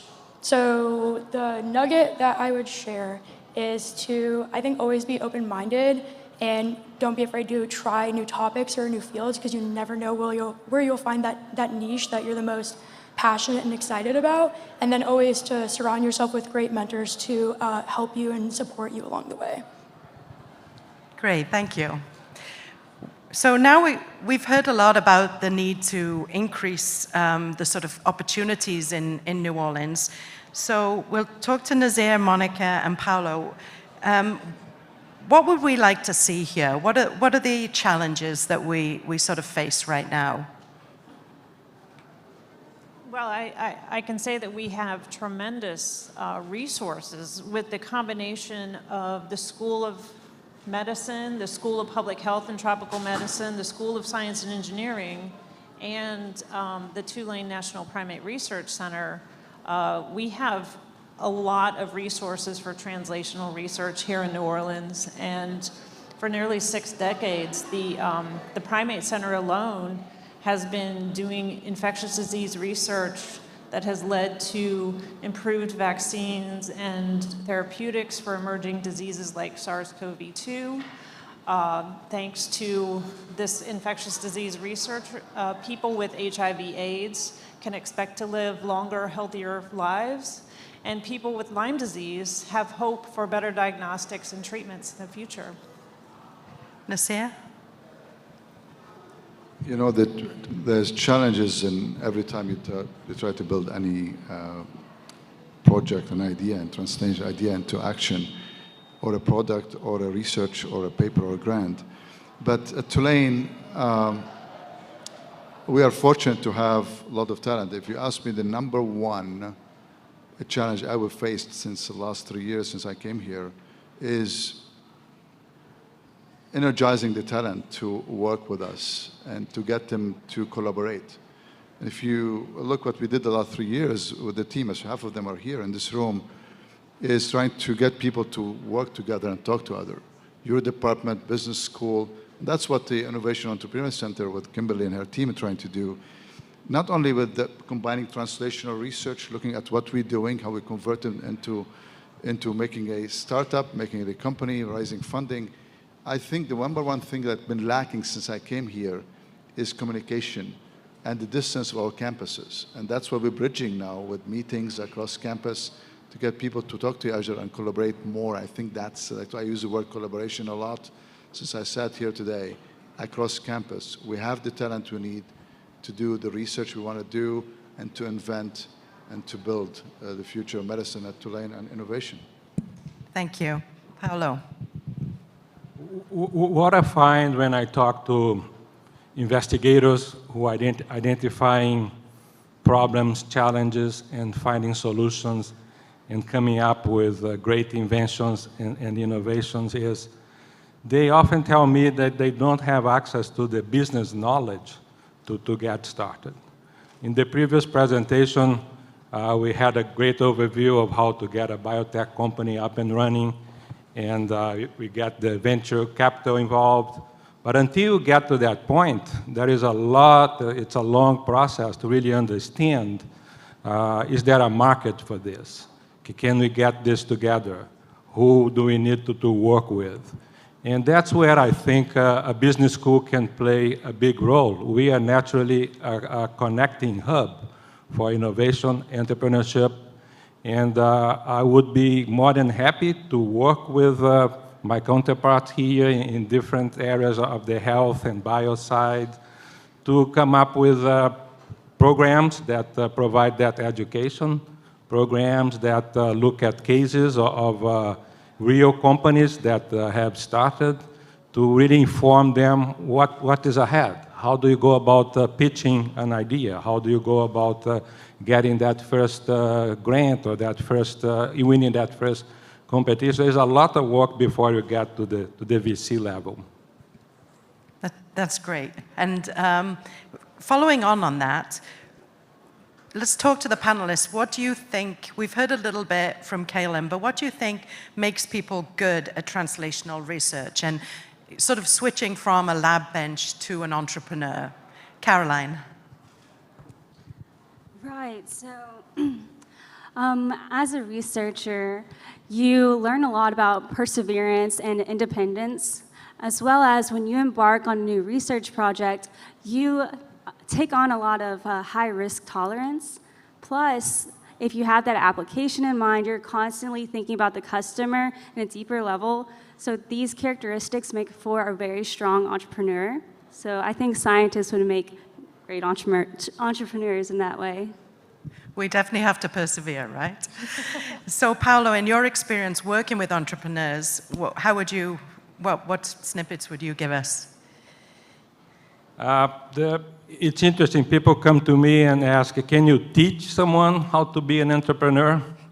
Sometimes you feel that they are born like, I want to be an entrepreneur. I want to have my own company. I want to move forward. I want to solve problems. But what we can do is to equip them to be better entrepreneurs. I think you pointed out the risk factor. You have to have that idea that you have to run into risks. You have to go through that. You have to be ready to fail because nobody's going to get it right the first time. And that's the journey of entrepreneurs. The interesting thing that's happening today, more and more of my students, when they come to Tulane, they want to have their own companies. The old kind of idea of a business school forming people to work in the corporate world, that is changing a lot. So, and I think it's an opportunity for us to partner with other units to do these things together. I think when you run your own lab, you're running your own company, right? Even if it's NIH funded or research funded. So I think that identifying an idea probably is or telling people to look for ideas is one of the hardest things we need to train. Kaylin, what's your thoughts? So I think something that kind of shifts someone from being into being a translational scientist and possibly an entrepreneur is really the way you frame your questions that you ask in research, and kind of your lens and perspective when looking at those research questions, and kind of switching from kind of the classical basic science standpoint of how does this work, what does this do, and more of how can I apply this in a useful way in society. And I think also being open to inputs from experts in commercialization and business, like in the Innovation Institute, when you're designing your experiments, I think can really kind of bridge that gap from basic science to translational as well. Great. One comment to add on what we just heard, and that's important because especially we MDs, I can talk because I'm on the MD on this panel. We are very worried to come forward with entrepreneurial ideas. We are trained as such to treat diseases, and we think when we think about making a product or a molecule a company or a software a company or a catheter a company, then we're breaking the rules of medicine. Instead, we want to sell our patients something instead, and that have to change, and it's been changing a lot. We are bad entrepreneurs, have to say, as physicians, that we're changing this because the reward is not there. With starting something like the Innovation Entrepreneurs Institute at Tulane, for us, this university, other university has been very successful doing so. This is a game changer. You're going to see that PhDs are being rewarded for innovations now, and for entrepreneurs' activities. In the past was either an NIH grant or a paper. Now, if they start a company, Mike Fitz and the whole university and Kimberly Graham will be celebrating that invention, and their deans as well, and this dean here. So that's important to mention, that there's a culture shift. That entrepreneurial innovation is as important as an NIH grant, as an industry-funded grant, as a paper that these guys publish. Great points. So, Monica, what's the one key thing you need right now to take your research to the next level? We all know the answer, but let's hear it. Investment, yes, it's all about investment. I think, I recently served on a federal working group focused on Lyme disease and led a subcommittee on diagnostics. And what we found after doing a lot of research and hearing from a lot of different people is that there are lots of great technologies out there, a lot of people doing really novel things, but nothing's getting to market because everything's in the valley of death. And so it takes a lot of money to get a great idea from the idea into the marketplace. And if it really is a good idea, that investment will pay off. For example, the primary canine Lyme disease diagnostic was invented here at Tulane, and it's been very profitable. So we hope to, expand that legacy and make an even better diagnostic and new therapeutics. Great. Caroline, you're just starting out on the business development side. What about you? I would say some more guidance on business development geared towards scientists. This is including more tips on finances if you're still in R&D, and also navigating regulatory agencies and patent and lawyers and legal. Okay, yeah. So more classes is what you're saying. So, Kaylin.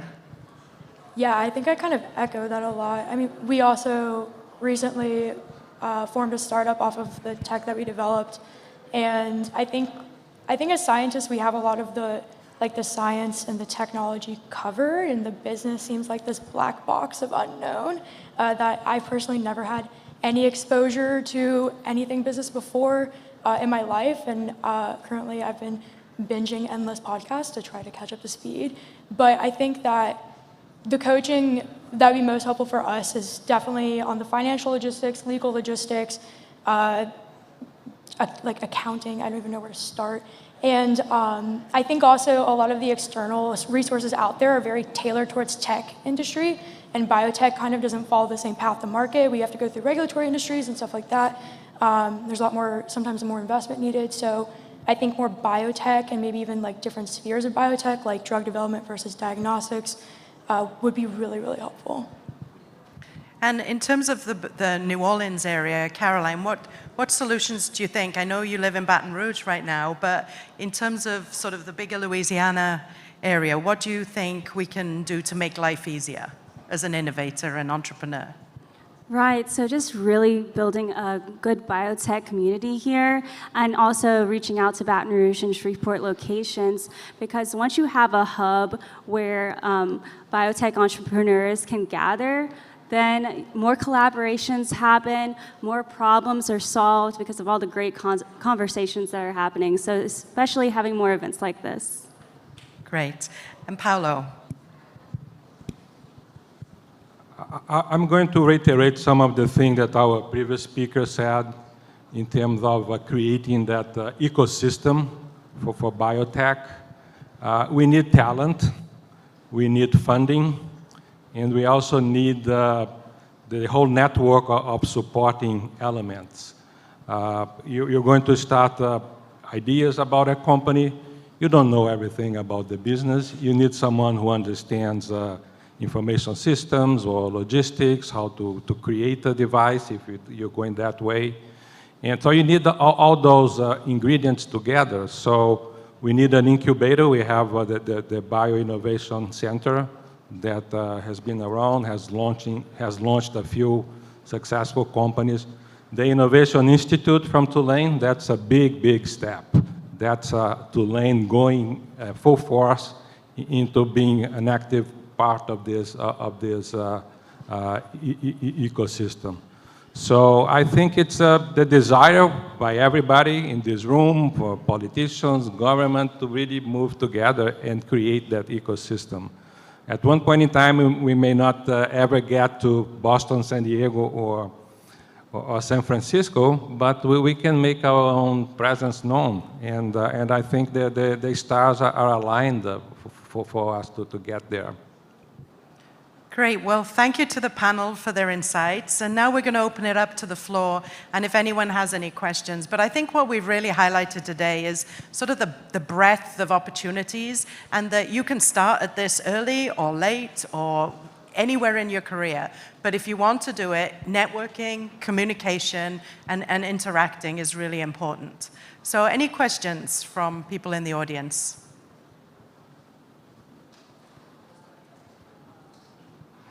No, we were that clear? Okay, one question.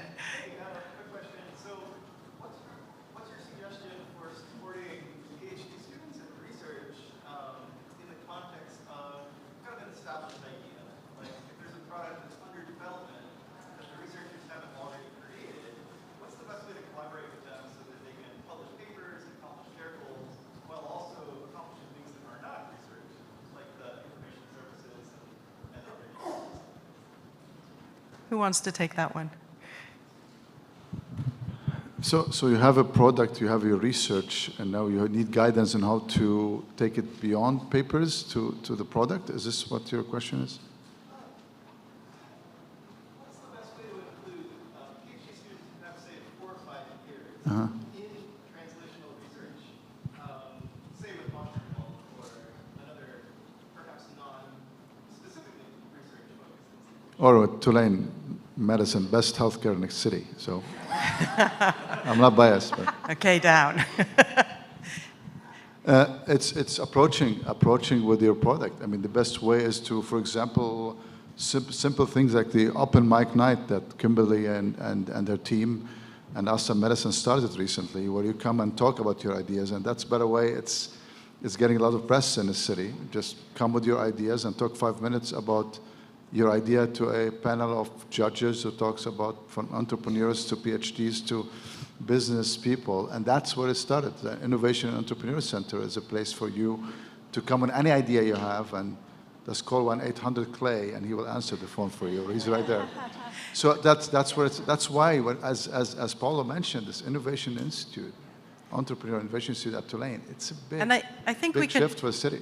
Sorry, I think we can do it earlier as well in the PhD. You know, do an internship or do a minor or a certificate in the entrepreneur, right? And make it more open that not everybody's going to go into academia or industry. So I think that's a great question. Thank you. Yes.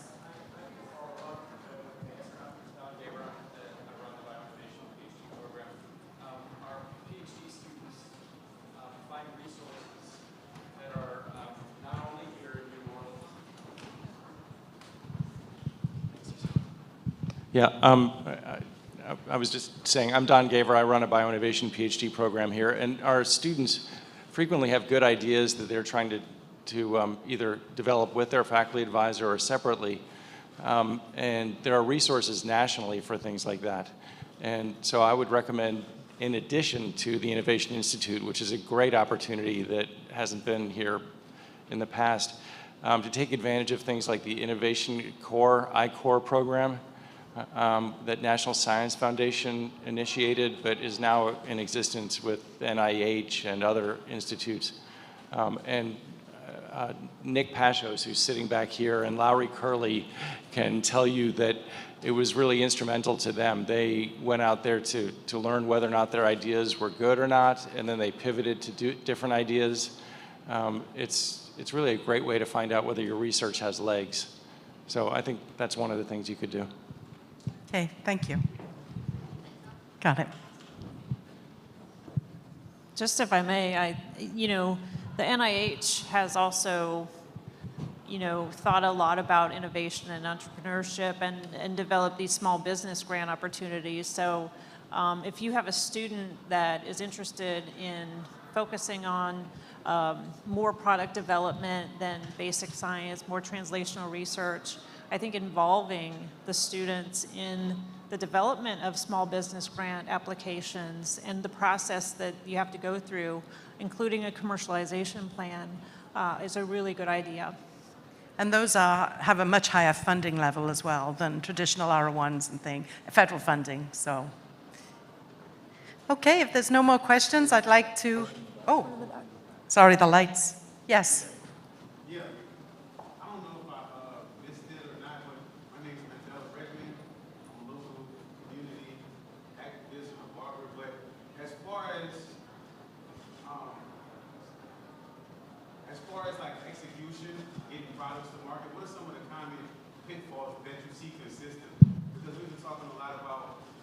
Evaluations and research, but for those good ideas, what are some common pitfalls that you see throughout the market, or just some simple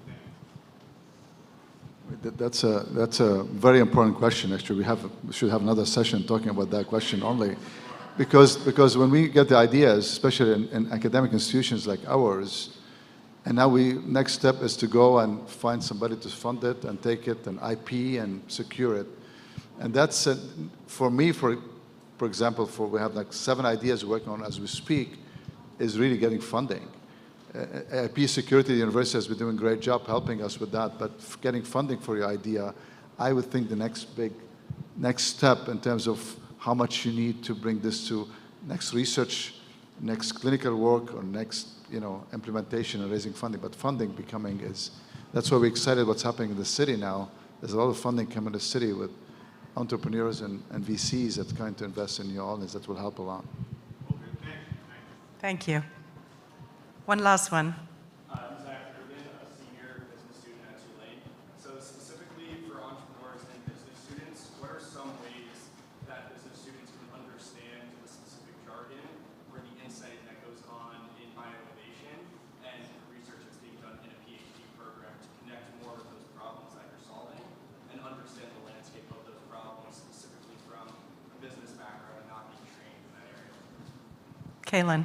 That's a great question. I think, honestly, that's up to us to communicate. That's kind of our job as scientists to learn how to communicate our science in a non-jargony way so that someone that is not a specialist can understand it.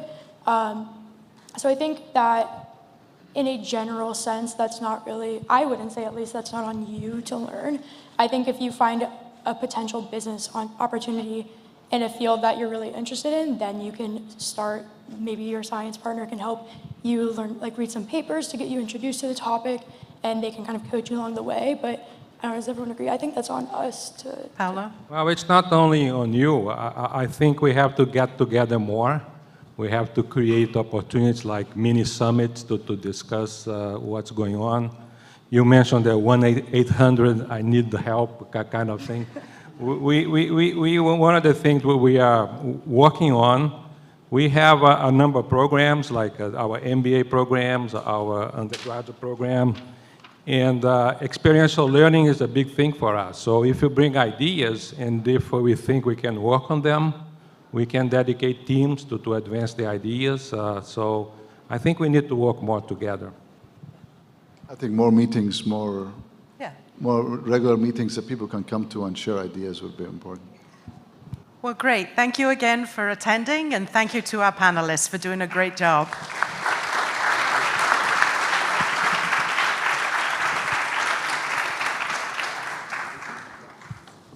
All right, we're going to take a quick 5-minute break, and then coming back, we're going to have biotech startup spotlight, and then followed by an investor download in biotech. So 5-minute bio break, ladies and gentlemen. See you soon.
Okay, ladies and gentlemen, welcome back.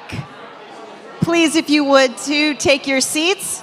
We're going to get started on our Startup Spotlight. The week has been filled with startup news. However, in this panel, we will hear from our scientific innovators whose full-time job is creating solutions to come up with some of the biggest healthcare solutions. They've made the leap into the startup world through a university spin-out, and they bring their discoveries from the lab to the market. Learn about their journey today. Please welcome our startup panel.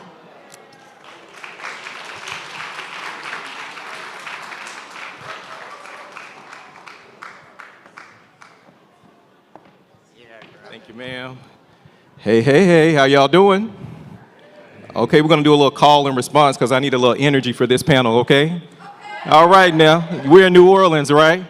Okay. My name is Cornelius Bankson. I am the managing partner of TechPlug. I've been here in New Orleans for a whopping year and a half. We bring innovative health tech startups from Silicon Valley here to New Orleans to address health disparities. So it's such a pleasure to be with you all this evening, or this afternoon. So enough about me. We're gonna talk about this panel. We're gonna talk about dig deep. Gonna be a little controversial, maybe a little bit. No? Okay. Anyways, so this panel discussion is really around these wonderful people, science innovators, around how you think about or how they're taking ideas from the bench to the marketplace. Okay, so we're gonna do a round of introductions, but we're gonna do the one breath rule. So the one breath rule is and then you tell your name, what your company's about, and then we pass it on to the next person. All right, because we only got 30 minutes to get through this, okay? So we're gonna start ladies first and start with Sun, one breath rule. Hello, so I'm Sunny Kim, and I'm the founder of Chosen Diagnostics. Our mission is to create new healthcare solutions for unmet needs in the neonatal and pediatric space. Thank you. My name's Lowry Curley, CEO of Axosym. We help find cures for neurodegenerative diseases like multiple sclerosis, Alzheimer's, Parkinson's, and a bunch of others that are unfortunately very difficult. Thank you. Hi, everyone. Thanks for having me. My name is Nick Pastros. I'm the founder and CEO of Bioaesthetics. At Bioaesthetics, we're focusing on transforming lives through the advancements through biomaterials. And our project is a nipple graft to regrow the nipple and areola for women with mastectomies due to breast cancer, which is currently in 2 clinical studies, one here in New Orleans. Hi, Chad Roy. I'm Associate Dean for Research at the Tulane School of Medicine and professor there, and one of the beneficial owners of Bioprotectant Technologies, a company that is dedicated to redoing the human antiseptic. Awesome, thank you all for the introduction. So let's jump into these questions. The first one is really around why did you all decide to take this leap from being a researcher to starting a company? What gave you that crazy idea, that leap into this world? We'll start with Chad.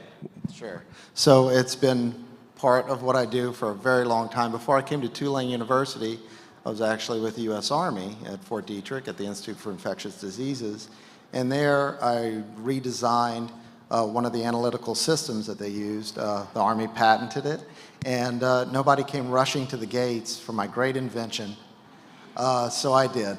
That started my company, spent most of my time in the JAG office through the ethics of trying to run a company while I was with the U.S. Army. But I did it and sold those rights and then moved down to Tulane and then just kind of kept on that same theme of just being involved in some of the things that I was involved in the lab and part inventor and complementary technologies. I just kind of can't stop. So yeah, it's been a big part of what I do, and it's been just fascinating, continues to be fascinating. Awesome. Nick? Why did I start it? Yeah. I guess the answer was just why not, right? I was in the bioinnovation PhD program at Tulane. I had moved here from Boston. I was working at MGH previously. And yeah, I was originally working on regrowing lungs outside of the human body as alternative transplants. Saw a documentary one night at like 4 o'clock in the morning about breast reconstruction in general. Stayed up all night reading about it and realized there was no solid method to regrow a new nipple and areola for breast cancer survivors. And I just said, I bet we can do this. We can do this. And walked into my boss's office the next day and said, you know, I have this idea. He looked at me and said, come again? And that was it. I switched my PhD about 1.5 years into the program, and I wanted to see it in clinic. That was my whole goal. That's why I've dedicated the past 9 years to it. And finally went into clinical studies, so that's the reason. Awesome. So it seems like the theme is be the change you want to see in this world, right? So, son, what's your reason? So I didn't mention that I'm also a professor at the LSU School of Medicine in the Department of Biochemistry and Molecular Biology, and so my day job, if you want to call it that, was really housed in basic science. And about 5 years ago, some clinicians in the New Orleans area came to me and said, hey, I hear you can make biomarkers, and we need you to help us now. And so the validation, I guess, on the market came to me, and I actually started laughing. I said, do you know what I do for a living? I'm not an entrepreneur. I don't think about these things. But obviously they convinced me that there was a need and there was a purpose and a mission to really care for infants who are premature. And prematurity is a big issue that has a socioeconomic divide, and it has a high prevalence here in the South. And so it really came as a mandate, and those clinicians, actually the first two, were African American women. And to this day, they still tell me that they're grateful that I heard them and that I listened to them and that we're moving forward. Amazing work. Laurie? So, not to sound flippant, but I would say part of it is necessity is the mother of invention. I love New Orleans. I wanted to be here. There were no biotech jobs. And I decided, hey, why not start a company? I have nothing to lose.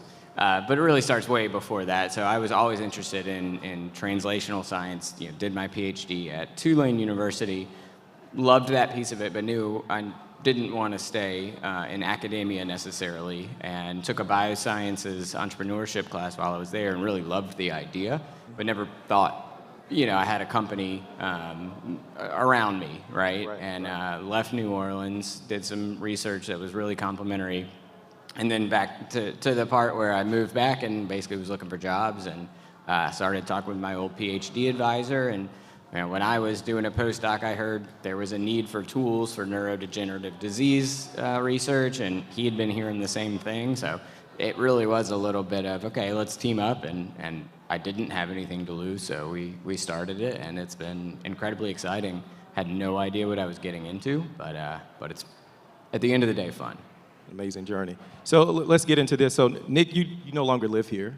That's correct. So you're up in Research Triangle Park. So why did you leave?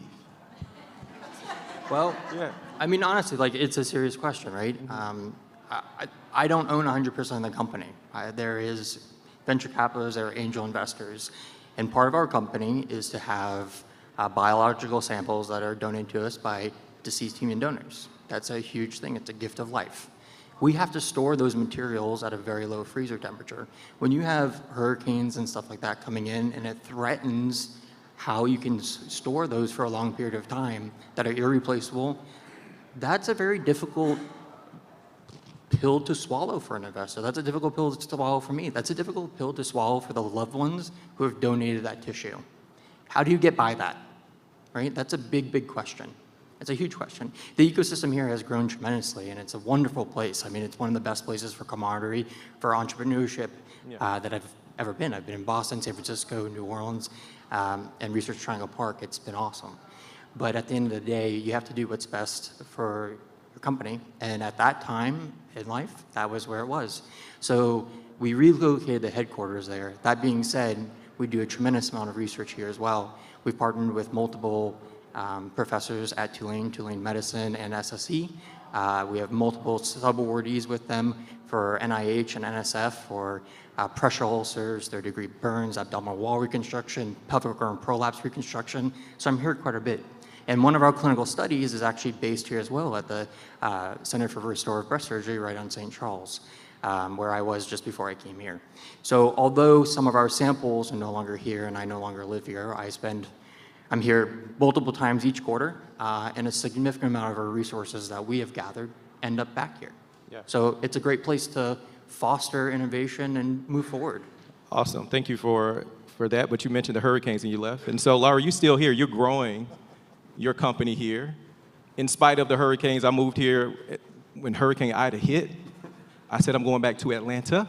I am done with this. I do not fight Mother Nature. But I'm still here. You're here. Why did you stay here? Why are you continuing to grow your company here?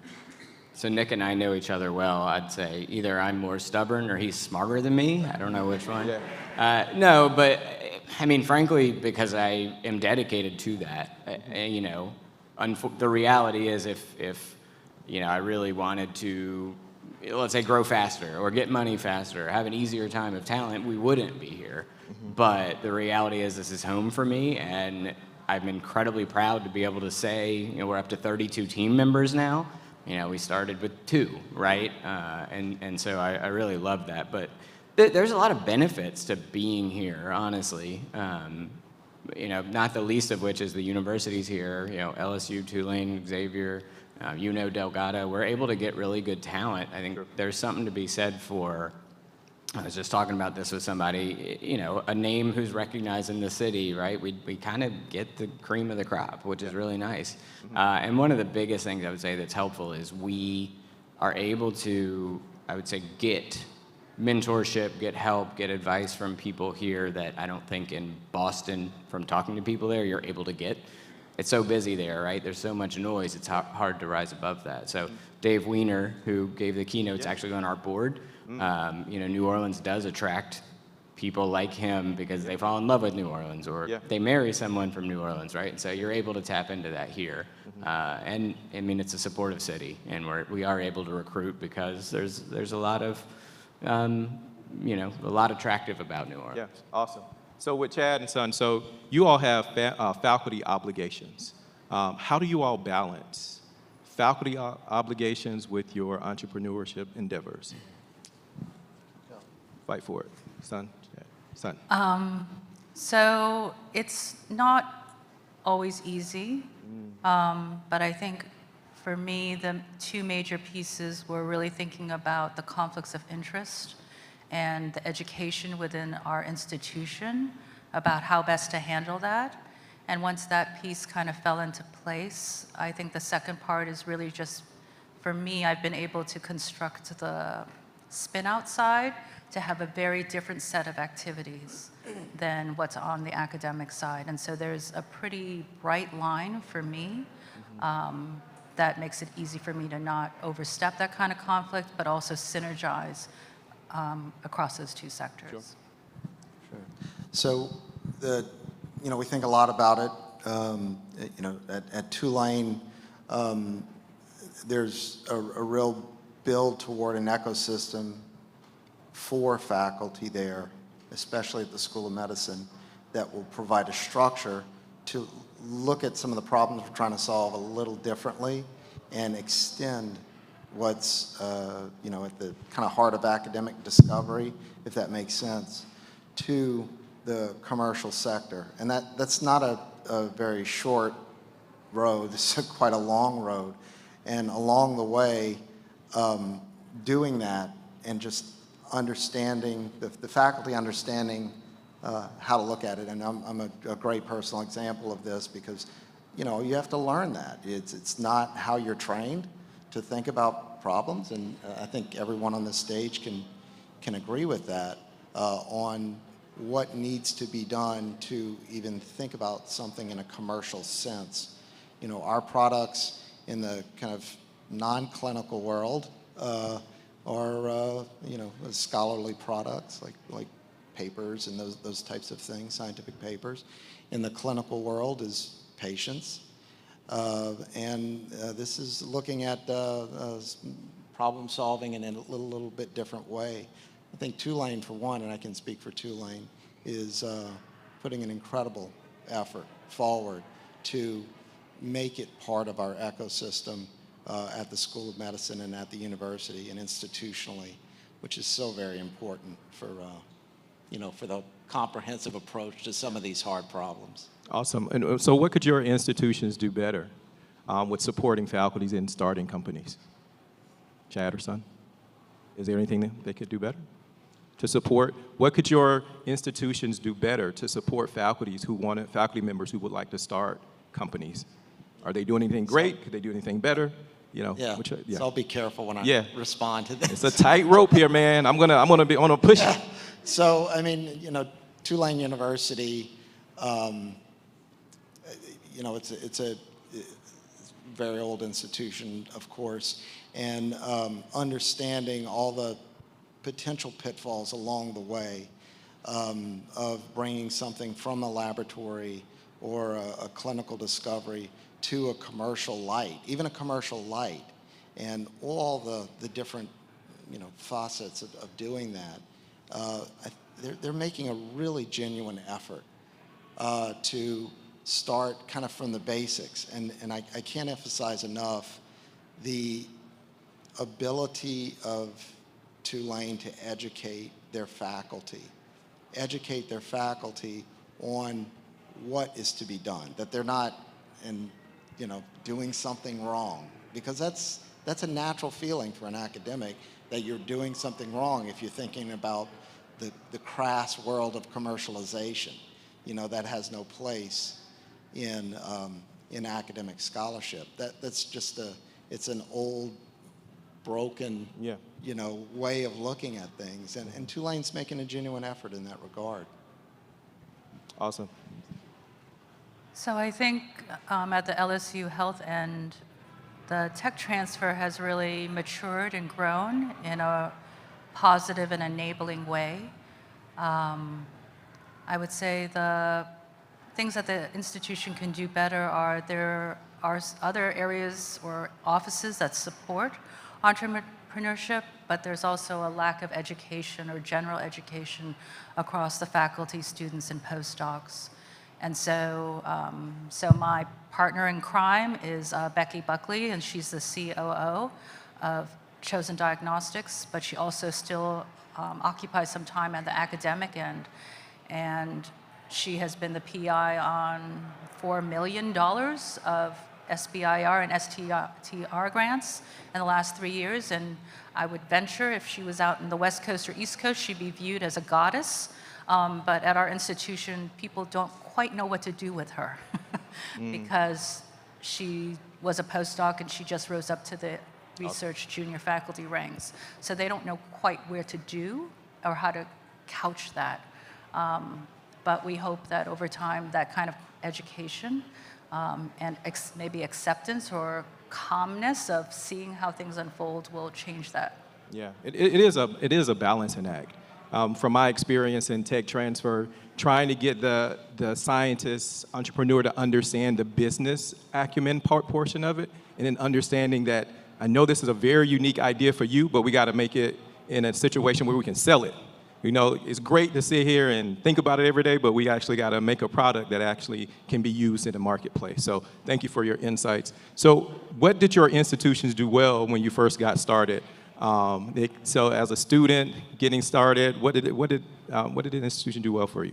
I don't think I could have done what I did with bioaesthetics at any other place, to be honest. It was awesome. It was great. I was in a PhD program that encouraged me to do it. In fact, they had travel funds for things that were outside of research, for my PhD research. So if I was doing a business plan competition in California, in Boston, they had travel funds for me to go do that.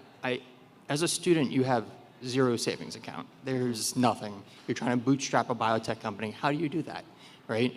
$100 here and there for an airline ticket or a stay at wherever, it makes a huge difference. With those funds, between an I-Corps and everything else, I probably raised another $70,000+ of non-dilutive funding that came directly to bioaesthetics. It wasn't a university grant, it was competition money that came there, right? The coaching that I got, I had to seek it out within the university. It wasn't all in one spot.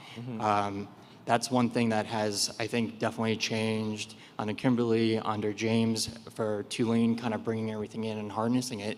But I gotta say that underneath the program, we also had an opportunity to go to different schools and take classes. And I think that was one thing that a lot of PhD students don't have an opportunity to do. In fact, I had to take a class at the business school. It was required. And so I did. And I took a class with MBA students. There was only one other scientist from my program there. And I had an opportunity to stand up in front of those MBAs, pitch what I was doing, and they helped me write the first business plan.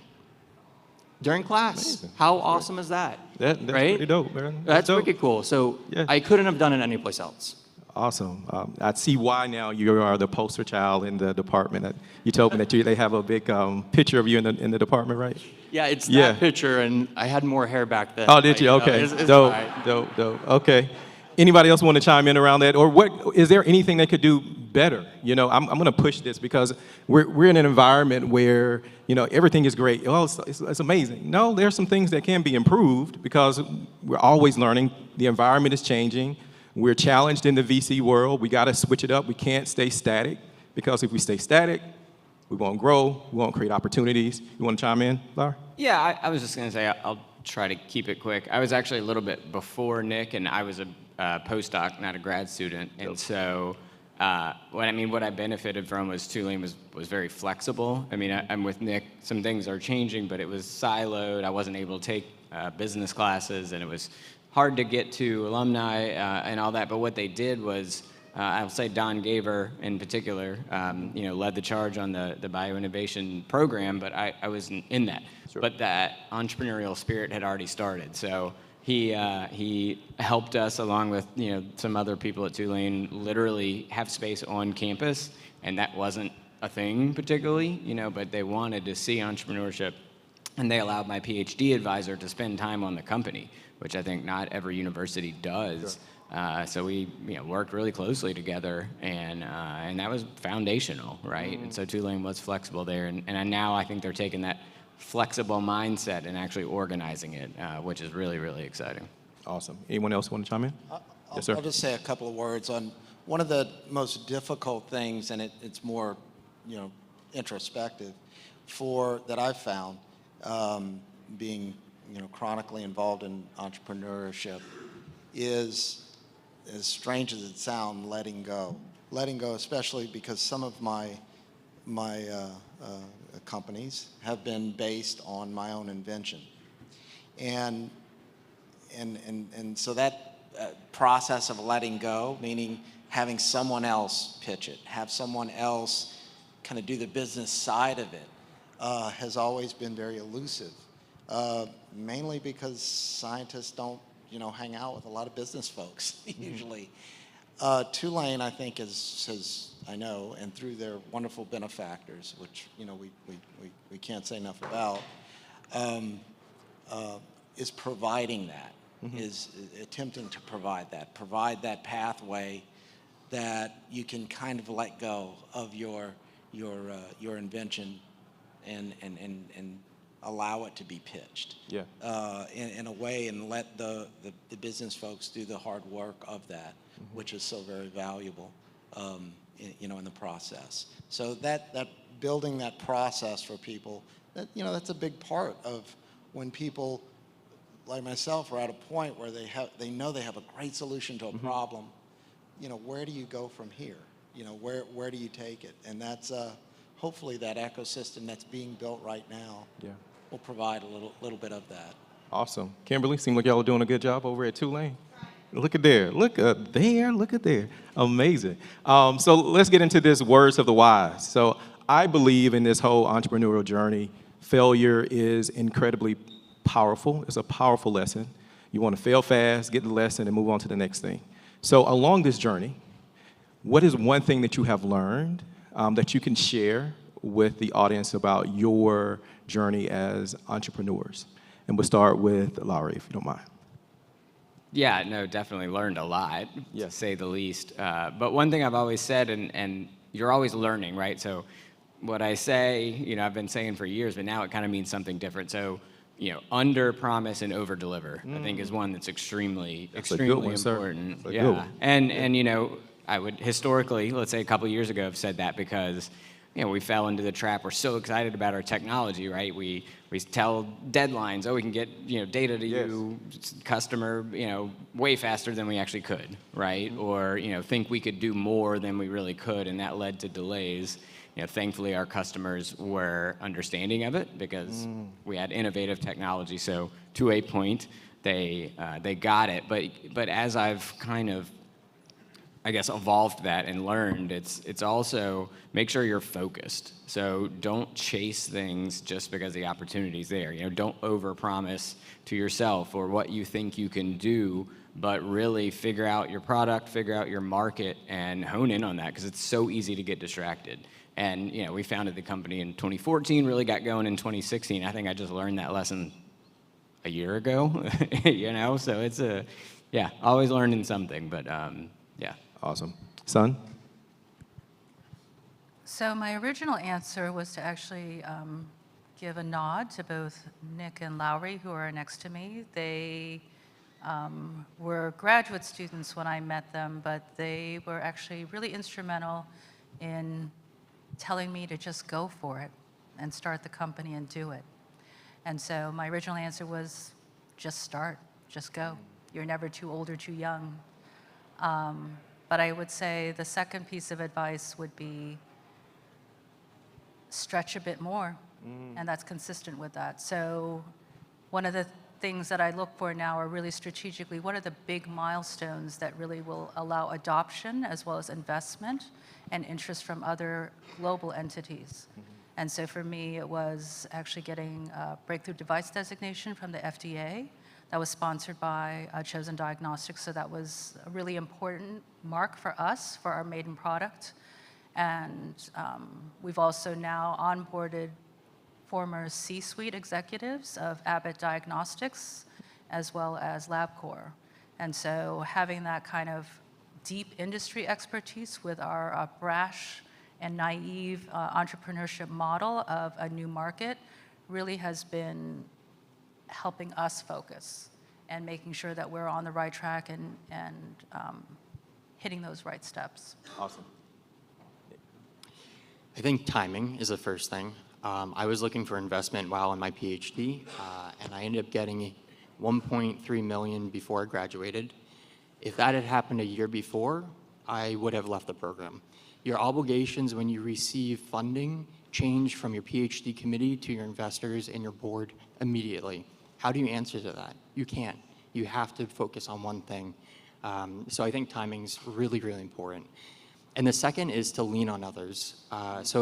Lowry and Sunny, I mean, Sunny was pointing us out, but in all honesty, I was pitching against her one time at JEDCO, and I was really down about grants because I was still a PhD student, and the reviewers personally ripped into me very, very harshly. I've never received such harsh feedback, actually. I was telling Sunny about it, and she's just like, listen, they don't know what they're talking about. Yeah. You have to just reapply. Yeah. Just reapply. Yes. You're gonna do better. This is gonna be amazing. Yeah. It's gonna be awesome. Yeah. It was like this huge pep talk before I went up to present against the same competition that she was going for. Yeah.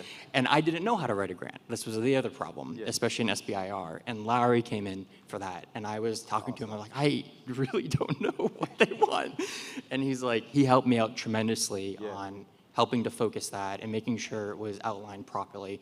And I couldn't have done it without those. Those two things are huge. So lean on others and timing. Awesome. Close up with you, Chad. Wow, with those affirmations, I don't Look know if at I can there, follow yes. that. Wow. Yes. There's two things that I learned on our first try with our current technology. We were capitalized up to $12 million by a venture capitalist, and we were at the table with Novartis, and they were looking to purchase this, to acquire it. And I learned a very important lesson, which is to, one, listen, and truly listen. And I can't emphasize it enough, to just truly listen to the folks that you're around. The second is realize the intelligence that you're surrounded by. At the university, I'm surrounded by just incredibly brilliant people that I'm just blessed to work with every day. In business type meetings, I wasn't prepared for that. And when I was at least a backseater in those meetings, I didn't realize and appreciate the intelligence in that room, and that there can be different types of intelligence, which they were. They were just incredibly talented people in those, and getting exposed to that. So that's been my two big lessons. Awesome. Thank you all for sharing. I'm going to open up. We have about 50 seconds for one question here in the audience. So we're going to go quick. Any questions from the audience? Yeah, y'all better answer one question now. Hey, man, good to see you. Yes, sir. Devon, come on. Yes, sir. First of all, I want to thank all of you for participating. We heard in the prior session, key elements of this thriving bioscience community. So if there were one element or one action that you would ask us as a community to prioritize for your success, what would it be? I would say workforce development. The universities don't collaborate. For us, when we're trying to hire, we put out a job posting, wherever the case may be, and we have to filter through all kind of stuff. I've tried Tulane. You've gotten a lot of kudos here. We've tried to develop relationships with, different programs there, different like be able to say, hey, we have a job and get stuff to come back directly. We've tried to do the same with some other universities, and you have the bio district now, some of these things. If all the universities could come together and just show us your best and brightest and make it easier, I would say. Thank you so much, sir. Thank you all for sharing space with us. That concludes our panel discussion. Thank you all for attending. Up next is Amy Quirk. All right, big round of applause. That was fantastic. All right, our final panel of the afternoon is called Investor Download. It's a biotech perspective. So the $1 million question for startups is, how do I raise capital? This esteemed panel brings together tremendous experience and passion for investing in the biotech communities. If you don't live on the coast, we heard that today, what are the chances you can raise funds to stay here in New Orleans? This panel will help us to understand what is unique about raising funds for biotech startups and what our community can do to support a robust biotech ecosystem. Please welcome Amy Quirk as our moderator. Come on down. Round of applause, please, and the panel. You're welcome. How we doing? Good. Good. All right, good. Well, this is the last panel of a really outstanding afternoon of great content, and a great one to end on. The prior session, I think, confirmed what we heard earlier this afternoon from Steve Case, that the innovation ecosystem in New Orleans is alive and well. And I think what we heard on the stage just now is that our biotech sector is certainly emerging. We've got a lot of great companies coming up. But we also heard in the keynote that this is a venture-driven industry, right? And we've got to really focus on what are we hearing from the venture firms, and how can we compete? How can the companies that come and that rise up from New Orleans compete and be successful? So I'm joined by two great national VCs to give us a really unique perspective on what they see in biotech investing, how communities can support them, as Kimberly just said, and what founders need to know. So I want to welcome our great panelists here. First, Paul Eisenberg from Appletree Ventures, and James Barlia from Revolution, the Rise of the Rest Fund, works with Steve Case. So welcome, guys. Maybe we'll just start with some intros, and Paul, I'll kick it to you. Sure. So my background is I'm a physician. I also was in academia for 20 years at Washington University, trained in cardiology, pulmonary critical care medicine, became very interested in drug development, which started my career. Does that look better there? Started my career in industry, since I had a deep interest in work from our lab that resulted in what now are widely used factor X inhibitors. We did much of the early research there, and when I started, which was a few years back, I was, by the way, at Tulane as an undergrad at the School of Public Health in the 70s, so I have close ties back with Tulane. But when I started in the lab, we didn't have a biotech industry. It's quite interesting. It was the birth of biotech in the early 80s. And so when you had an idea, which we did, which was factor 10 should be the target for replacing warfarin, you had to go to big pharma. And much of what you do now in a biotech world to try to sell your idea, to get that exit, to get that license to big pharma was pretty much where you started in those days. So my career evolved, was at 20 years in industry, Lilly for 7 years, and then at Amgen for 14 years. And I always wanted to get back to supporting early biotech and stepped into the role at Apple Tree Partners 4 years ago, and have had the good fortune to work both as an advisor, roll up our sleeves. We're a small firm, so I'm Chief Medical Officer for the firm and currently in one of our biotech portfolio companies, and at the same time, an investor in what now is, and James may have thoughts as well, in a very changed, you heard about it earlier, very changed investment environment. We're at a threshold now, I think, from where, and there was a comment earlier in one of the presentations where there was IPOs, lots of investment, as Dave commented, and now that big number you saw of IPOs has dwindled down to less than 30. Yeah, we're going to get into that. One thing you left out, though, in your introduction is that you're not going to be surprised that Paul is the outstanding alum being recognized this weekend from the School of Public Health, and give him a round of applause. I usually try to avoid those. Very modest. Those recognitions. So you can tell But from his bio he deserves that recognition. How about you? Yeah, hi. My name is James Barlia. I'm an investor with Revolution's Rise of the Rest Seed Fund, where we invest in seed stage companies that are headquartered outside of San Francisco, New York City, and Boston. And probably most importantly for this room is I'm a very, very proud Tulane alum as well, like Paul. So I'm very happy and very grateful to be back. Well, we're glad to have you back. I'm a Tulane alum too, law school though. I don't tell a lot of people that. Especially not a room of doctors, right? They don't necessarily want to hear from the lawyers, but maybe in this context they do. So I want to talk a little bit first about just biotech in general, biotech investing, and specifically kind of some of those market conditions that Paul referenced. What do people really need to understand that is going on in the industry, and how that might affect companies that are thinking about starting or that are trying to grow and get to the next stage of funding. What are your comments on the current marketplace? Yeah, so I'm happy to start. I'm going to try to kind of stay within my circle of competence here because we do a lot more of digital health investing than we do biotech, so keep that secret within the room. And I think what I've found is I'm going to kind of compare healthcare investing versus just traditional software investing. When it comes to selling generalized, more horizontal software, there is not the level of domain expertise that's required when starting when building and selling healthcare software or software for the healthcare industry.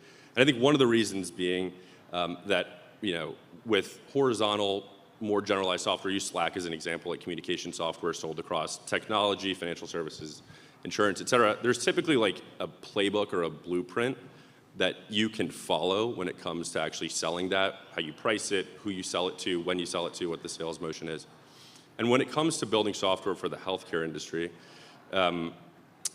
there's a lot more nuance and complexity that's required in actually understanding the problem. And so what we found, especially now, and I think Steve alluded to this earlier, is that companies that are starting, the ones that sometimes are more successful are actually from founders that come from industry and have a lot of depth of knowledge and a really intimate understanding of the problems that they're solving and the customers that they're selling to, and how they sell it to them, when they sell it to them, et cetera. So I think that's one observation that I have about kind of the market right now. Yeah, I think he commented that in Silicon Valley, ignorance can be a strength, right, sometimes, but in some industries like healthcare and biotech, right, it's not. You've got to have that domain expertise. Paul? Yeah, no, that's an interesting comment, and I was thinking on some of the comments earlier today.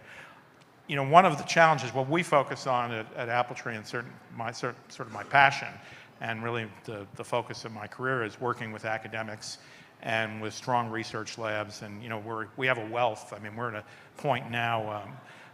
Former colleague of mine who was the head of R&D at Amgen. We're really in a stage of innovation that you think about biotech and biology and what we can do with genetics is the future. It's going to change everything. I actually give a course for postgraduate education at the Harvard Medical School around how are we going to deal with genetic therapies, in vivo genetic changes? How do we think about that broadly? And one of the interesting aspects when we think about investment now is, you heard earlier, I think Dean was commenting from the business school, that you have to think about the business case. What's the market for this opportunity? You just comment, how deep do we understand that?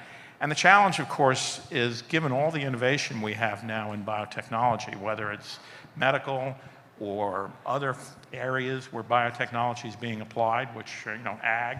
I've seen virtually every industry is impacted by the science opportunities that we have now, is how do you really think about that opportunity, not only from the initial investment perspective, but what's the total investment going to be? That becomes a challenge. We're in fact, we invest in what, for those of you who are familiar with the biotech world, we're a Series A investor. We're both the seed and Series A.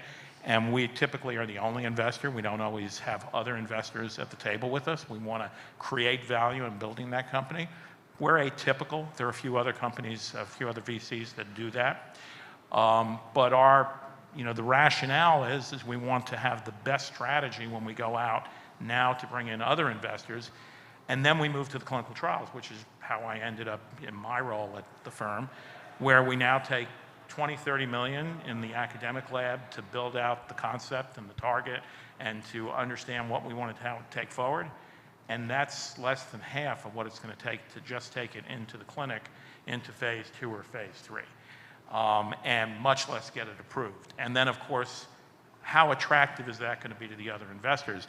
You heard earlier, for biotech, up till 2 years ago, the IPO market was the exit. If you were a venture firm, and we were one of the many who were in this space, you'd go to an IPO and you'd have other investors now in the public market. As was commented earlier, that's a great situation for the VC to be in. You have an immediate translation of your investment into liquid capital that you can expend how you want. You can stay with the company. You can leave. It's your choice at that point. But that market is no longer there. So now you're looking at going to large pharma, licensing deals, other ways in which you're going to create value. And the overall investment in healthcare policy becomes a big issue, right? Go back to the idea of genetic modification. I don't want to go on too long, but you think about modifying a single gene. So in my area of expertise, cardiology, there's a company in Boston, Verve Therapeutics, that can modify with a single amino acid a gene that's associated with the risk of heart attack for life. But what's the cost of that therapy going to be, like hemophilia? Who's going to pay for that benefit, and how big of an impact, going back to my public health background, will that actually have on individuals' overall cardiovascular health over their lifetime? Could be very dramatic, could be relatively modest. How do you monetize that? So that's I think, the challenge now and the kinds of things we think about. But at the same time, I want to highlight what was common, my last thought earlier, which is perseverance. I have to tell you, my own story when I was developing the factor 10 inhibitor concept to replace warfarin, I was told, and I just saw this morning, that it would be a $2 billion market. Well, I saw this morning that's actually a $20 billion market with 2 companies out there. Obesity, diabetes, these are all areas I worked in industry. They were told to be intractable. You can't do anything in those areas by the business people, by policy, et cetera. Well, that's clearly wrong. And so I think you have to always have your true north. You have to really believe that you're going to have an impact in public health, and then you have to work with your investors to figure out how do you leverage step by step that investment to get there. So with some of the market conditions you talked about, maybe the IPO market driving up, some of the, the challenges of policy and science, right, driving through to see how long does it take till you can get to that point of an exit or sufficient proof. I mean, are investors willing to persevere through that today? I mean, what advice, as an investor sitting in an investor chair, would you have for startup founders out there that are thinking ahead to what do we need to do to persevere in this economy, in sort of what's ahead and what's on deck? Yeah, so I think one of the ways that we think about this is there's a lot of uncertainty out there, especially in the next 18, 24 months. Interest rates might continue to rise. There's clearly geopolitical tensions, et cetera. So in terms of the way that we're advising our portfolio companies, it's narrow the focus, stay the course, align your people, and sometimes that means cut burn as much as you can so that you can get through these next 24 months and really come out the other side. Because in our opinion, just being alive in 24 months and having a business that's operating is going to be a positive. So that's kind of how we're thinking about advising our companies. But I think those are my 3 pieces of advice, which is just narrow the focus on what matters, stay really focused on your customers and your people, be obsessed with solving your customers' problems, align your people around that, and focus on what's core to your business so that you can survive these next 18, 24 months. Yeah. Great advice. Anything to add, Paul, on that? Pretty much the same comment. It's the same thing I was saying earlier. I think you have to be not only focused, but use the investment incrementally to improve the quality of evidence that's going to support the interest of others in what you're bringing forward. Yeah, I think that's great advice. We spent a lot of time today talking about New Orleans and Louisiana and how we can help support founders, just like you work to support founders and to work to, as Steve said this morning, to talk about how we create jobs here and recognizing that new businesses are the major job generator, which is so important for our economy. What have you seen in your investments, or as you've seen, particularly you, James, as your thesis, right, is around getting between the two coasts and really focus on other areas. What have you seen that helps a community really support the ecosystem, support founders? What should we learn from what you've seen in other places? Yeah, I think I mentioned this earlier, which was the circle of competence. It's something that Charlie Munger and Warren Buffett talk about all the time from Berkshire Hathaway, legendary investors. But it's basically the way that I interpret that is focus on what you know, and you don't have to expand the limits of what you know, but you should know the limit of what you know. And as it relates to ecosystem building and starting companies in ecosystems outside of the coast, lean into what you're really good at. And I think New Orleans, they have anchor tenants in Ochsner and in Entergy, in healthcare and in energy and sustainability. Lean into that, leverage that expertise, leverage the talent that you have, leverage the resources that are here and that are built, and kind of rally around that as as an ecosystem, as a city, as a community. And it's okay to kind of plant the flag and say we are the best ecosystem in the United States to start a biotech or a healthcare or energy company because we have these resources. And I think that one of the pieces of advice that I would give to entrepreneurs as you're thinking about what types of company to start, or what company you are starting based on where you're starting it, is build those relationships with the anchor tenants within your ecosystem. So build those relationships with the corporations, with the universities, with the government agencies, because you can use those resources, whether that be physical resources or funding resources. They could be partners, they could be customers. And then also I think what's really important that was mentioned earlier is the idea of tentpole companies. So tentpole companies are something that we talk about at Rise the Rest all the time. And these are breakout startup successes that have attracted investment, attracted talent, and really attracted attention of the broader startup ecosystem.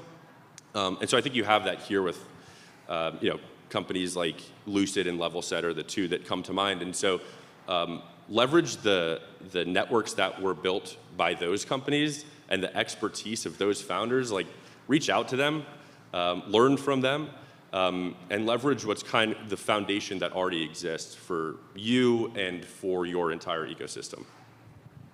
Yeah, it's hard to state it much better than that. I agree. I think, and partnership, particularly in biotech, having partnerships not only within your university, obviously they don't even have to be in New Orleans, but creating those networks. And I think, in New Orleans in particular, you have, we talked about it earlier, you have 2 medical schools that are excellent. You have a very strong hospital system here with Ochsner and others that have academic interests. And building those partnerships is pretty critical because there isn't a single biotech company that's involved in biotech, in human health rather, that isn't going to need the patient samples, data, relationships to evolve their concept into a real product. And when you have that infrastructure and partnership, that's what makes it successful ultimately. Yeah, I think, as somebody who's part of the ecosystem with so many in this room, with our strong university presence, our healthcare presence, we've got great incubators, Beach, Bioinnovation Center, Propeller, so many other assets in our community and a lot to build on. So I think that's great advice. I guess turning the tables, founders kind of anchor on what we're good at. What should those types of organizations, the anchors, those of us that are here, how do we support founders better? What have you seen in your work that have made communities strong advocates of founders building successful companies? Yeah, so, when I think about ecosystem building, the founders are the customers when it comes to ecosystem building. And what I've seen done really successfully in cities across the country, I think, Burlington, Vermont is an ecosystem that's really growing and has really leaned into like sustainability and energy because that's what the founders know. And so they've built physical gathering spots for founders to work alongside each other. And then there are investors, there are tentpole founders, there's employees of tentpole companies that lean in and ask the questions to the founders of, hey, what do you need? Is it networks? Is it capital? Is it relationships with customers? And so I guess what I would encourage those anchor tenants to do is to ask the questions directly to the founders. What do you need? What are we missing, and how can we support you? And then as a result of that, you can kind of build your ecosystem around that.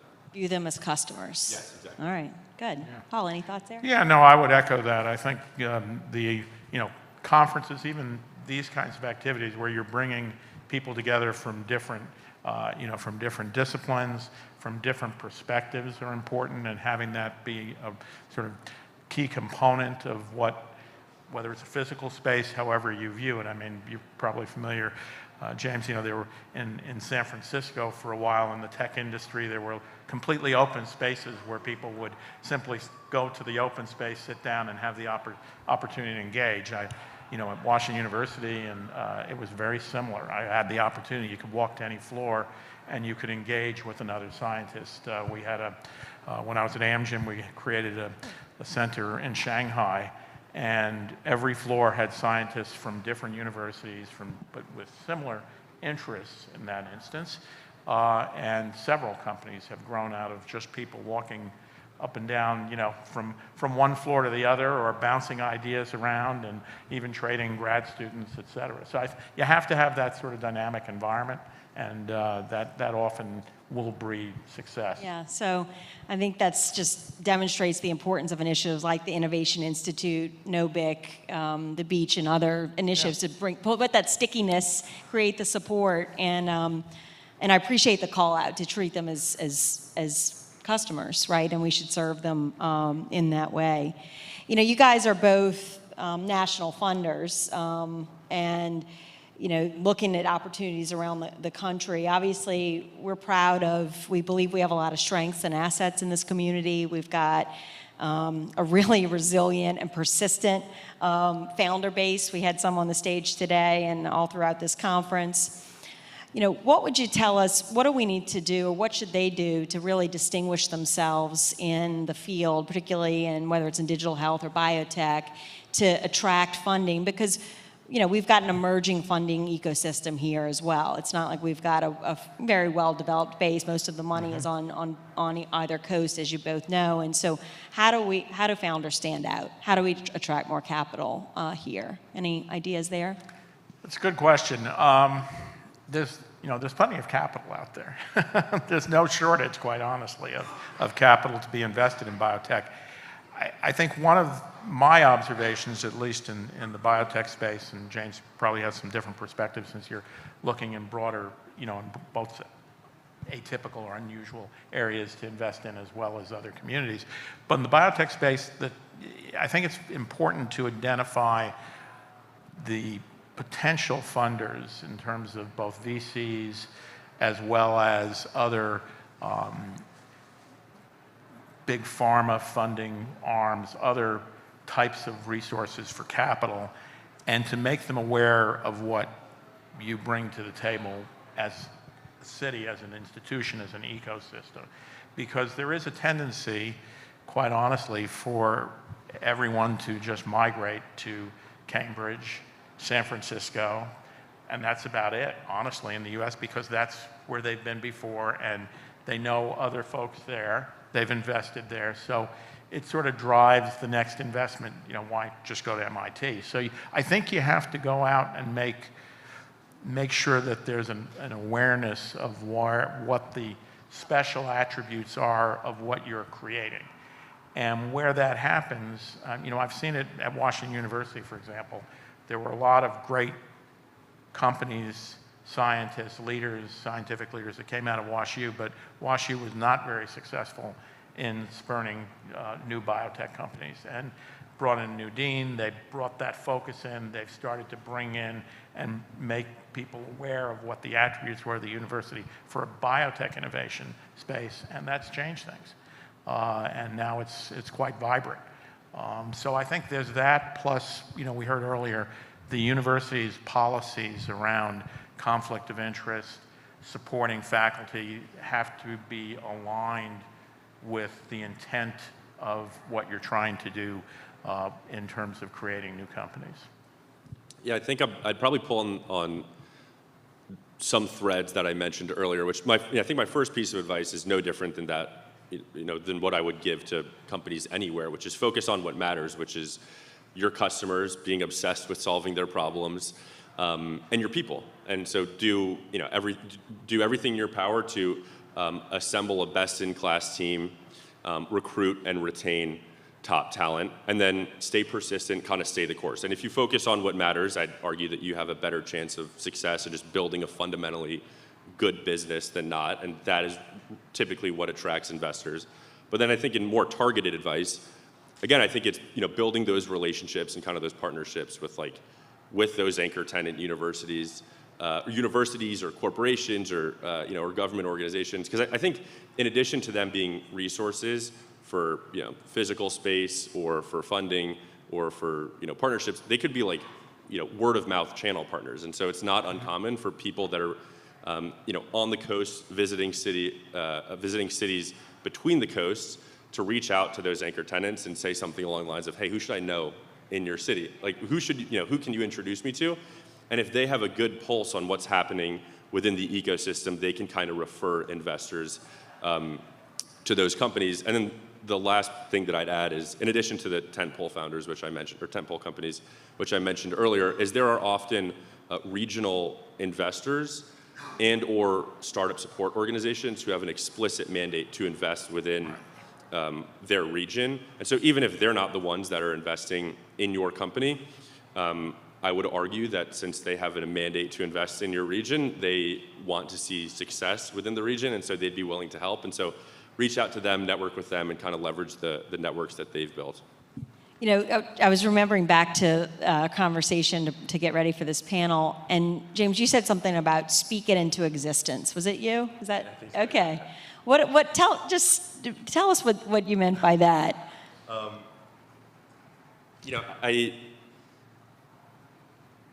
When ecosystem building, and honestly, when you're even a founder or CEO, I think there's a degree of being a politician that's important, and just kind of beating the drum and aligning everyone around a common mission or a goal. I think it's no different when it comes to ecosystem building. And obviously New Orleans has an incredible community. I've seen the community rally around different parts, whether that be the Saints or the Pelicans or whatever, and there's no reason that you can't rally around your entrepreneurs and really speak into existence that we are amazing. We are an amazing place to start your business, to scale your business, and we are amazing at whatever industry it is.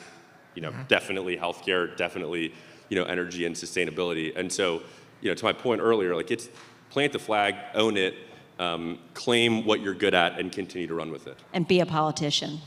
Sometimes. I don't know about that. Any questions from the audience? We've got a couple minutes left and want to make sure we open the floor to any burning questions from the audience. Sure. My name is Sammy Gordos. I'm currently a master's student in the pharmacology department, and I'm going to be a first-year medical student next year. And so my question is kind of on the topic of mentorship. I think a lot of mentorship is sort of intra-institutional. So if I'm looking for a mentor, it's going to be either a physician or a PI. But when you're ready to kind of make that jump into the business sector, or if you're in the business sector and wanting to go into biohealth, biotech, how do you go about finding the right mentorship, or even can you speak to your experience in how important it is to find that mentorship with the other people? Yeah, a lot of it in the end is networking, honestly. And I can tell you, I made the decision, for example, in moving into the VC world, where the first thing I did was contact all my contacts from all my years in industry who had gone and formed new companies. And I just went down the list and talked to them and about, who they looked to for funding. Began to put a portfolio of names together. And I probably spent almost a year just networking and learning from others who'd been through the experience both in VCs and in starting new companies. And that helped me frame the thinking of where I wanted to be in the VC space. Yeah, I think Paul is totally right. It's all networking. What I'll tell you is I'm shameless about networking. I kind of think about it like a free throw. You have nothing to lose. And so I still, to this day, every single week, I send 10 cold messages, whether that be LinkedIn, Twitter, or emails to founders, to other investors, to more experienced investors than myself, to customers or potential customers of companies that we're invested in or might be investing in. And I think it all just comes back to networking and just being relentless about building your network and building authentic relationships when you ultimately are able to find time with the people that are open to connecting with you. And then networks kind of start to compound. So they introduce you to another person who introduces you to another person. And then the relationships that I think are strongest and most authentic and most genuine are the ones that I kind of consider my own mentors. Yeah, and I would just add one point, which is just, ask for advice. It doesn't have to be a formal mentorship to start. People want to share information, and when they know, just like the guys on the stage, people want to share information with you when you ask. And so ask. That's important to relationships. One more question, and then I think we're at time. So there's a different ways there. I want to ask about the B Corp and invested in the B corporations. So for B corporations? B Corps. Do you mean do we invest in B Corps? Yeah. So it's not completely commercial. It's also taking into account of the social values of the company. Yeah, I can only speak to experience. The companies that we are invested in that are now B Corps weren't B Corps when we initially invested in them. They made the transition into being a B Corp.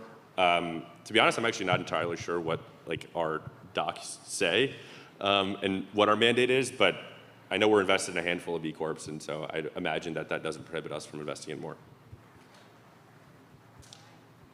James, Paul, thank you. Thanks, audience. And turn it back over to Kimberly. Thank you so much. Thank you, Amy. What a great panel. All right, so our closing remarks are from LCMC. I want to invite Ryan on the stage. Ryan Hildebrand is the innovation lead at LCMC, and we could not have done this without their partnership. So they helped to build the panels and had a lot of fun working with them. So Ryan, please welcome Ryan Hildebrand. Thanks, Kim. Thanks, Kim. And I promise I'll be quick. I know we have another party to get to with some good food, good music, and probably a few cocktails. So I do appreciate the opportunity to close out the great Thursday that we've had today at Entrepreneur Week.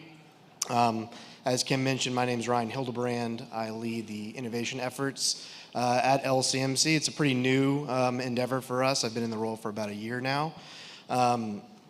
First off, on behalf of LCMC Health, I'd like to extend my sincere thanks to a few folks involved in getting this day all put together. So the folks over at Idea Village planning and organizing an entire week's worth of events is certainly a large endeavor, and I think they've done a great job. Kimberly Graham and her team over at Tulane for all their hard work that went into creating the content and the subject matter that we were able to dive into today. All the speakers, panelists, moderators, for their enlightening discussion, their thought-provoking comments and insights. And importantly, I'd like to thank all the other participants here, those of you in the audience that came today. Be it your curiosity or your sense of entrepreneurship or just your general desire to change the world around you for the better. You being here is evidence that this is an important area for us to focus on and that we're on the right path. So please just join me in giving a round of applause for everybody that put today together.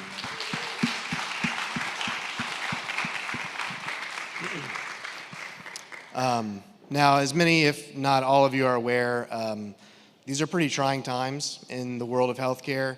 Healthcare costs, both from the patient and provider side, continue to spiral out of control. Waves of hospitals across the country are shutting down, and just in general, frustration is rampant across the healthcare industry as we battle these headwinds. But the flip side to that is that that's precisely the time when it's most exciting to be an innovator and be on this side of the table. Coming to events like this, it's really hard to come here, hear everybody talk, meet, network with all these people, hear about all the new ideas, and not come out of it being re-energized and excited to go out there and seek out new opportunities and work as hard as you can to make sure that they're reaching their fullest potential. Now, in my role within innovation at LCMC, I'm seeking to bring partnerships and, when appropriate, deploy investment capital to early stage healthcare companies who are trying to tackle solutions or fight those problems that we are facing as a healthcare organization. I'm looking to align our leaders, our clinicians, and our data with great thinkers like yourselves and help them dictate what the future of healthcare looks like and ensure its success. And what better place to start sourcing and looking for those ideas than right here in New Orleans? I mean, we just had everybody up on the stage here.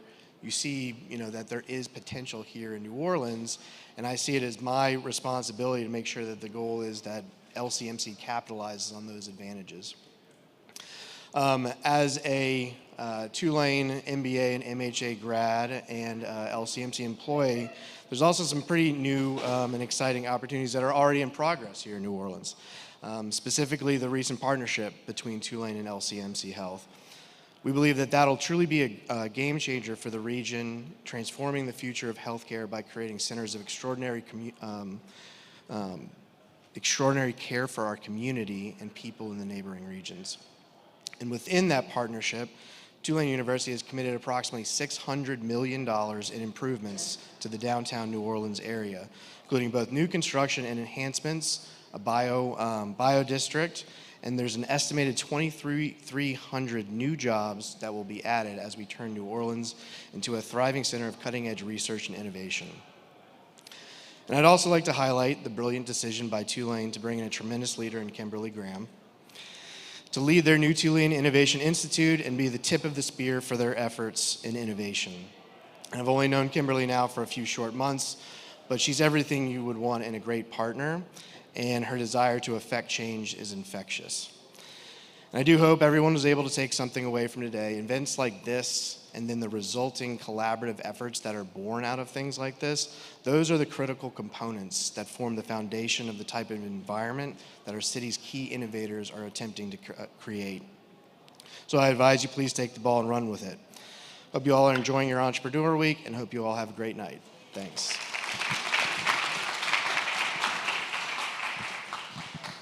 Thank you. Thank you, Ryan. Join me in one more round of applause for Ms. Kimberly Graham here, who organized everything you just saw in the last 2 hours, for her amazing leadership at Tulane, and so excited about things to come. So again, I'm John Atkinson, CEO of the Idea Village. It's been our pleasure to host you here over the last 2 days, but we are not done yet. So I want to share a little bit about Noe Fest, which is kicking off in about 40 minutes at Generations Hall. And invite all of you to join us at Generations Hall. There will be a bus leaving from the side door of Gallier Hall about 5:15. Please make sure that you are on it. And we are so excited to have 15 bands joining us over the next 3 days. This is a brand new thing for New Orleans Entrepreneur Week and a huge part of our future. So come support our artists, come support the organization, and come have a good time. Also want to invite everybody back tomorrow at Generations Hall for Pitch Day. So we'll kick off with the Trust Your Crazy Ideas Challenge. High school students competing for $15,000 in prize money to support their startups. And then we'll be hosting the Mayor's Challenge mid-afternoon, which is best ideas in Web3 and future technologies. That is $45,000 in prizes attached to it. And then we'll be culminating the day with Idea Pitch tomorrow night, which features some of our most amazing startups coming out of New Orleans. So please join us all day tomorrow. We'll have more music tomorrow night, and then crawfish and even more music on Saturday at the Broadside. So New Orleans knows how to do a good party. We want to be part of that. Thank you so much for being here. Thank you to our partners and sponsors, specifically JPMorgan Chase, Tulane, LCMC, Intergy. We really can't do this without you. So happy to see everybody here, and I look forward to seeing you at Generations Hall. Thanks so much.